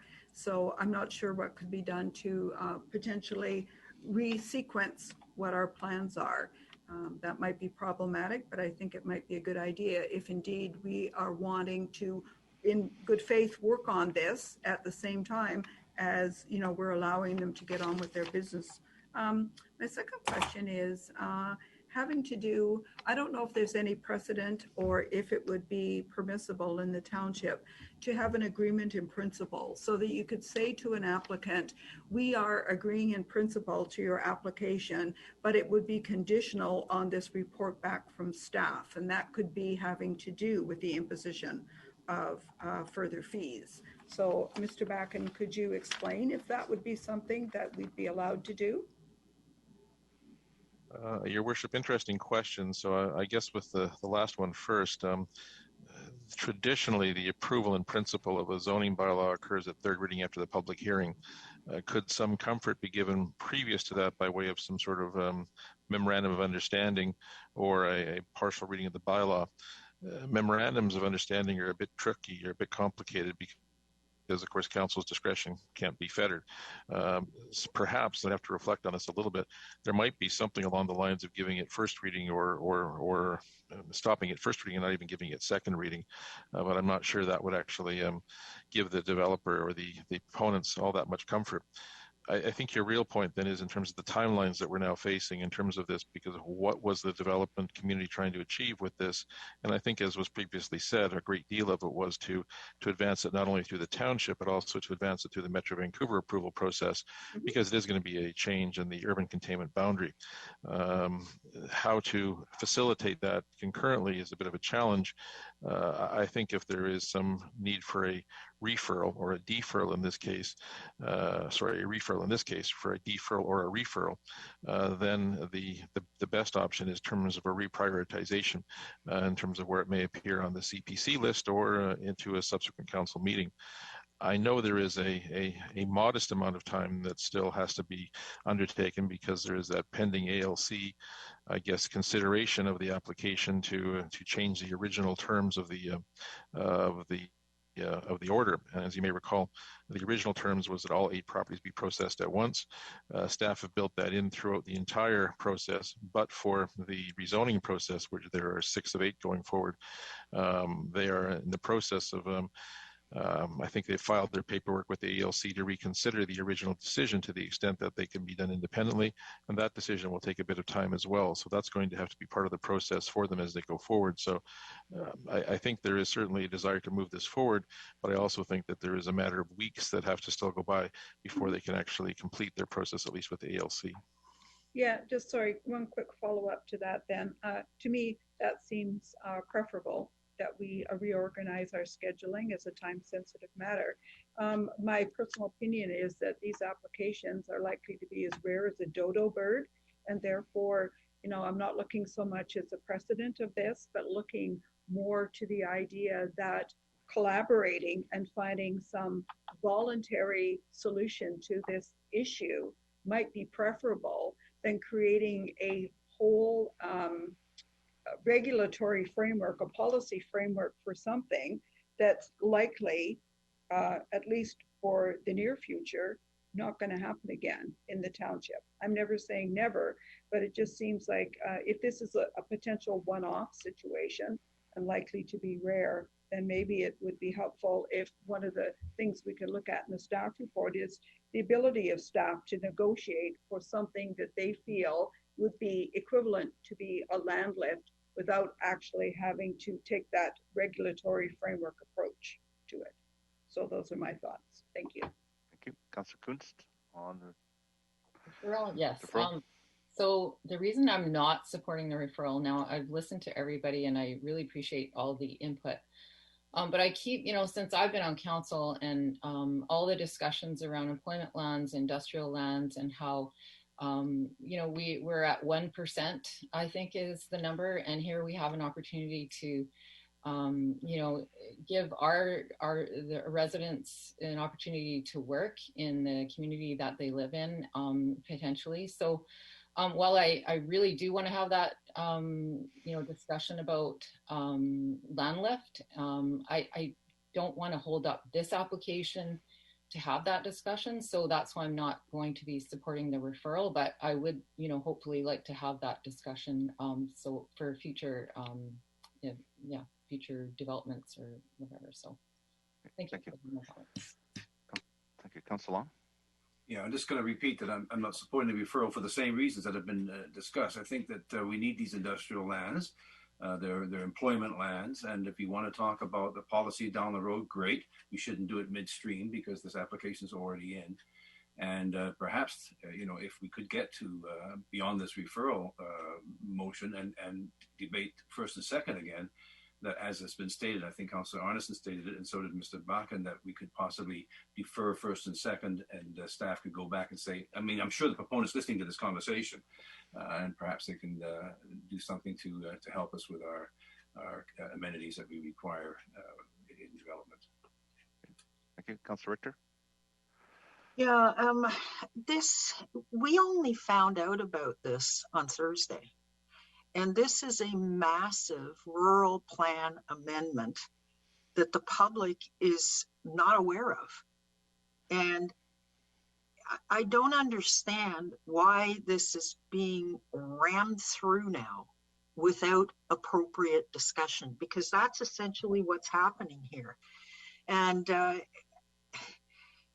we really need to talk about this more in order to fully understand the ramifications for us of this change. And if we think for 1 second that the 36 acres to the immediate north of this is not going to be next on the hit list, then I think we're being short-sighted.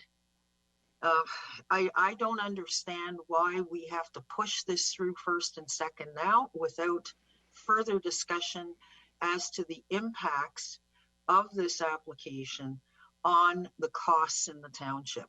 And that's why I think a referral is necessary in order for us to have that discussion. And, you know, if you're worried about time, I'm willing to say, well, let's move it from number 4 up to number 1 on the list, on the CPC list. So we get at it right away.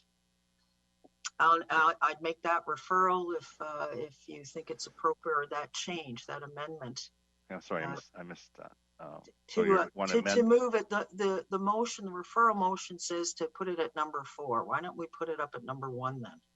Okay, well, let's see if this one passes. I don't know. We can always make that change. I'd like to take a vote. We all had a good talk on this thing. If you want to make that motion, then you can. Go right ahead. If there's a seconder, change the wording from 4 to 1 to the next one. Yeah, I'll make that motion. Is there a seconder? Okay, Councillor Woodward seconds it. Can we just call the question on the amendment? We've had a great discussion. So on that amendment to move it to number 1, all those in favor and opposed? Mayor Froze opposed. Okay, so we're back to the referral as amended. I'm going to call the question on the referral as amended. All those in favor and opposed? Mayor Froze, Councillor Long, Councillor Arneson, Councillor Kunst opposed, so that referral carries. Thank you. Thank you. So now we move on to F2. Rezoning application number 100636, Agritex Industry Limited, bylaw number 5704. And could I have a motion, please? Councillor Arneson, second by Councillor Davis. Any discussion on F2? See none, I'll call the question. All those in favor? Opposed? Carries unanimously. Thank you.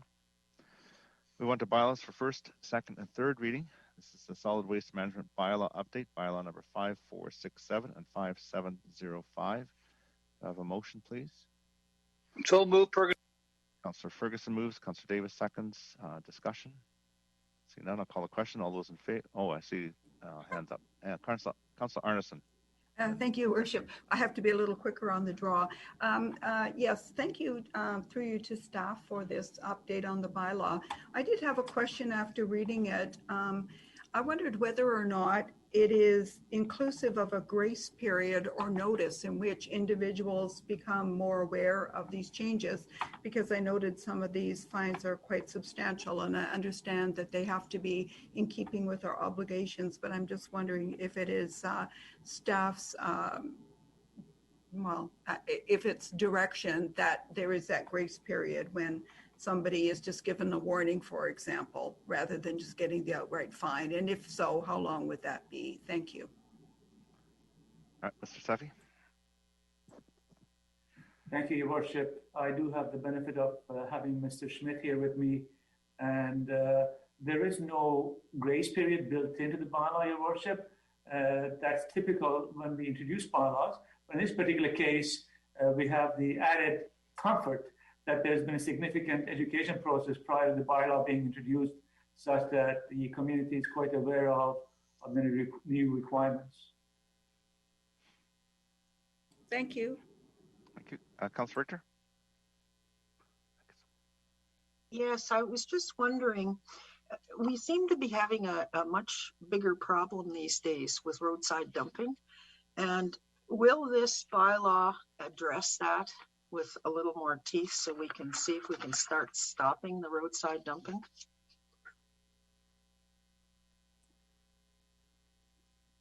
Your Worship, this bylaw does not address illegal dumping.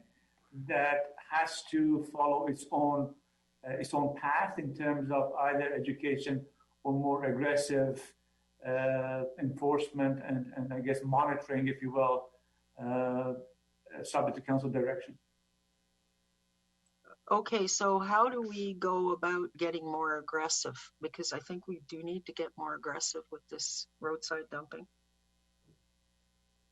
Your Worship, I think a direction from council to do just that would be a good starting point. Whether council wishes to be a bit more specific and direct staff to undertake a education campaign prior to active enforcement, maybe installation of cameras, monitoring cameras at certain locations, which I know have other implications. So those would be, I guess, a good starting point. If I can interject, Metro Vancouver has that educational program going right now, Put Waste in Its Place, and that addresses that. But certainly, I know more can be done in the township. But I just, are we using that? I don't want to. Are we involved with that program? Yes, we are, Your Worship. Okay, thank you. Yeah, sorry, Councilor Richter, I didn't want to. Okay, so well, actually, yeah. I was going to ask a question to you, Mr. Mayor. So, can we add an amendment to this to request staff to get more aggressive with roadside dumping enforcement? Or perhaps. Or should it be? Yeah, or maybe a separate motion to report back to council on what we could do for roadside dumping. Keep it separate from this one, and okay. And I can entertain a motion right after this if you wish. Okay, thank you. Okay, thanks. All right, I'll call the question on G1. All those in favor? Opposed? That carries unanimously. So, Councilor Richter, did you wish to make a motion to ask staff just to yes, the council requests staff to get more aggressive. I don't even think that's maybe that's not the word. I think to report back on options for more enforcement. Yeah. To stop roadside dumping. Yeah. And then options that includes educational. Second it. Second by Councilor Davis. So Councilor Ferguson. Just wanted to point out that sometimes we have surrounding or adjacent municipality, Abbotsford and Surrey, and sometimes people dump along the border. So we might want to work in conjunction with those municipalities as well. I mean, there's the street I live, 196, close to, and they're always dumping stuff on either Surrey side or Langley side, depending. And it's a lot of time, energy, and money spent by both jurisdictions. Trouble is, it's hard to catch those people. That's the difficult. All right, thanks. So I'll call the question on that. All those in favor? Opposed? Carried. So staff can report back. Thank you. Move to bylaws for consideration at third reading. And this is rezoning application number 100652, Alvar Development Limited, and bylaw 5701. Can I have a motion, please? So move. Councilor Davis, second by Councilor Whitmarsh. Any discussion? Call the question. All those in favor? And opposed? Carries unanimously. Thank you. Correspondence, there are 4 items for receipt, and then J1, we will have a separate motion. So receiving all 4. Can I have a motion, please? Councilor Whitmarsh, second by Councilor Kunst. Call the question. All those in favor? Opposed? Carried. On J1, there's a subsequent motion that we consent to the approval of adoption of Metro Vancouver Regional District Mosquito Control Servicing Amendment Bylaw to allow the City of Richmond to participate. Could I have a motion on that, please? Yeah, I moved it. Councilor Long, second by Councilor Arneson. Councilor Long, speak to it. No, my hand up was to move the motion. Okay, thank you. Councilor Richter? Yes, I just wanted to inform council that there was quite a good discussion around this at Metro, and Metro was assured that the inclusion of Richmond in with the other 5 communities, of which we're one, is not going to strain the resources to any of the communities. That the company that's doing this program has the capacity to add Richmond in. So. Thank you for that. All right, I'll call the question. All those in favor? Opposed? That carries unanimously. Thank you. And so take it down to minutes of committees. We have the Tree Protection Advisory Committee of April 20th, the Seniors Advisory Committee of April 21, the Agriculture Advisory and Economic Enhancement Committee of April 28th. Could I have a motion to receive those minutes?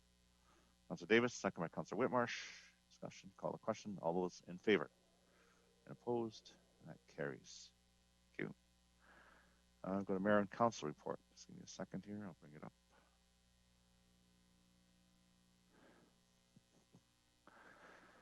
Good afternoon, everyone, and welcome. On April 27th, Councillor Long and I attended the National Zero Waste Council Members Networking Forum to discuss and share experiences and circular economy opportunities emerging from COVID-19. On April 28th, I participated in the Langley School District's virtual career spotlight session, where I shared information on my personal career journey to help students in their career expansion. I spoke about how important it is for students to understand that they don't have to decide what they want to do right out of high school. Their career path will probably change, possibly a few times, and they will learn new things along the way that'll help them grow. I recommended that they not be afraid to make mistakes, but to make sure that they learn from them and try again. And it's great to be in front of a bunch of young students virtually and go through this. I did it with Dana Matheson, one of our business people here, and Mayor Val Vandenbroek from the city.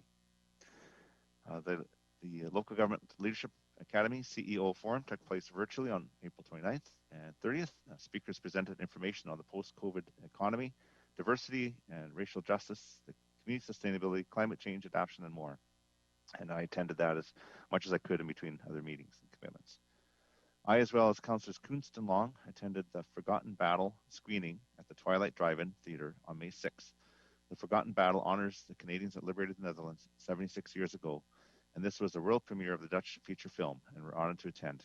It's by invitation from the Consul General of the Netherlands. And, it was a very interesting movie. I learned a lot about that battle. On May the 8th, I, along with members of the Kwantlen and Matsqui First Nations, attended the Salishan Place by the river land dedication ceremony. A new arts and cultural and heritage facility being developed in Fort Langley in partnership with the Kwantlen First Nation and in collaboration with Katzie, Matsqui, and Semiahmoo First Nations is an important collaborative project that will produce a more inclusive space within which we can all share our stories. We're very excited for the project to get underway, and it was very nice to be there. We were distanced and masked up, and the First Nations were able to give their blessing to the land as we move forward. Also, May 8th was the Metro Vancouver Council of Councils meeting. Councils Arneson, Ferguson, Kuntz, Long, Richter, Whitmarsh, Woodward, and I attended.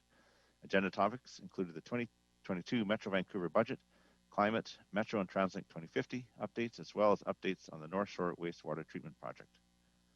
And Council was also very busy. Councillor Richter attended the Willowbrook Mall party on May 6th, where she was given a tour of the new corridor dedicated to local vendors and artisans who offer a variety of handcrafted and one-of-a-kind items. Supporting local has never been easier.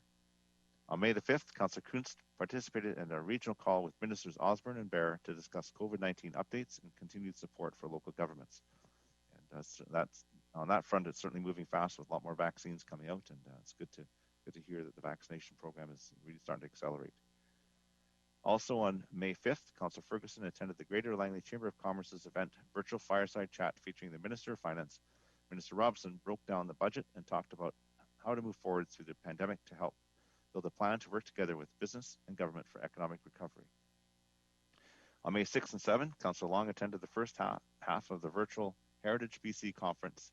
Topics included maintaining respectful workplaces, gaining community and political buy-in, and connections and engagement in the virtual world. The first public open house for community forest management strategy was held on May 6th, and Councillor Whitmarsh, I believe, wishes to give a brief report on that. So I'll turn it over to Councillor Whitmarsh. Thanks, Your Worship, for that. I really appreciate that. It was on May the 6th, we had our first community forest management strategy open house, and 120 people from the community registered to be part of that and give input into the strategy. Alternate co-chair Councillor Arneson was there, along with Councillor Richter and Councillor Woodward attending that evening. And of course, our community co-chair, Catherine Gray, who has done a wonderful job of co-chairing that committee, was there as well. And the evening was led by our Township of Langley staff and Diamond Head Consulting. And they provided an initial analysis of some of the inventory that they've done of the tree canopy in Langley, and gave quite a few statistics and background to what's happening in Langley, as well as some of the targets as we move forward. And then it was really opened up for the public to be able to engage with a lot of questions and activity. There were many, many questions that were asked through the format. I found it to be a very good virtual format where there was a lot of questions asked of the staff, and some of the council were able to respond to questions immediately right there. And then in addition to that, those staff is now taking those questions and making sure that everybody gets an individual response to their questions that they asked. And they will be summarizing those questions and responses on the website so people can go ahead and read that. So it was a wonderful first evening. It really showed the ability for virtual meetings and virtual open houses to be quite powerful and engaging. It was 2 hours, and really we could have went longer, but because it was 2 hours, they sort of closed it down. And there is another opportunity coming in September for a continued open house and a continued feedback from the public. So it was a great start, and really excited about where things are going on the development of the community forest management strategy. So thanks for the opportunity to share that. Great. Well, thank you. Councillor Ferguson, do you have something to add? I'm here. I'm here. Okay, so I did send all members of council and some staff the report from the BC Treaty Commission. Chief Commissioner Celine Haldane was at our last meeting of Metro Vancouver Indigenous Committee. Very, very interesting what's happening in both the treaty process and two other things, the things regarding Indigenous rights, the treaty regarding, the bill, federal bill regarding the respecting the United Nations declarations and the rights of Indigenous people. So that's going to be in the, I guess, in the news, in our news for many years to come. I wanted to point out that in the Indigenous Committee and their staff is that about 5 years ago, they got about 1,000 requests for information. Last year, they got 2,000, and they're expecting this year to have over 3,000. These are members of nations, general public, and other staff from other areas finding they need more information and what the next steps are. They're putting documents together, and I really believe that this is important, that Metro, and of course we have a good working relationship with our nations, are working on this and being ahead of the game, because it will be very, very interesting to see what happens. I work with at the KT Treaty table, and we have another treaty commissioner as well, who sits under the Chief Commissioner Celine Haldane, and she's very, very happy with the progress we're making. Next thing on liquid waste, we're meeting again this Thursday. And tip of the week, do not flush the mess. Thank you very much, Mr. Mayor, for my report. Thank you. Councillor Arneson, do you have something from the library? Yes, thank you, Worship. Yeah, just a brief library report. I'm on the executive, and so one of the things that we've been doing is looking into a number of different initiatives that have to do with library and library services. Also, there was a library board meeting, so the board as a whole met, and one of the things that we went over was our 2020 audit report, which happily was a clean report from BDO Dunwoody, and so there was no recommendations made in the letter, so that's always good news. We also, the board further passed a new library naming policy intended to give guidance and support municipalities when considering name changes for an existing library or naming a new library. So we'll have more details about that. And finally, the new FVRL, the Fraser Valley Regional Library Backpack Initiative, is being incredibly successful. So apparently we get statistics all the time.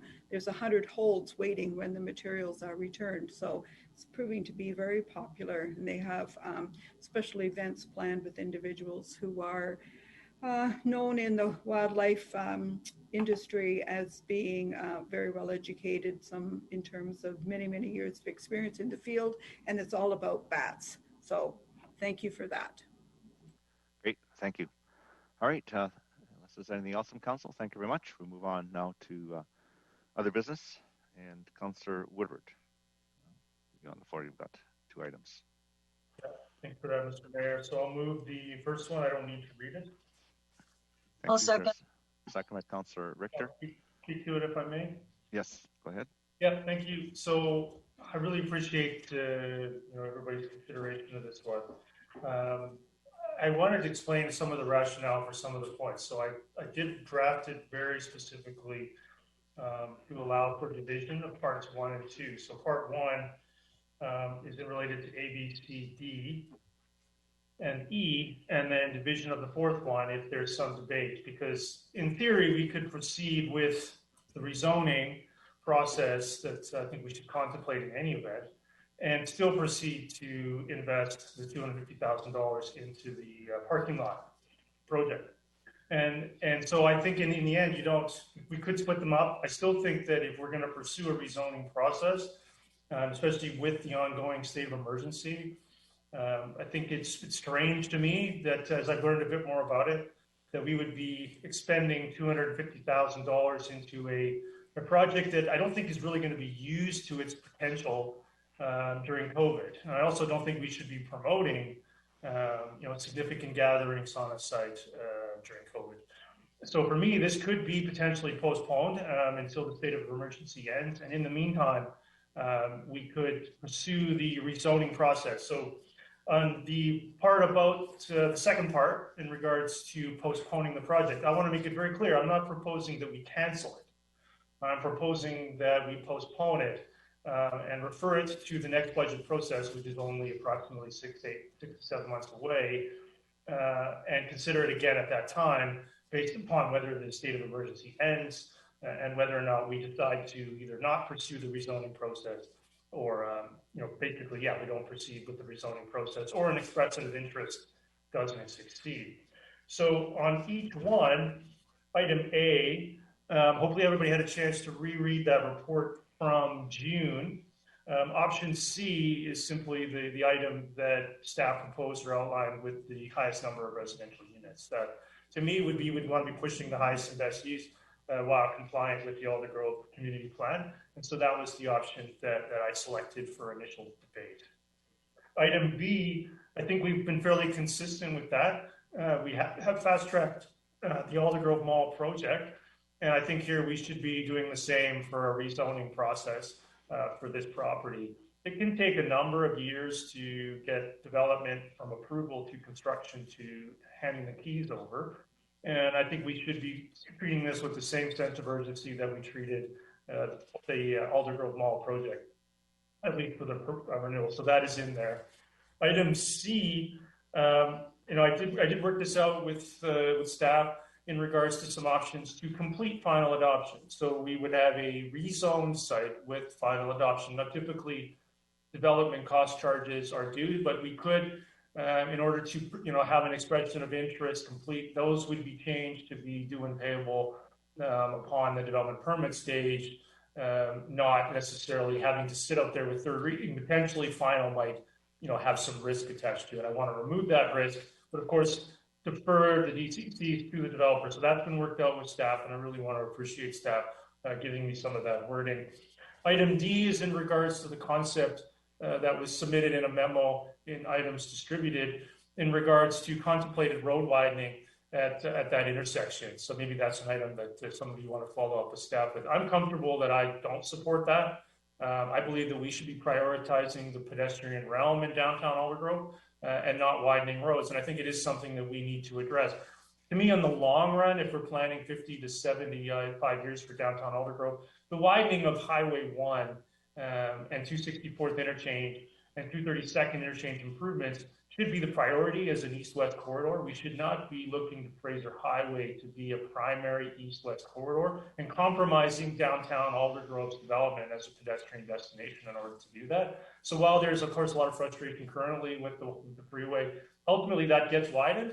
And I think that mitigates a lot of the demand or a lot of the theory behind wanting to widen Fraser Highway further. I also want to maintain some return for the taxpayer, but primarily pursue that pedestrian orientation. And I view the widening of Fraser Highway, at least in my own opinion, I view that as somewhat obsolete. And then item number E, I think that I wanted to emphasize transparent and public, that an expression of interest to get the private sector to deal with it. So if we can provide the private sector with a rezoned site, the development process via development permit, even as we witnessed earlier tonight, is much easier and much lower risk for proponents. And I think it would be extremely valuable to the taxpayer and the process to pursue an expression of interest via development permit and not sell the site for a lower price based upon risks that come with a rezoning. So I feel like I put a lot of thought into this. I would like to postpone the expenditure of $250,000 for the parking lot improvement. I believe that we should be looking for redevelopment of this site as a top priority, not turning it into a permanent amenity. And so I want to apologize to staff a little bit. I think that when we talked about interim uses of that site, I want to take a little bit of a backtrack on that. I think that it was important to review that. We've looked at that. When we looked at that during the budget, we didn't really have the plaza sheet that we have now, which shows a parking lot and some planters and a few food trucks. I don't believe that level of improvement is a good use of $250,000. I don't believe that's a good use of money. Also, during the budget process, I'll admit that it wasn't noted or clear to me that we were using the Aldergrove Amenity Fund in order to fund that. I assumed it was a contribution to capital out of the park capital budget. I do not believe we should be using the Aldergrove Community Amenity Fund for that. I would have raised that at the time. That has been earmarked already for an $8 million expenditure. The funds are not there.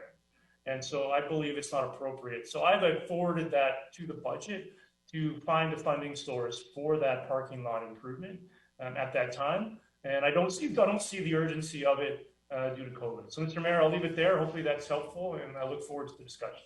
Great, thank you. Councillor Long. So just before we move on, we'll speak to all of it. If we do division, we're not going to go through the whole speak.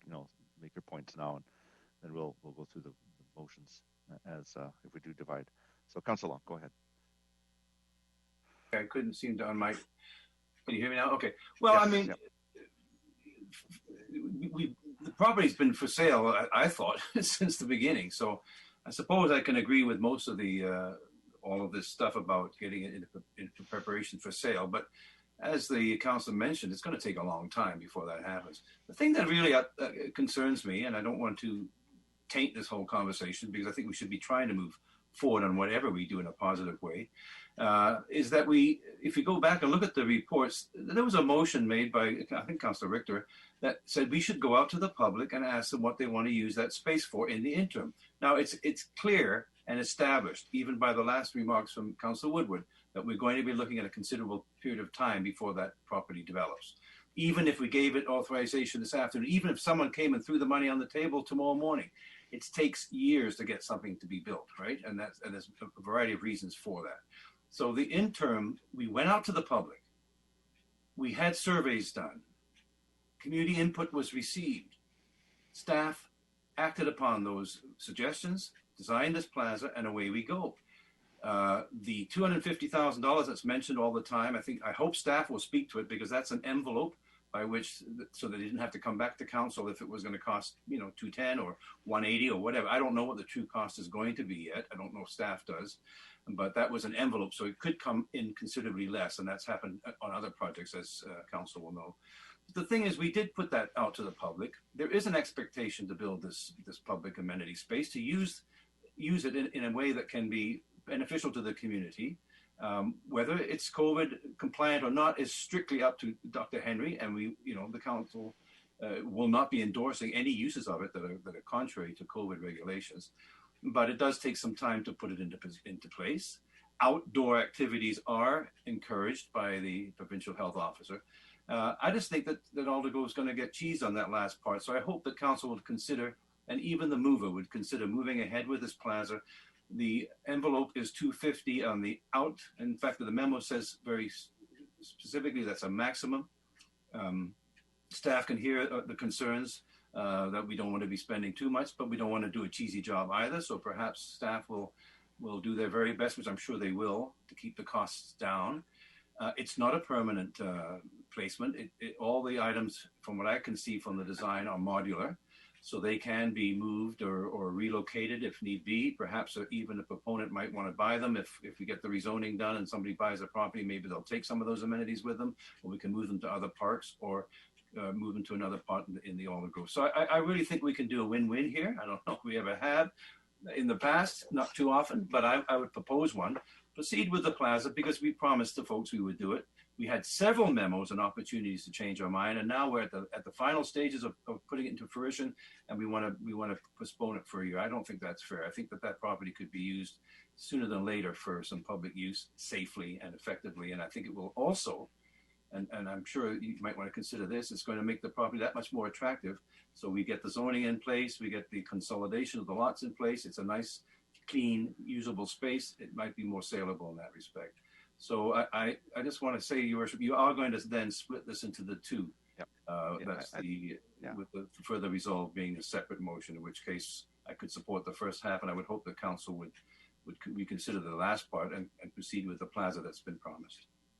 Thank you. Did you want staff to comment on the funding source for the plaza? I think you raised that. Yes, please. Yeah, if staff, Mr. Seffi, or I don't know who can best answer that question. Your Worship, I can, I guess, say no, I guess, unmuting from Mr. Vacan. I can provide some comments to Council. Councillor Long is absolutely correct. The cost that was anticipated is maximum. It includes a contingency.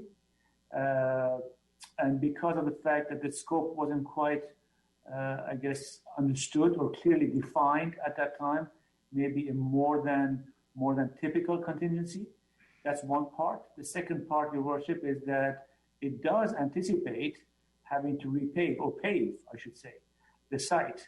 So if council wished, we could remove that component from the costs, which is estimated to be about $50,000 to pave. So the site could remain as gravel as a cost-saving measure, but it is a maximum envelope, as Councillor Long has referenced. Okay, thank you. And the funding source for the up to 250, it comes from where? That was anticipated to be from the community and amenity contributions. Your Worship, there is, if I'm not mistaken, 11% allocation to Alder Grove, and this would be what staff had identified as a funding source from the overall CACs, with the allocation that is enshrined within the actual policy being toward improvements in Alder Grove. Okay, thank you for that. All right, Councillor Arneson. Thank you, Worship. And I know we're going to eventually break this down into its component parts, but I just want to make some generalized comments. My first comment is about the fact that this is challenging, I find, from the manner of prescription that's being put forward. So all of the different elements, I know that they're integrated together from the writer's proposition and perspective, but to me, I don't think it allows me a fulsome amount of time to consider each and every one of those elements, especially how they work with each other. And I'll just use one example. I think it presumes, for example, that we are going to, and I'm not averse to this, get our property ready for the market and to sell it. But we've never even discussed who we're selling it to. This fair and transparent process. Has anybody considered partnering? Who knows who we could be working with in order to get something done that could be even of more benefit to the community. So I'm for highest and best use, but I would love the opportunity to explore those options. So my overall comment is, I think that having gone to the public, the $250,000 may be a bit of an excessive amount to use for something in the interim, because we don't know how long it'll be used, but I agree that these components can be used elsewhere. So I think that that whole exercise really challenges the notion that if we are purporting and want to have public engagement, and then we immediately turn around. I know it's being altered now. It's saying, well, okay, well, we'll just put it off. But effectively, putting it off could mean we'll never get it. So I'm just challenged to think, you know, well, why then did we ask for that and always assume there would be an interim use? So I am in favor of sending it back to staff for more substantive reports. We've talked a lot today about getting more information and finding out more details about things. To me, if anything cried out for more information, it would be this. And I would put it once again at the top of our priority list, because I do want to see action on that site, but I also don't want, for lack of political will, to let the site just languish like that for yet another year. I think we can deal with COVID constraints, because I think that the public has made their desire known to us. And if we want to tweak how much it's going to cost, that's one thing, but to postpone it for a year, that would be certainly part of this that I couldn't support. Thank you. Thank you. Councillor Whitmarsh. Yeah, thanks. You know, when we first bought the Alder Inn, it was certainly my interest in seeing that property redeveloped and for best use that we could as soon as we could, and that we ourselves as the township were not going to be into the development game, and that we were interested in seeing an eyesore, a facility that was causing all kinds of challenges for the community to be gone, so that we could build something new and exciting for the community, whether that was commercial space with residential up top, whatever. And due to market conditions, maybe we aren't able to get our money back that we paid into it at this time. But if we were, I'd probably be interested in seeing us sell it now. I'd like to consolidate. I like the idea that we get it ready for development, that we rezone it in the way that we need to, and that we move as fast as we are able to. And the only thing to sit around and wait for is to make sure that we have the market conditions to pay to cover the cost of it. And if I remember, we paid $5.8 million, and there's probably some other associated costs with it. So if we can generate that back, then we've done something tremendous for the community. We've redeveloped that part of Aldergrove. We've gotten rid of an eyesore and so on for the community. So I'm very open to most of the items on here. And I guess my only question that I have, and it relates to the Aldergrove Public Plazas, I can't remember. Maybe I'm just having a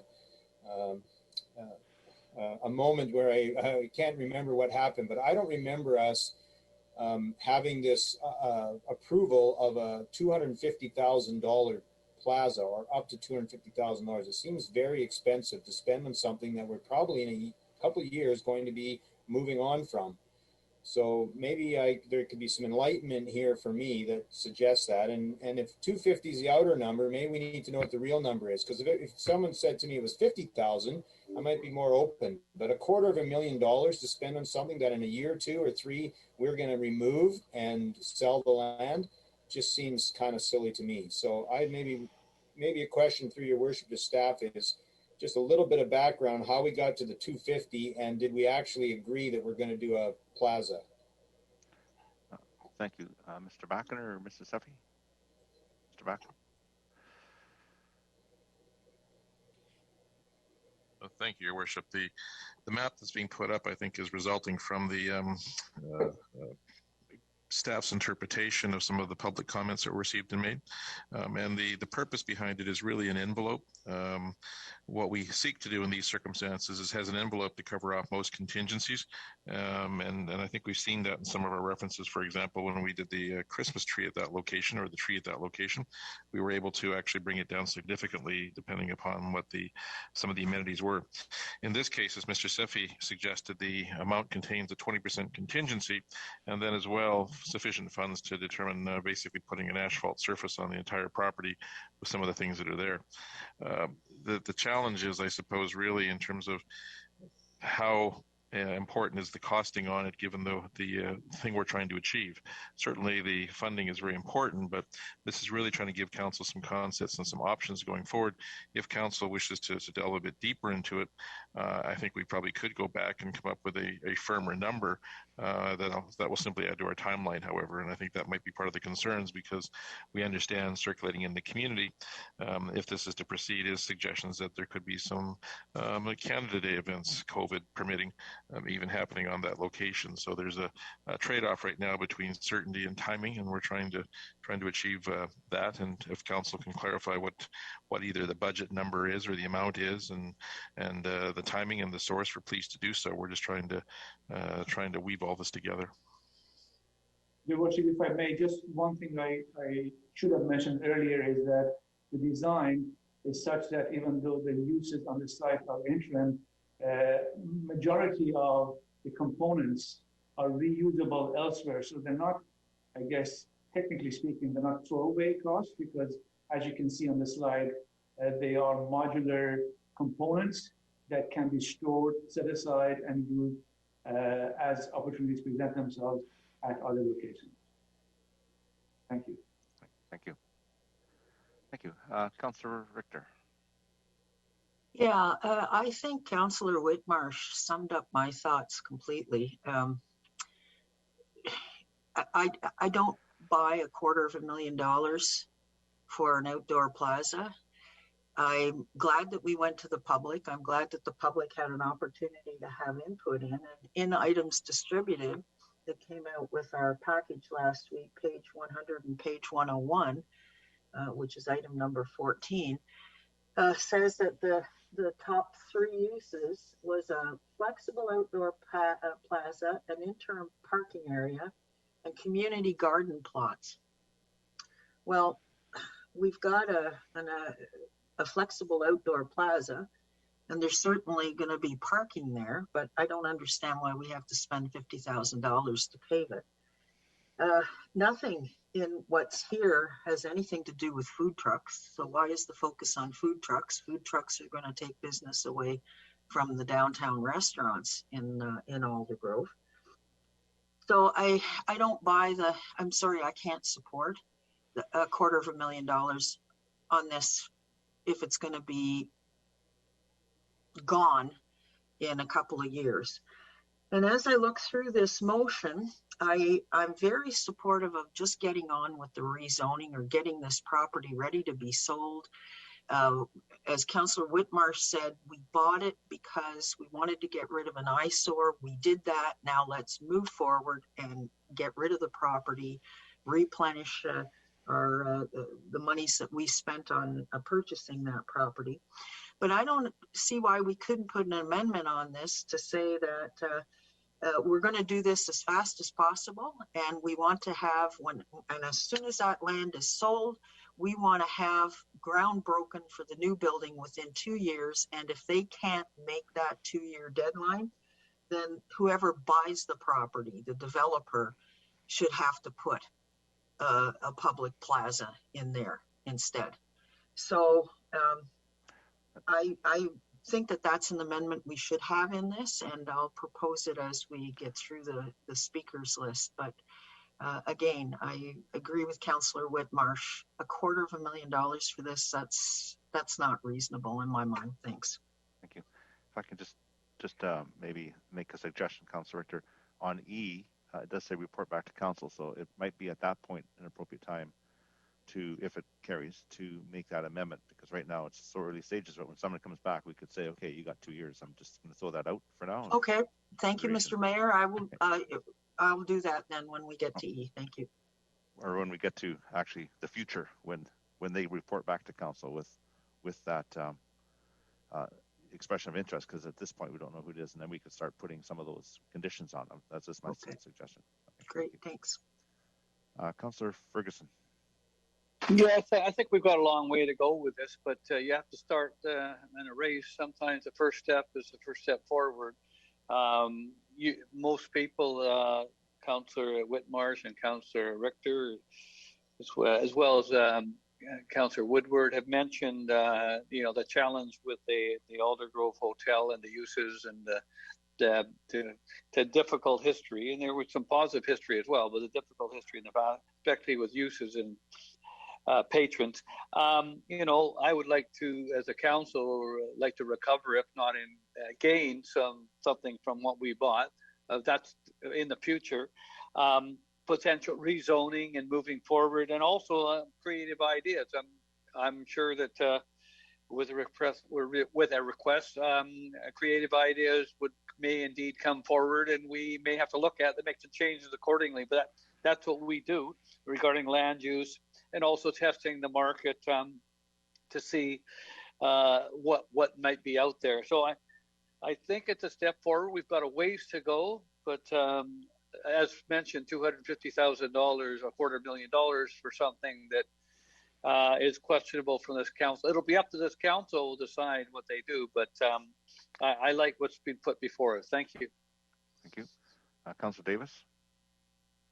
You know, we had a plan. We knew why we bought it.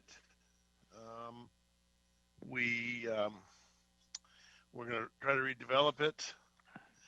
I also think that 250,000 is a maximum,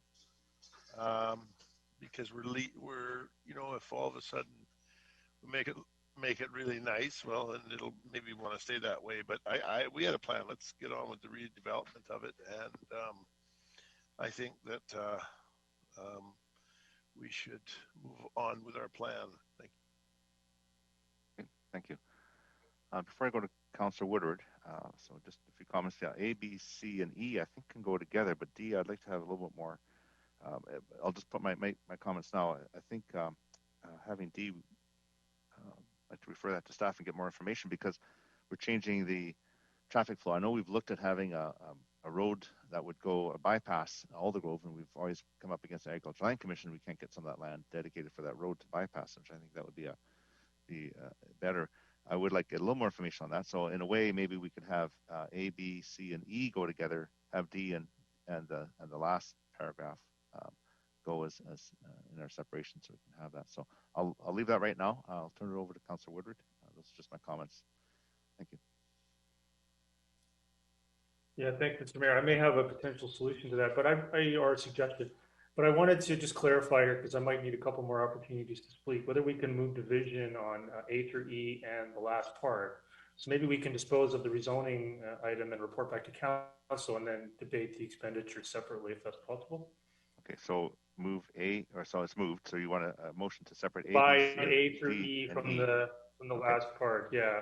Okay, and then I would like to maybe speak to the rezoning separately from the plaza.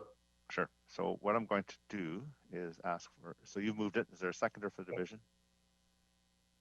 Councillor Kunst, and any discussion on that? So I'll call the question. All those in favor? Oh, yeah. Opposed? Carried. This is on the division. So we're divided. So I will put my 2 bits worth in after Councillor Woodward. Go ahead, Councillor Woodward. Yeah, so I think that's I don't want to lose an opportunity to speak necessarily to make a suggestion. So on item number D, I can certainly see the need to get some context for everyone to make their own decision. Perhaps, Mr. Mayor, you'd be willing to amend it to bring back 2 different options with the rezoning process, so that at the time of the rezoning, council could choose one or the other. So either widen the road or leave it as it is. Yeah, so I think rather than saying not proceed, just make an amendment that we change the wording to have staff bring back alternatives for road widening of Fraser Highway. Whether we I would second that. Okay, so that's moved. Is there a seconder, or you'll second it? I'll move it. And so on that amendment for D, is there discussion? Councillor Richter, did you want to discuss that one? Or I may discuss that as well, Mr. Mayor. Yeah. Okay, sure. Go ahead, Councillor Woodward. Councillor Woodward, okay. Yeah, so I just want to give some. So the reason I would second that, I mean, I'm feeling comfortable that the master transportation plan allows for some additional options and some flexibility around this widening, and that a 6-lane intersection there would not be positive for creating a pedestrian destination. But I think that others would need to get some information. So it would be good to see it come back as multiple options rather than lose time to consider that. So that's why I would support that. Thank you. Councillor Richter. Yeah, and I just wanted to refer to the discussion that took place at Council of Councils, the TransLink representative that was there and spoke to the trends of moving away from creating more vehicle lanes in order to reclaim roads for pedestrian uses. And I'm just thinking that if we're going to widen Fraser Highway through that stretch, we're going to lose the pedestrian aspects, and we're also going to continue to create car-driven developments in downtown core areas. I also think that I'm okay with bringing back options, but we've got to start getting away from cars in the downtown areas. And the other concern that I had was that if we do that with this building on the corner, if we widen the road there, then all the other little buildings that are down both sides of that street are going to lose a fair bit of land in their redevelopment efforts because they're going to have to provide road widening. And again, that's not going to be conducive, I think, to helping Aldergrove revitalize the downtown core anyway. Okay, thank you. Thank you. Councillor Long on the amendment. Yeah, well, I'm not sure exactly where you are, but in terms of this, we're talking about D here, are we? We're just talking about D, just Yeah, amending. so I think staff need to come back. Council options. needs to remember that that is a very bad intersection, that there's no left turn when you're heading westbound, and that's a constant complaint. Perhaps there's a merging lane, what staff are proposing, I don't know. 4-laning the entire area, I agree, is not the best idea. Although I don't know why we're so concerned about Willoughby then, we're going to 4-lane it. But anyway, getting staff to come back with some options is important, because I think that intersection has been problematic for a long, long time, and perhaps staff are offering some solutions to make that intersection flow safer and more efficiently, not necessarily 4-laning the highway. So if that's what the referral is about, then I'm okay with that. The amendment. Thank you. Okay, I'm going to call a question on the amendment for D. All those in favor and opposed? That carries unanimously. All right. So back to the main motion as amended. So I had Councillor Ferguson on the list. Did you wish to speak? Okay. Otherwise, I'll go. Put my hand down. I'll put my hand down. Okay. Fair enough. Councillor Richter. Yes. I wanted to amend. Was it E that you had suggested, Mr. Mayor? To say that once we dispose of the property, that whoever buys it has 2 years to break ground, and if they don't have 2 years, then they have to put in a public plaza, temporary public plaza there.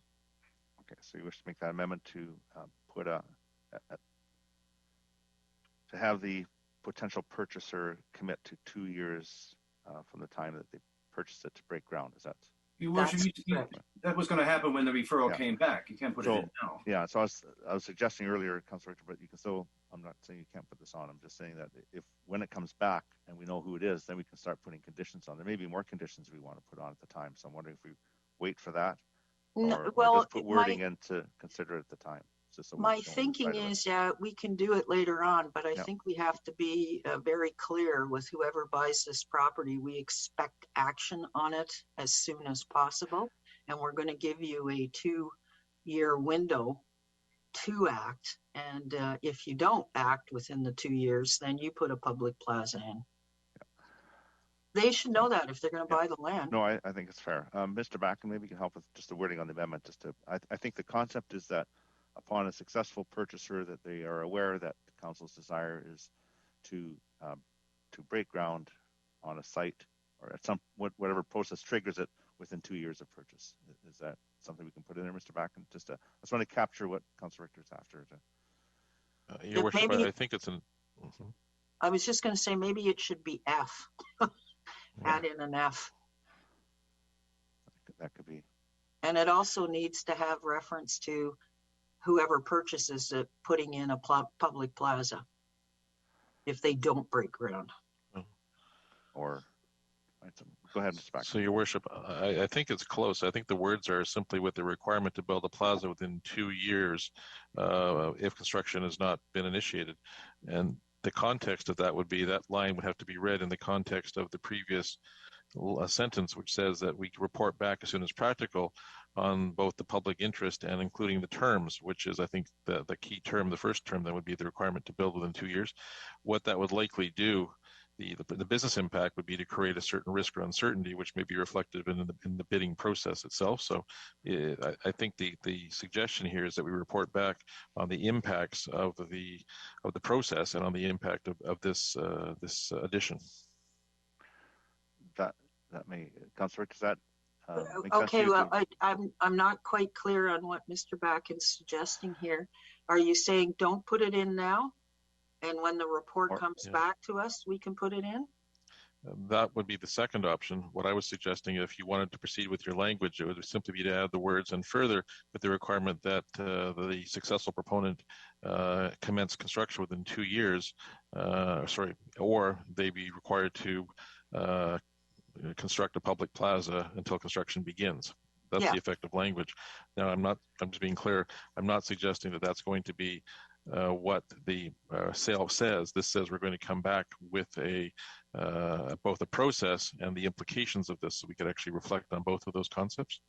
Okay, so the wording that you used, I think, captures the intent of what I'm trying to do here. So that would be my amendment.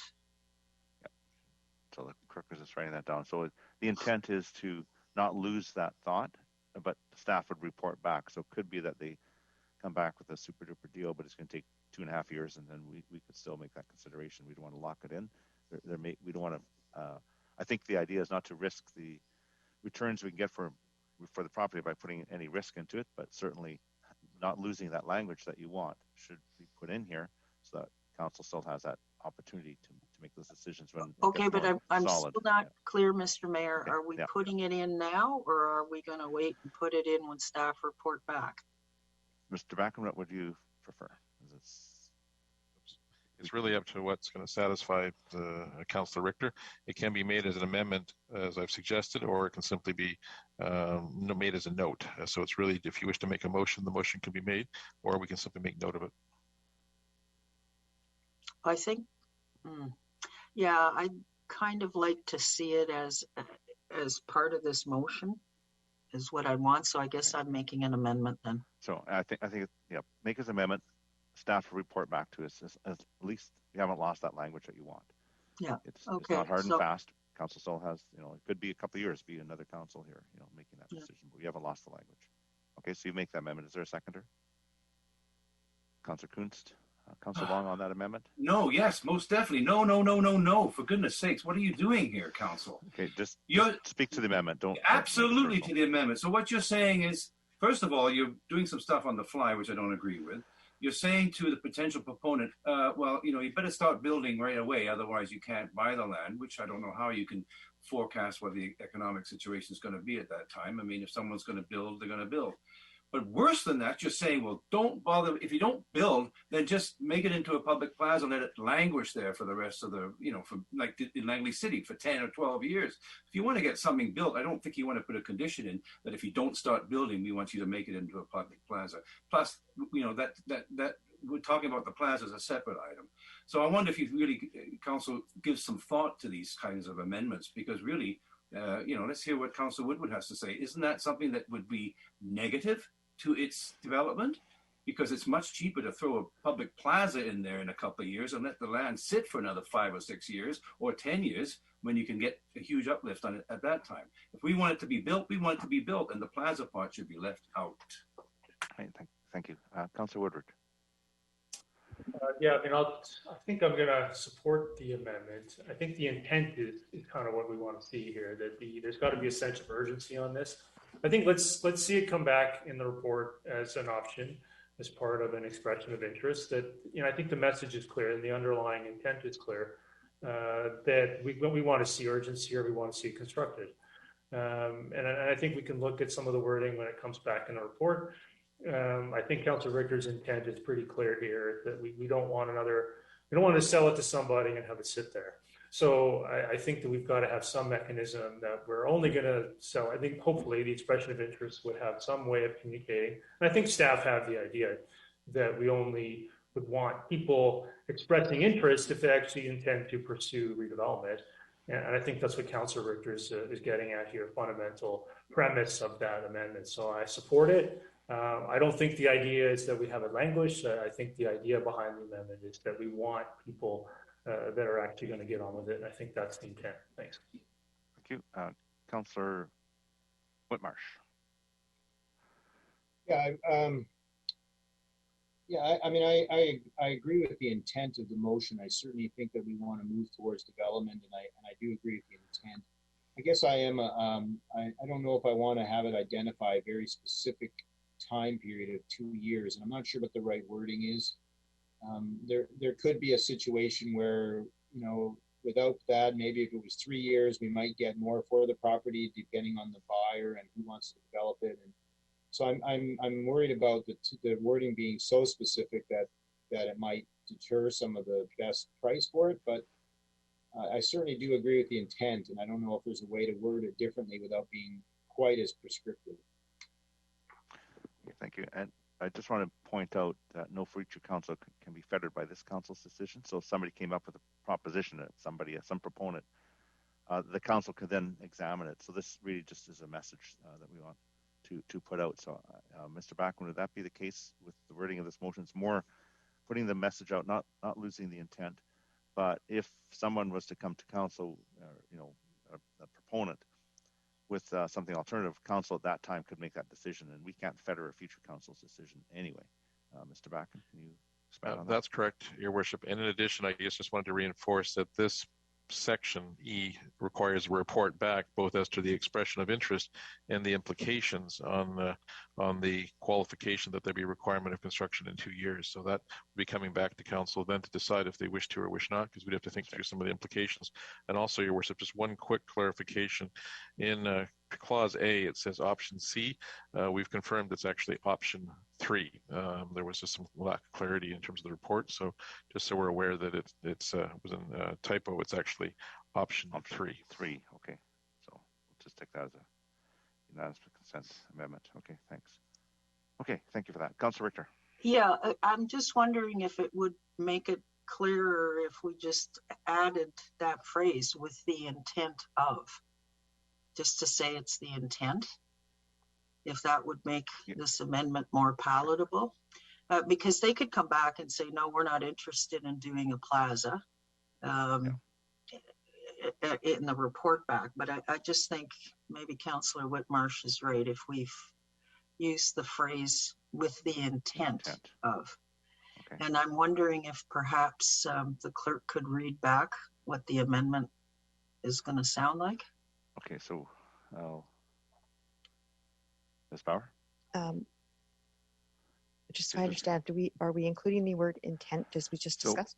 So put the word intent in, and then I'll make sure that we get the proper approval on that. It could be unanimous consent. It might be easy for the word intent, but then we can debate the other. So let's go ahead and read it with the word intent, and then, as it would be, and then I'll get the motion. Okay, so the motion would be following the words "and further" that are already in the motion, and further with requirement to build a plaza, or with the intent to build a plaza in the location, if the construction or I'm trying to no, with our intent. I'm trying to just understand. So, with the intent to actually break ground in 2 years, or just put permits or begin an application in 2 years? Well, I had originally said break ground. What I don't want to get into is another Aldergrove Mall scenario where that mall's been... So it would be break ground within 2 years. Great. Yeah. Thank you very much. So the intent would be to break ground on construction within 2 years or provide a plaza. Yes. Okay. Okay. So with that, I guess it should be public or provide a public plaza. Public plaza. So if you're going to move that wording to intent, I'll get a seconder. Councilor Richter. Okay, it's moved. Second by Councilor Kunst.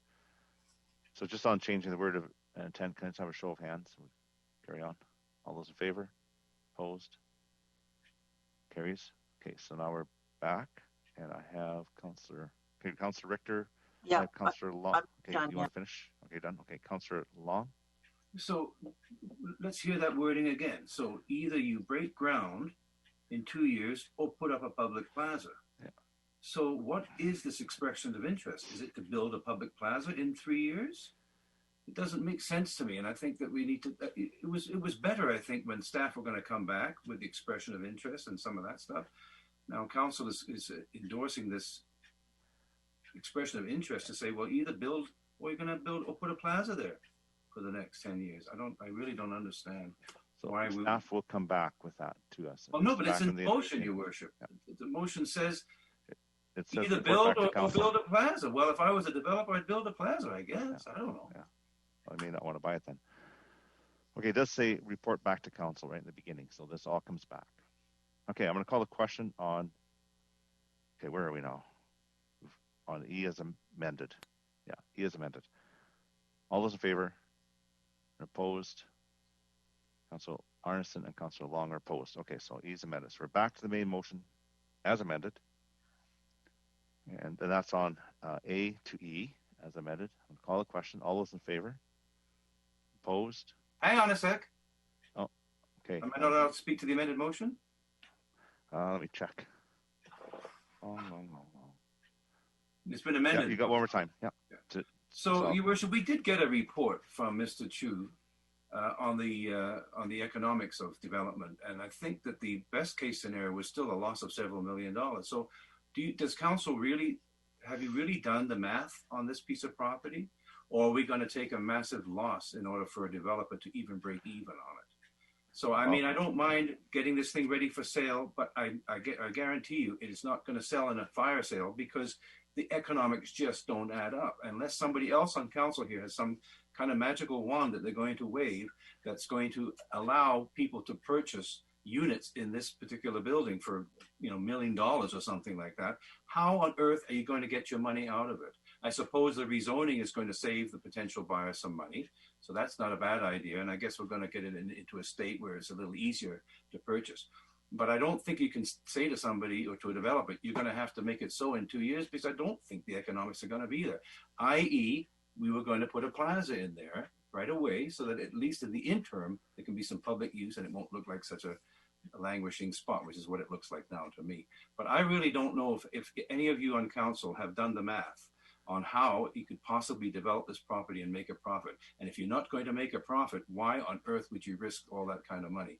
So it's all good thinking, and we should definitely be, that's the reason that you bought it, was to develop it, but it's not going to develop for a number of years. So that's why, I think it's wishful thinking to put a 2-year timeline on it, or to even think that there's going to be a lot of expression of interest. I sure hope there are, but I think council should consider those points.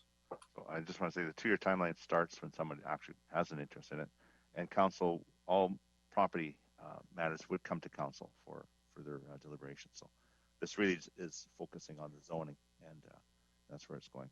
Councilor Woodward. Yeah, I appreciate that. I mean, I think that I would never claim to have a magic wand. So, but I think we at least have to try, and that's what this process is doing. So I appreciate council would allow it to play out. The idea that people are just going to spout off about the numbers don't add up. Let's find out. Let's get that confirmed by the market, not one councilor's opinion. Thanks. Thank you. Okay, I'm going to call the question on A to E as amended. All those in favor and opposed? Councilor Long opposed. It carries. Thank you.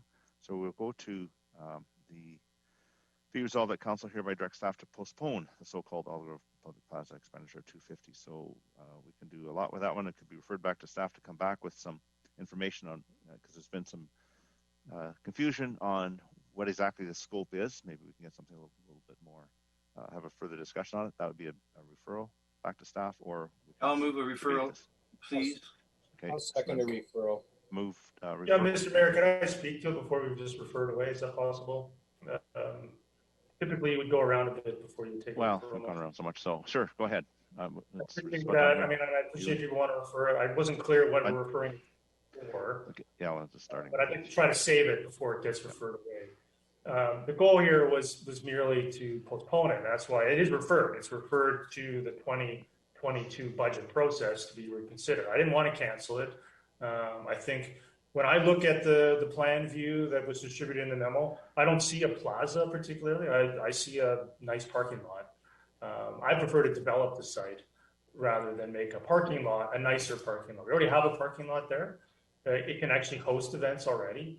If somebody wants to use it for Canada Day, they can go use it for Canada Day, I presume. Presumably if they meet all the health guidelines in a state of emergency. I don't see why this expenditure is top priority. I had a number of questions about it that we haven't gotten to. So I see container storage on there. We're not letting anyone else put a container on their site to host events. Why are we doing it? We need to have the same rules for ourselves that we have for everybody else. So I think I had a number of questions about the site design itself, and in addition to the expenditure.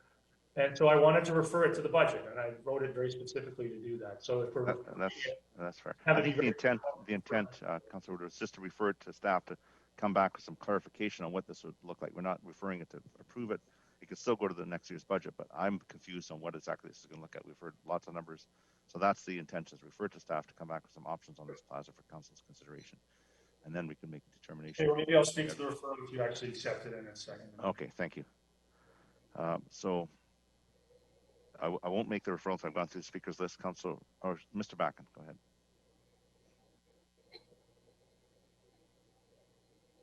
Thank you, Your Worship. I just need to get some clarity because right now we have a budget motion, if you will, that calls for us to proceed, supplemented by some memos. And there is some thought in the community it would be nice to have this in place by Canada Day. There is in this motion that calls for the postponement. If this motion is to be referred, then the motion to not spend the money has effectively been referred. So then I think that would be direction to staff to continue, but I don't believe that's what council intends because we have a bit of a contradiction going on. So you may wish just to pause and clarify in terms of if this is to actually be successful and be referred, what is to happen with the overall design and improvements on the site. Okay. My thought is I've seen a drawing and we've talked paving and not paving. Councilor Woodward points out there's containers on there. I'd like to see something a little more. What's this going to cost us? I mean, right now, I don't see $250,000 in there. And then we want to refer it to the next budget. That may be so, but maybe we can move a little quicker if we had something. So it may be a separate motion, Your Worship, but whatever happens to this may spur a separate motion as to what we're to do in the interim as to plaza improvements. Okay, fair enough. Thank you. I'll leave it then. Councilor Richter? Yeah, this referral is, I think, redundant. I'm not going to support it. I think the motion is quite clear what we should do with this, but you know, it goes back to why are we spending $250,000 on this? And why are we rushing this through for Canada Day? I mean, how many people in the community have said they want this done by Canada Day? Who's saying that? Two people? Okay. Well, I'd like to know who the two people are and why they're pushing this through for Canada Day. You can put something on there, it's already gravel for Canada Day. But spending $250,000 on this, the intent of what we put in E was to say, no, the taxpayers aren't going to pay $250,000 for a plaza. The developer can pay for it if the developer doesn't want to pursue changing things as soon as possible. But if I were a developer, I'd want my application to be fast-tracked and get done. I think we should just be taking this $250,000 deal right off the table right now. Thank you. Thank you. Councilor Long? Okay, the council went out to the public and got opinions last year. There are 3 reports that have been referenced here and a budget that we passed. It all talked about developing a public plaza as an interim use because it's going to take several years for that property to develop. So why is council reversing its decision on going? It went to the public, it got public input. If you want to, you know, and I think the referral is going to clarify, and perhaps they can also include the results from the surveys that were made. These were motions that were made by Councilor Richter and Councilor Woodward to go out there and find out what's going to be used. In fact, Councilor Woodward's motion even listed a public gathering space as one of the options for the property as an interim use. Councilor Richter said many a time that there should be parking there for the ACUCC. Well, I don't know if you want to have a parking lot in gravel or if you want to have it paved, so staff are paving it. So I think the referral is appropriate, and I think Mr. Backen is wise to try and clarify.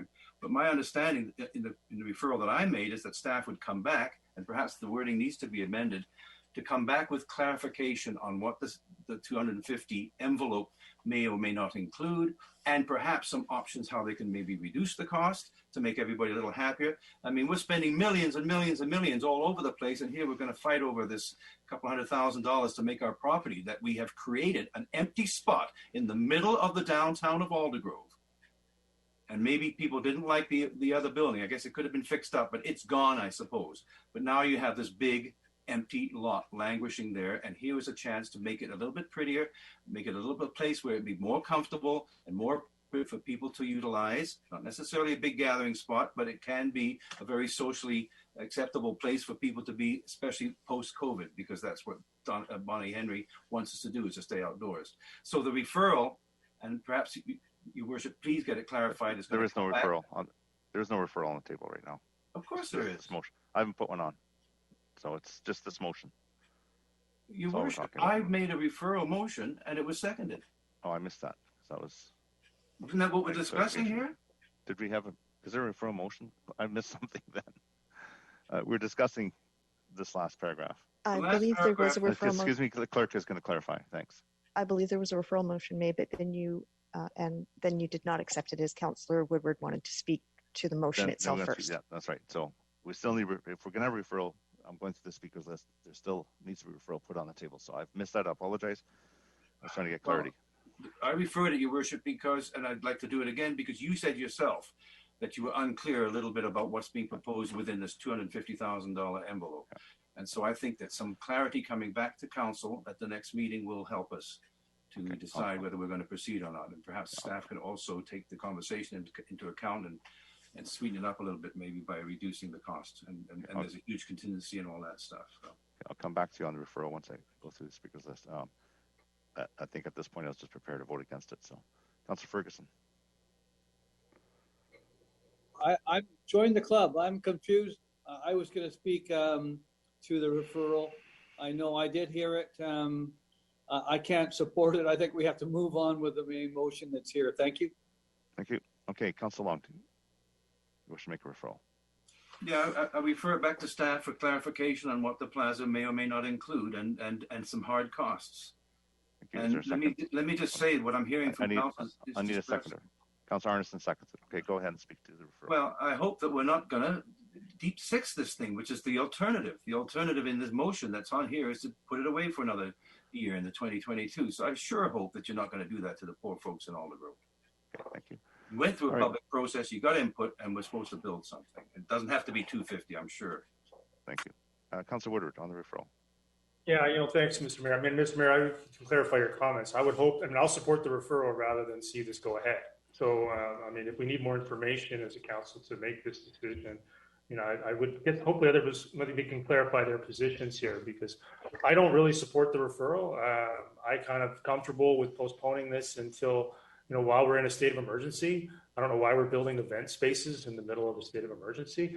I mean, nobody asked the poor folks of Aldergrove if they just wanted to proceed with development as soon as possible. And that's what I've heard from the poor folks of Aldergrove, as Mr. Councillor Long likes to refer to them. So on the referral, I don't support the referral, but I might be open to persuasion if the alternative is that we're going to proceed with the $225,000 expenditure for a replacement parking lot and calling it a plaza. That's not my definition of a plaza. When I look at that, I don't see a plaza.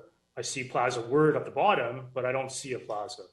So I think for us, and I also was not clear, it was buried in a memo 4 days before Christmas that the funding source for this was the Aldergrove Community Amenity Fund. When I think of the Aldergrove Community Amenity Fund and the intent of creating that, it was to expend those dollars in permanent quality improvements to downtown Aldergrove, not interim improvements for the sake of one or two events.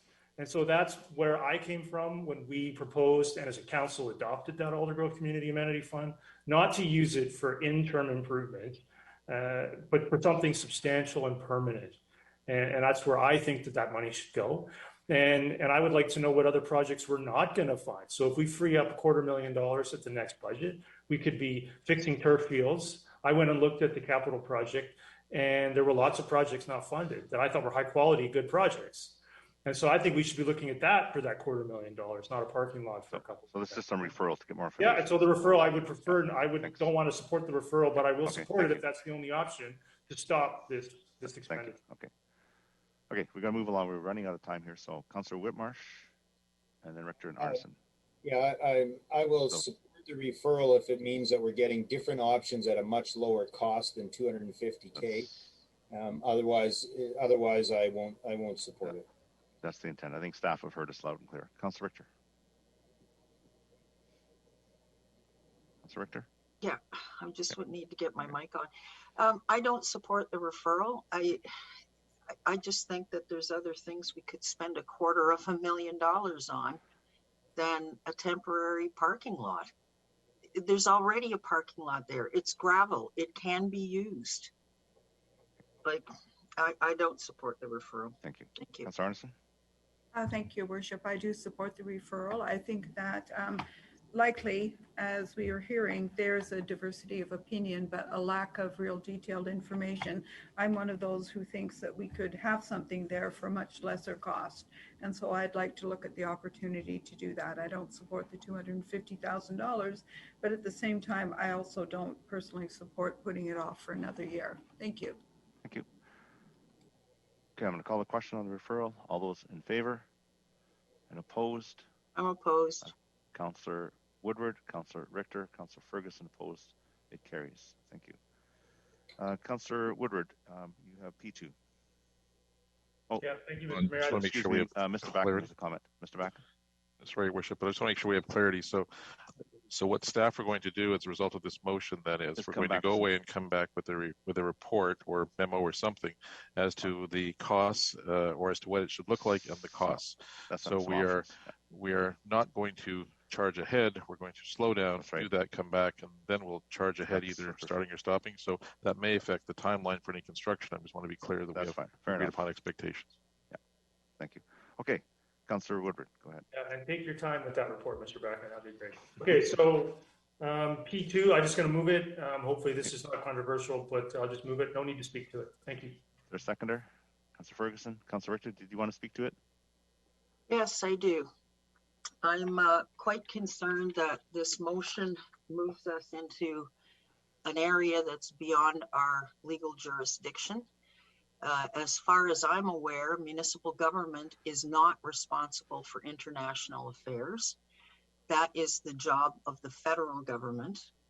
And other people probably want to speak, but I would like to propose an amendment to the resolution that we change the resolution to read that the Township of Langley Council send a letter of advocacy to the federal government, using them to use their international affairs jurisdiction to help as much as possible, and that we copy the MPs in Township on this letter. So that's the amendment that I want to put forward, because this goes, I think, way too far beyond what we're legally able to do.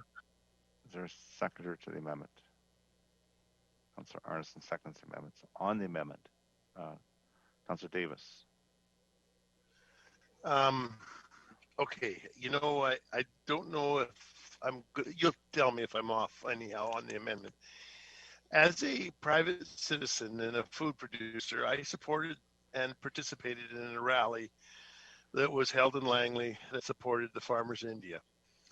However, as a corporation of the Township of Langley, I don't know if this is our role, and I don't know if I can support our township, because there's a lot of people within the township that maybe don't like it, or whatever. I'm not going to argue that point, but I am concerned. As soon as Councillor Richter said the word advocate, therefore be resolved that Langley Township stands in the as I like that wording better. It still gives us support.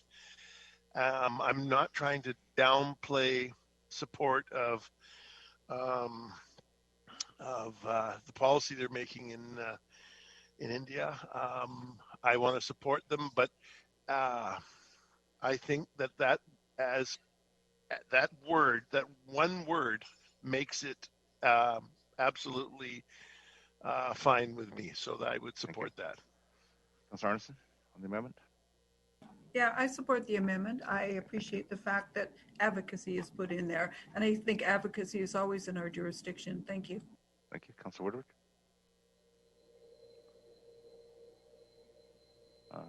Councillor Who's left? There Councillor we Richter? go, yeah. So Oh, you, okay. I've had a few residents ask me for this, and they did it over a long period of time, and I resisted and resisted. But then I looked into it a bit, and I saw that a number of municipalities have now done this. It was over 5, and then I stopped looking at their motions. I, to me, picked the simplest one. Went a lot further than this one. This was modeled after what Mayor McCallum proposed out in Surrey, so I wasn't reinventing the wheel here. I actually will support the amendment. I think either way, I think the message is clear with the basis of the motion. I don't have any problem with the amendment. I don't really know what our MPs are going to do about it. They're not in government, so I'm not sure what they're really going to do. But sure, let's send them a letter. Thanks. Thank you, Councillor Richter. I just wanted to check that the clerk got the wording. So what yeah, maybe she could read back what she has. Can you read back the amendment, please?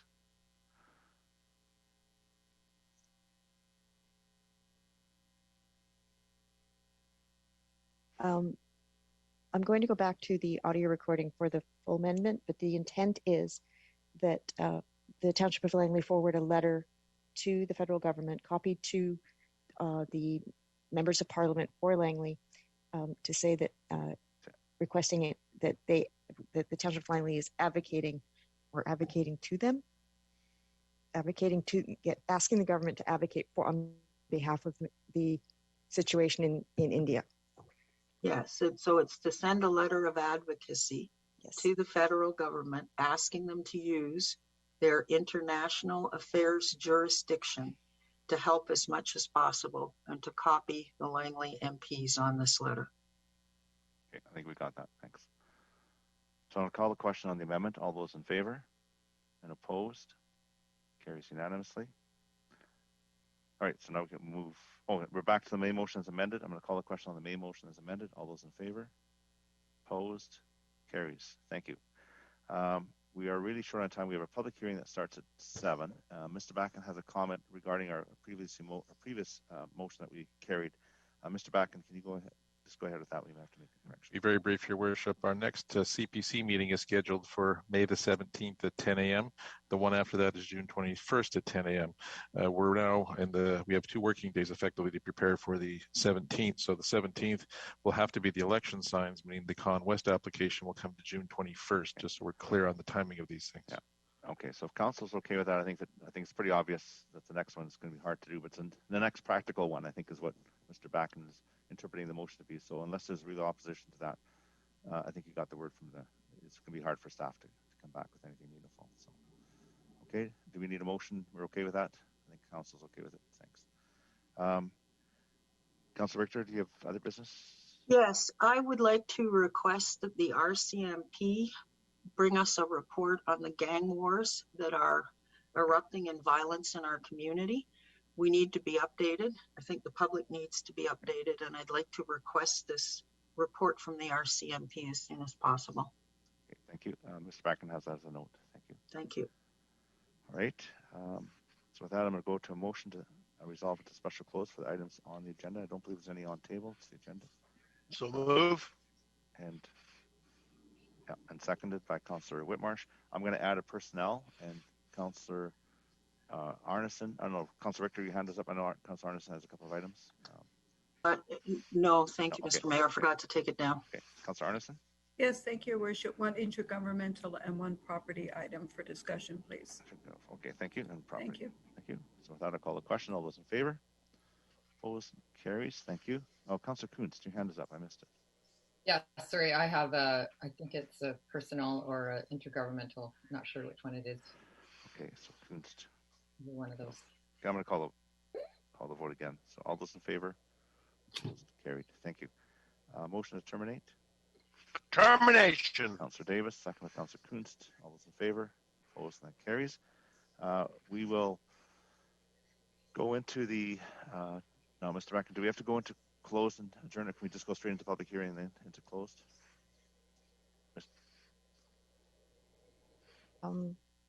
I think we can go into the public hearing and then come back because we have not begun the meeting yet.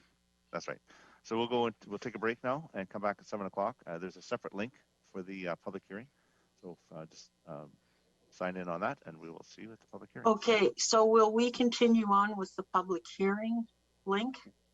for special Yes, cause? yeah, that'll be the intent. Yeah, once we're in the public hearing, we'll stay with that link. Okay. Okay. Thank you. Thank you.